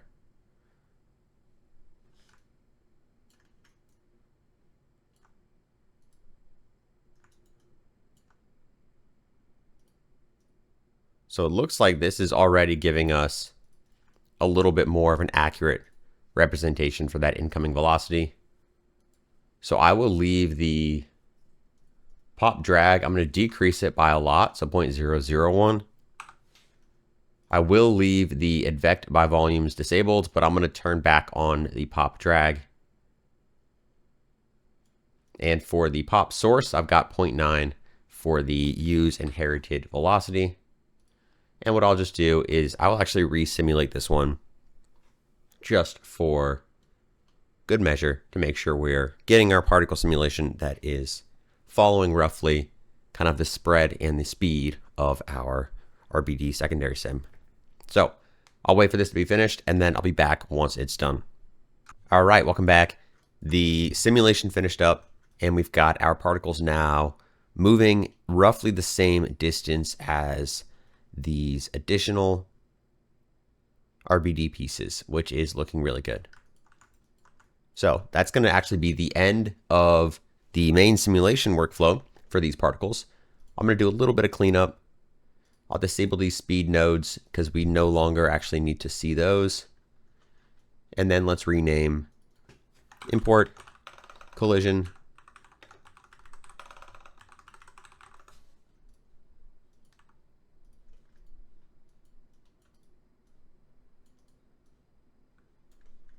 I'm going to move these down below.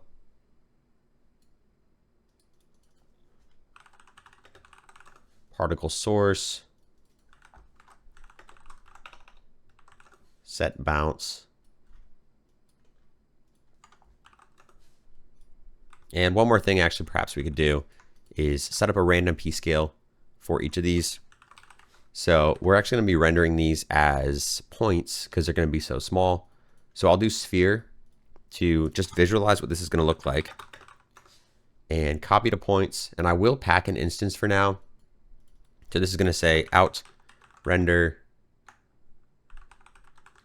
particles, but I want to now copy this sphere to these points to see, and you can actually now tell that we do not have any p-scale randomized for these. So let's do just an attribute randomize. We'll be fine to set this up. I'll connect this again to the copy to points.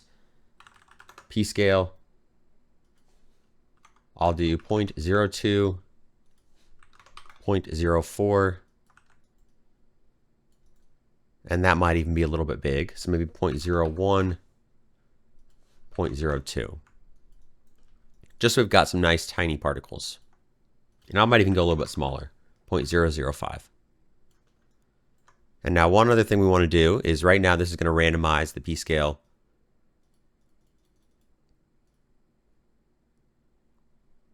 Potentially for every frame. So to ensure we're not having any weird changes, let's use the seed attribute from ID, which we had actually correctly cached from our pop simulation. So then we won't accidentally get any different p-scale values as the points are either being sourced or accidentally removed if the life for any of those had expired.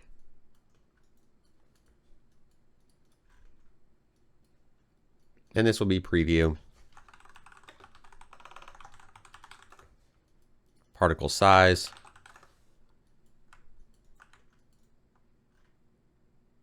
And I will do one output flag down here. All right, welcome back. Apologies for that quick cut. We've got our output flag right here. I'm going to hit U to go up. We'll color these green because we've now finished those. And just take a quick preview. We've got our main RBD, our secondary sim here, and our particles. So slowly making progress for this mini destruction shot. In the next stage, the next chapter, we're going to take a look at setting up some smoke and pyro for our simulation. So that's going to be all for now, and I'll see you in just 1 second. Welcome back, and welcome to the smoke section for our mini destruction example.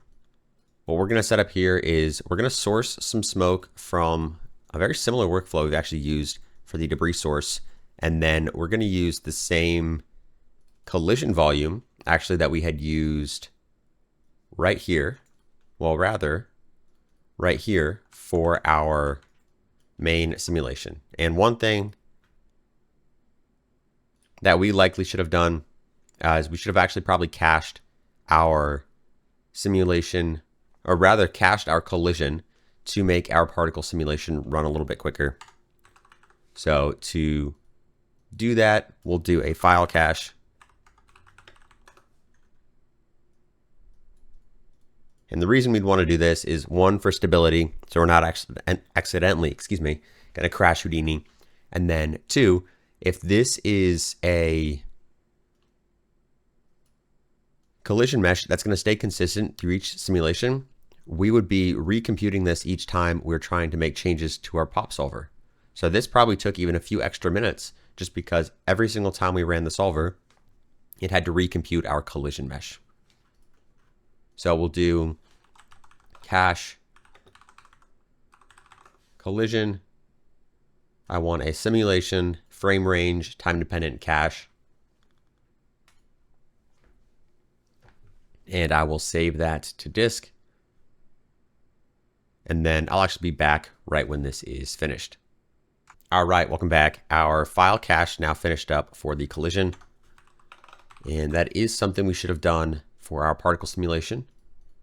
But that is good now that we've set this up. So this is going to be out. Well, actually I could just use this null right here.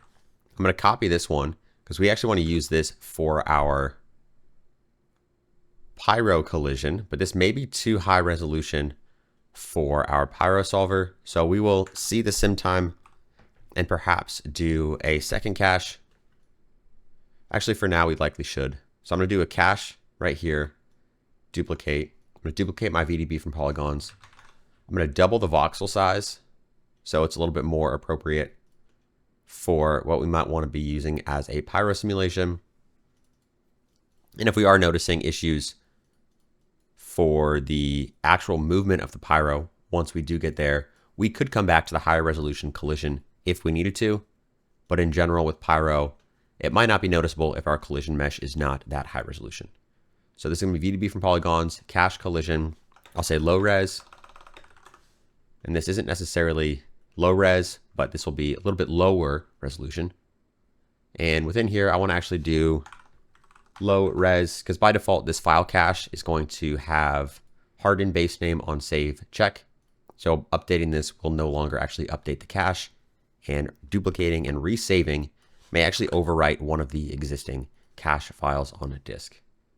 So cache collisions low res. Make sure we are set, and I'll save this to disk and then be back in just 1 second. All right, welcome back. That took just over 50 seconds. I'm going to duplicate this out collision null. Name it out collision low res. Control C to copy. Hit U to go up. And we're going to create a new geometry container, which is going to be Pyro, secondary, smoke. I'll jump inside here. And I want an object merge. I want to get my collision right here. So out collision low res. This will be collision. I'm going to hit U to go up. And for this one, we also want to get the main debris source we had used for our secondary sim, which is this out debris source for particles. And we could actually use this exact one for sourcing our Pyro.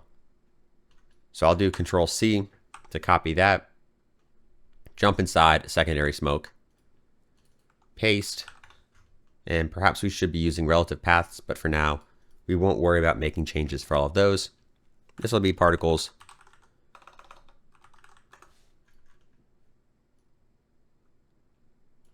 And that is actually all we are going to need for the incoming objects. Now what we want to do here is we want to first rasterize actually some of these geometry or some of these attributes. We want to rasterize in specific the velocity, and then we also need a density attribute for our main Pyro smoke, so we can actually source in density as well as velocity. So to create a density attribute, I'm going to use just a attribute noise. I'm going to set this to density, and I'm going to do a color preview to visualize what the density is looking like. I'll set that to 2 for amplitude. And I want to make sure there's no, first of all, my density is now a vector, but I only want this to be a float. So I'm going to set this attribute name for type here to float.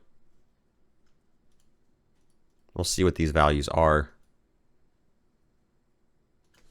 Put my amplitude back to 2. And now we've got values between 0.3 and 1.6. I'm going to do an attribute remap because I actually want these to be between perhaps 1 and 2. So I'll go to density. I'll leave new name empty because I don't want to rename this. And I will just increase the output max, and I'll do a compute range to get these values and then lower them out maybe to 0 to 2. And I want to set this to 1 to 2. So I'm basically lifting up these lower values and remapping those. Then I'll need a attribute volume rasterize attributes. I want to rasterize the density as well as the velocity. And I'll decrease my particle scale as well as my voxel size. So let's skip forward.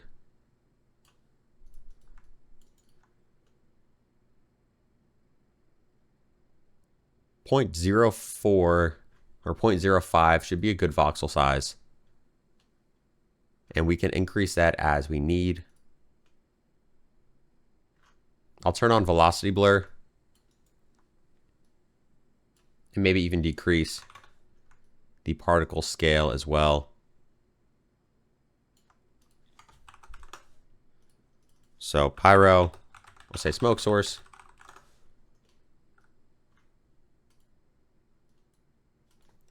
And the better workflow would be to actually save this to disk. So we will go ahead and do that.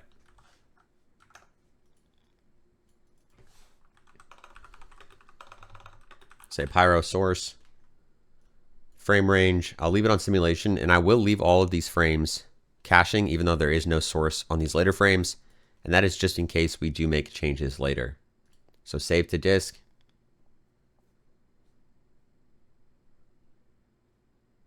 We've got our source smoke. And now for the Pyro workflow, we're going to do a Pyro solver on the SOP level. as well as a Pyro solver on the .NET, or the .NET level, excuse me. And we're going to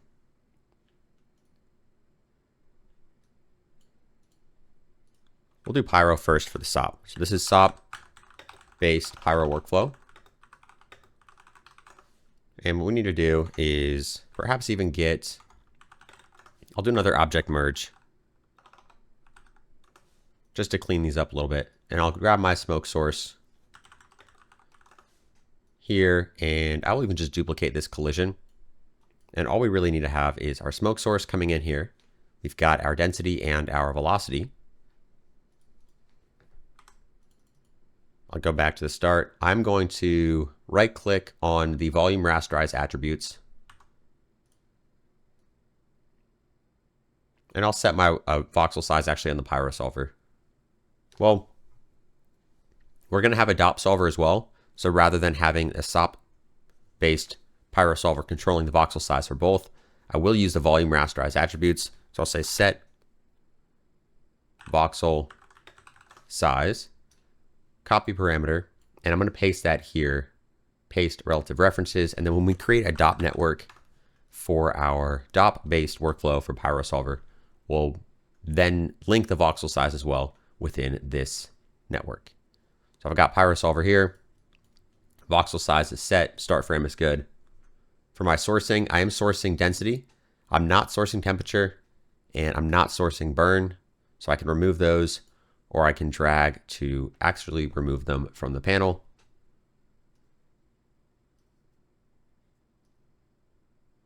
I'll leave Y ground plane as closed below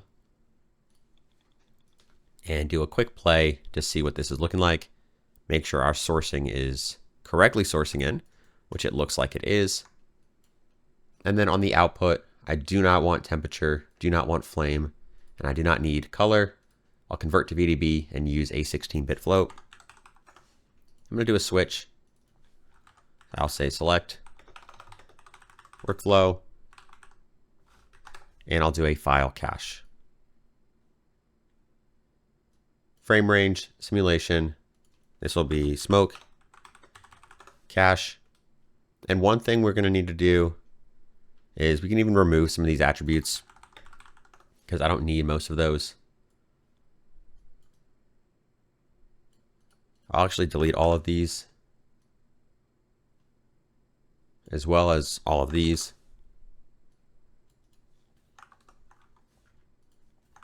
For the primitive attributes, I want to make sure my name is not deleted, which it looks like it is, because I'm going to need that to identify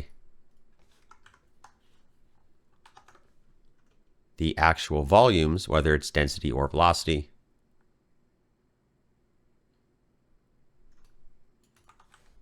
And I could do a group delete too, if I wanted to. So group names, I'll just delete Pyro. And I won't go ahead and cache this yet. Actually, I could because it'll be very quick.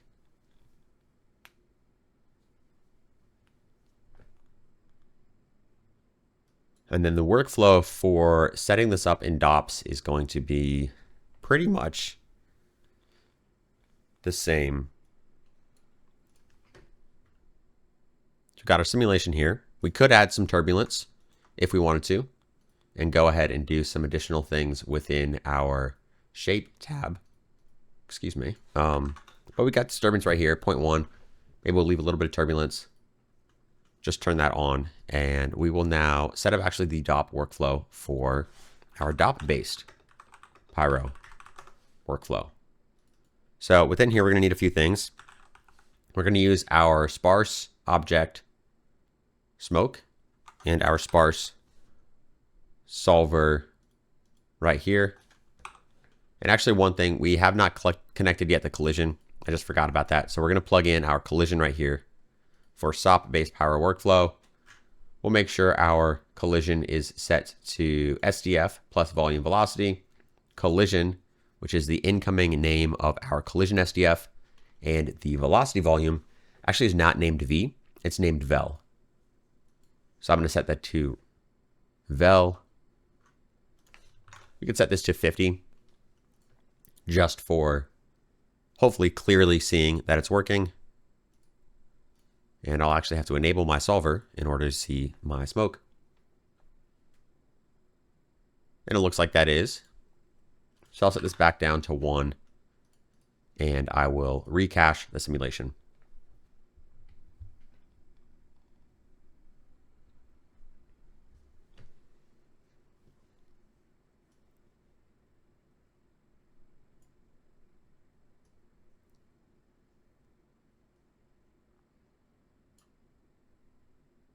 Give it just a few seconds.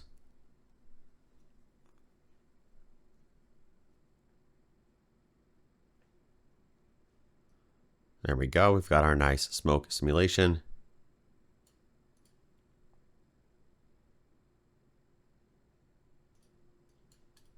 We could perhaps decrease the dissipation 0.05 if we wanted to last longer.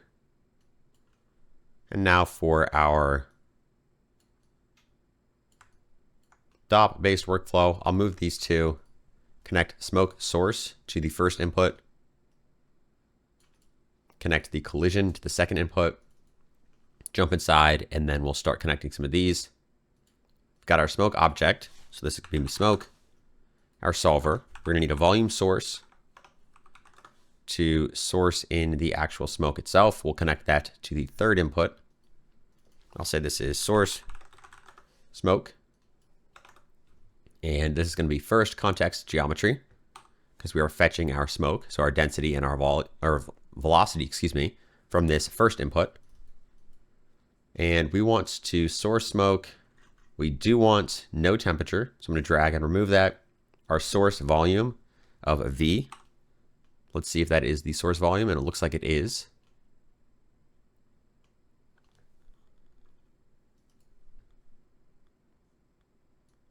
I'm going to set copy for the operation on velocity.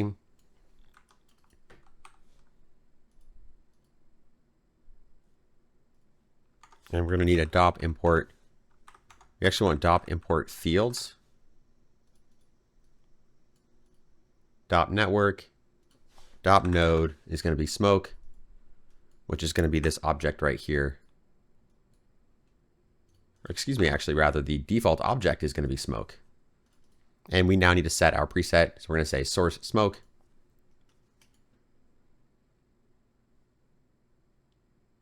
And we now have our smoke, but we do have no ground collision and no collision with the low res, or rather the actual collision objects here. So before we go further, let's even link our voxel size. So right here, 0.1, we're going to go back and get the set volume or set voxel size from the volume rasterized attributes. Right click, copy parameter. On the voxel size, we'll paste it right here. Paste relative references. Hit U to go up.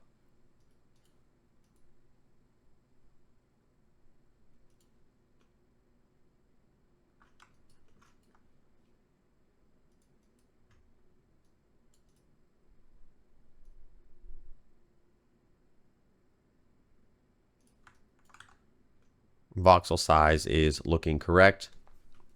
We're going to remove the rest, the color, the temperature, and then we're going to need a Pyro post process because the incoming volumes here are not VDB and they're also not combined.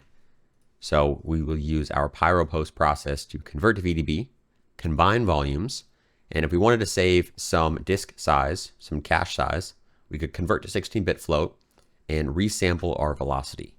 And that will decrease the velocity field's resolution by a factor of, right now in this case, 2. So it'll save out half the resolution of our velocity.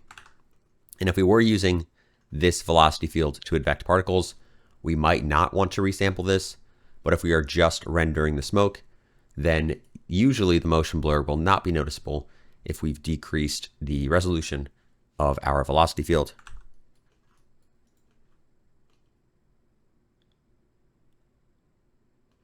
So that will be good to go. We won't actually use a file cache because I'll connect this here into the switch. But what we also now want to do is source the collision from this second input. So we'll jump back in here and we're going to want to do 2 objects for volume source, because we're going to need a source collision for both the ground as well as for the RBD objects themselves. So this will be RBD collision.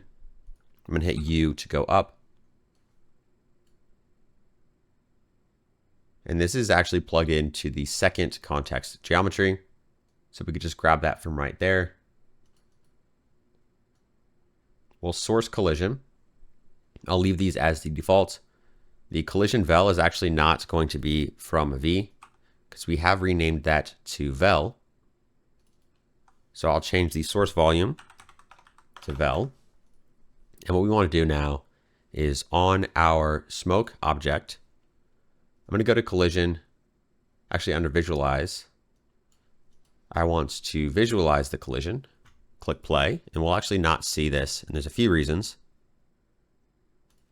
We actually want to do enlarge fields that contain sources, and that's what we should do as well on our smoke source. And then we need to go within our smoke solver, advanced, collision, and uncheck build collision masks. And now we will see our collision coming in to our simulation correctly. And if we want to hide that, we can again go back to our smoke object and uncheck the collision right here. I'm going to hit U to go back up. And now let's create the collision for our ground. The way I like to do this is I'll use a box. That way, if I am using a height field or some other non-flat geometry, I can easily get the correct collision based on whatever shape of my ground is. I'll set this to a size that is actually larger than the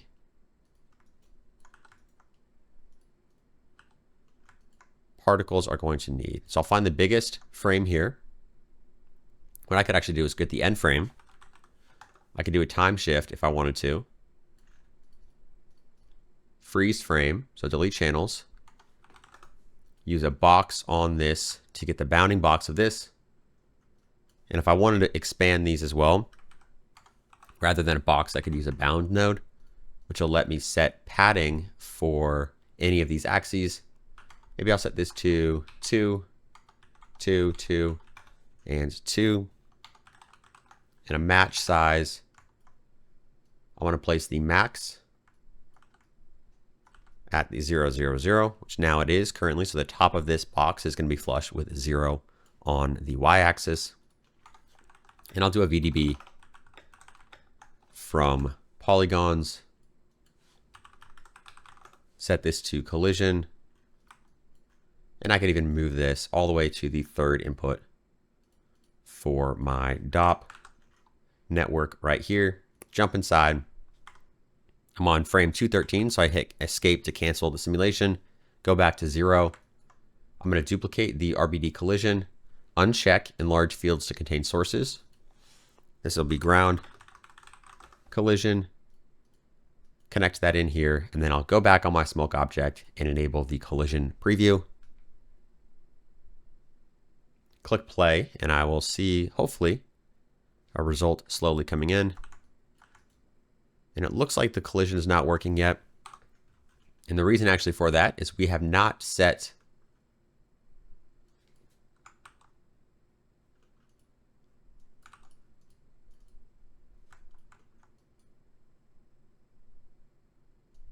the third context geometry. So we need to now actually set where this incoming collision is coming from. And third context geometry should be correct. And now if I go back to the start and click play, we will see our collision is incoming. And because we did not check enlarge fields to contain sources, it is not going to set the bounds of our sparse solver to be massive. If I did check that, we may get a little bit bigger of a bounds than we would need. So I will not leave that checked for now. Preview this until we actually see some smoke.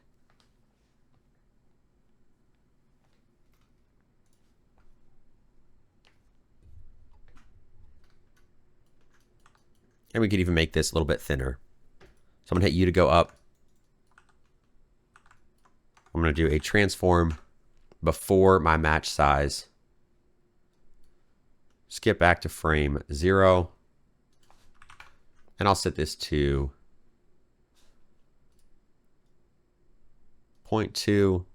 But I now want to make sure that it is not thinner than it is set for the voxel size. And that looks like it should be good. Go back to the start, click play, and I could zoom in a little bit to make sure we see exactly what's going on.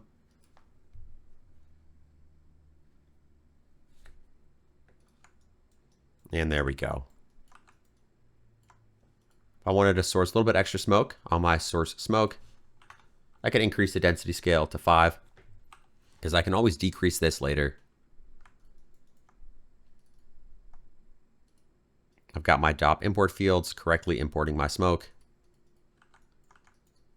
And the one more thing we're going to want to have is dissipation on this smoke. Otherwise, the cache is going to take a very long time because the smoke will never disappear.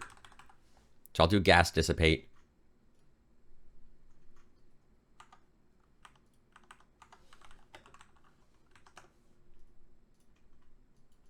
I'll set the dissipation rate to 0.8. Merge, and I'll connect that into the last input of my smoke solver. And if I wanted to do any gas disturb or gas turbulence, this is where I'd be plugging it in. But for now, I actually won't be using any of that.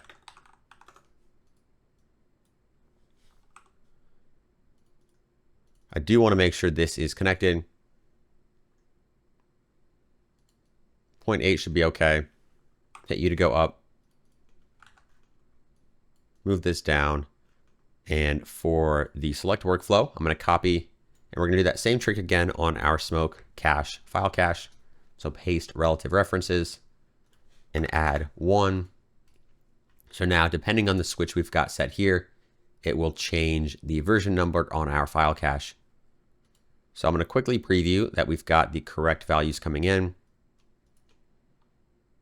Attribute delete is still going to work, and then group delete should be fine, but we'll actually delete all groups.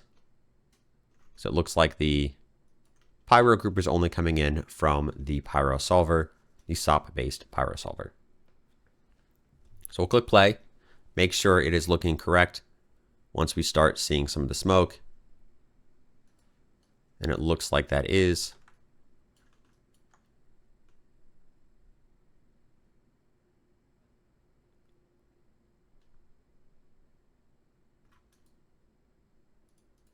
And we'll go ahead and save to disk. And we're not going to worry about that group delete. If we did actually want to fix that, I'm going to hit escape to cancel this for now. We could move the group delete to this branch right here.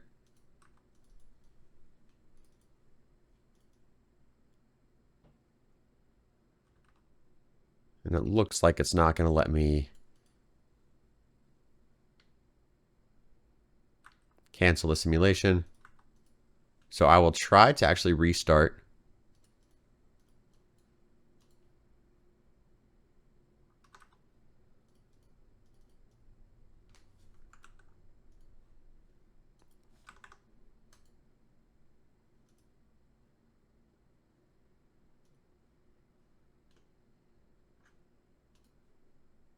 All right, maybe that was a weird, interesting bug, but we should be good to go.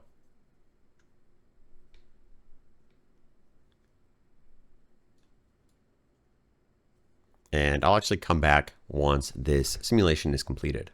Welcome back. The simulation finished. I did restart Houdini because the save to disk pop-up was not going away once the simulation finished. But we've got now our simulation working for our DOP based workflow, as well as our SOP based workflow.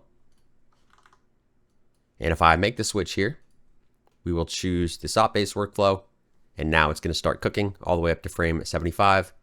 But what I actually want to do is I want to increase the density sourcing for the SOP based workflow. And I'm just going to do that, setting the source scale for density to 5. Because if we remember on our DOP network, we did increase the source smoke all the way up to 5 for the source scale.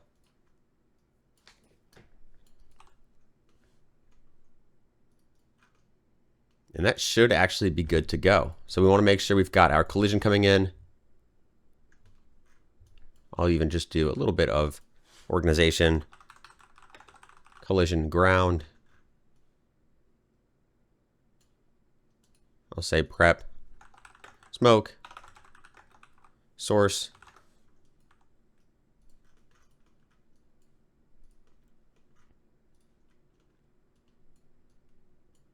this will be our SOP based workflow.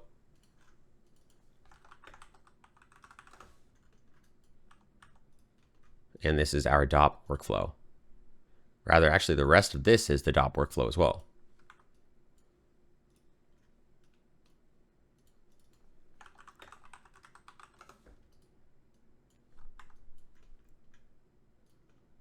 And I want to recache the SOP based Pyro workflow. So this left one here with my switch set to 0. And that is because I increased the source scale for that density. So I'll let this finish up. All right, welcome back. The simulation finished, and there's one quick thing we could actually do to better fix this little switch we've got set up right now. The problem that is happening is if I want to select my switch, perhaps I'm looking at my file cache, and I see frame 81, and I want to compare this to the DOP workflow. If I selected the switch and toggled this to 1, this would actually have to resim all of my solvers. So I'm going to reset the simulation on the Pyro solver for the SOP workflow, as well as the DOPNet, and just show you this quick example. So I've got the smoke cache file cache selected down here. I'll go to frame 72. And now if I want to preview what this incoming one is going to look like, I'd have to change the workflow and select the toggle on my switch. And now that is recooking the simulation just because I had selected this node. So a better way to organize this would actually be to use either the version number here to change this, or we can use a null and create a spare parameter. I'll do integer. I could say select workflow.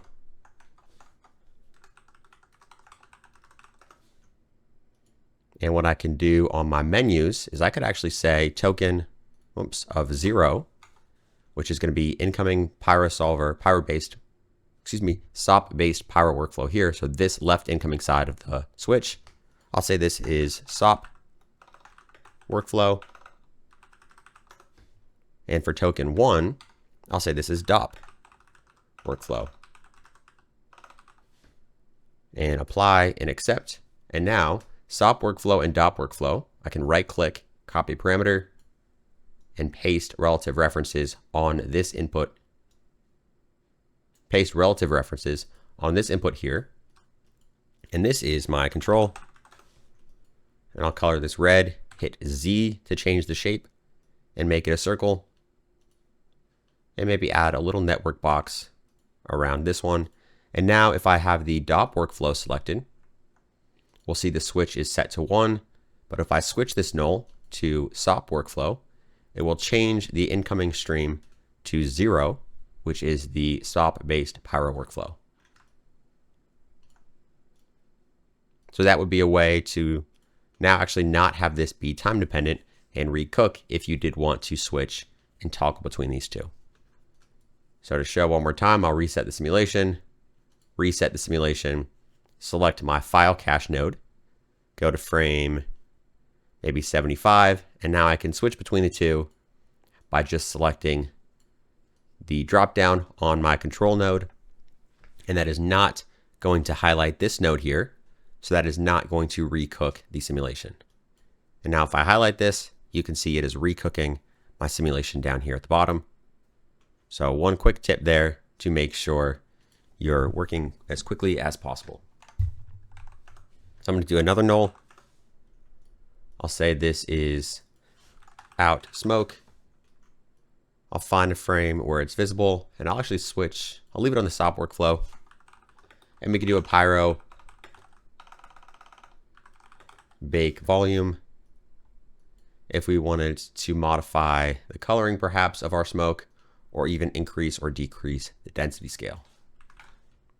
I'll leave it at 1, and maybe I'll give it a little bit of a darker color. And I'll do an output null down here.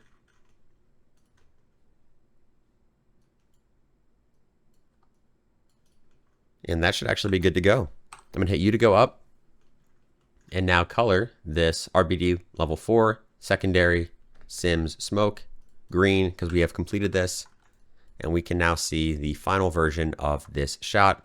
And if we did want to color these particles, I could jump into my secondary pop sim, add a color, hit U to go up, and we could randomize those by ID. And I'll set this to smooth shaded, so we can now see the result of our simulation. So awesome. That's going to be the end of this chapter, and we'll be back in the next one to recap a little bit what we've finished. Welcome back, and welcome to a quick recap for what we've covered so far in this kind of open-ended RBD exploration.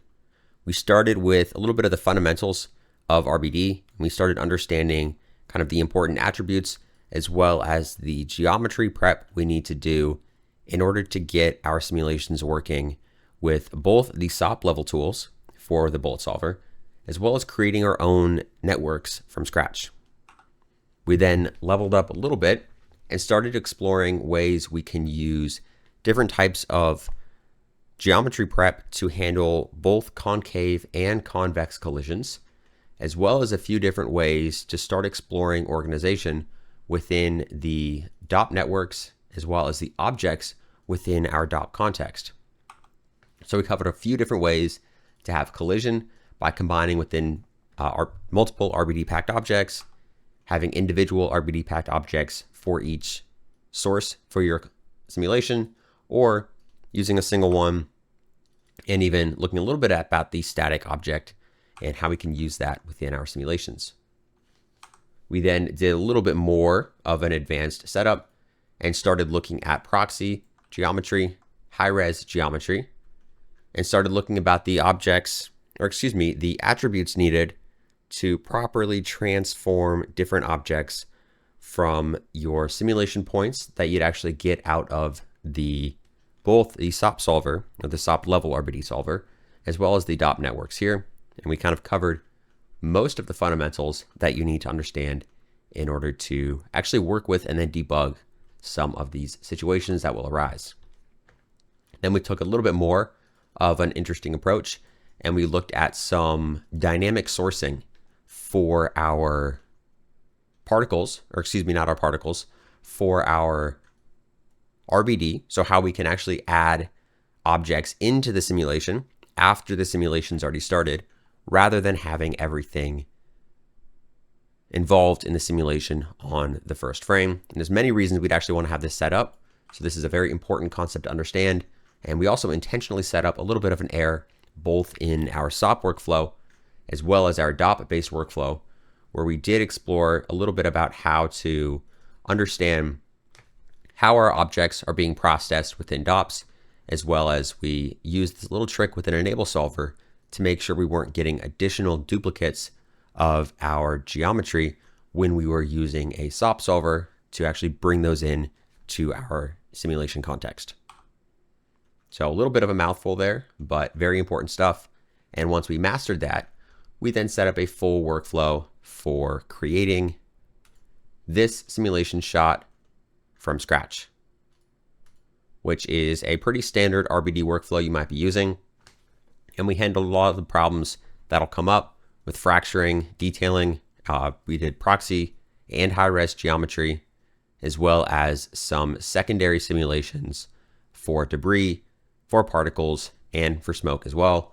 And we did cover those in both the SOP workflows as well as the DOP workflows. So a lot of information, a lot of stuff is covered, and hopefully lots more to learn. If you are interested in checking out more Houdini, I definitely recommend checking out Level Up Houdini. There is a lot more information there. So definitely pretty much everything you could want to learn about creating these projects in Houdini is ready to go. So awesome. That's going to be all for this video, and I'll see you in the next one.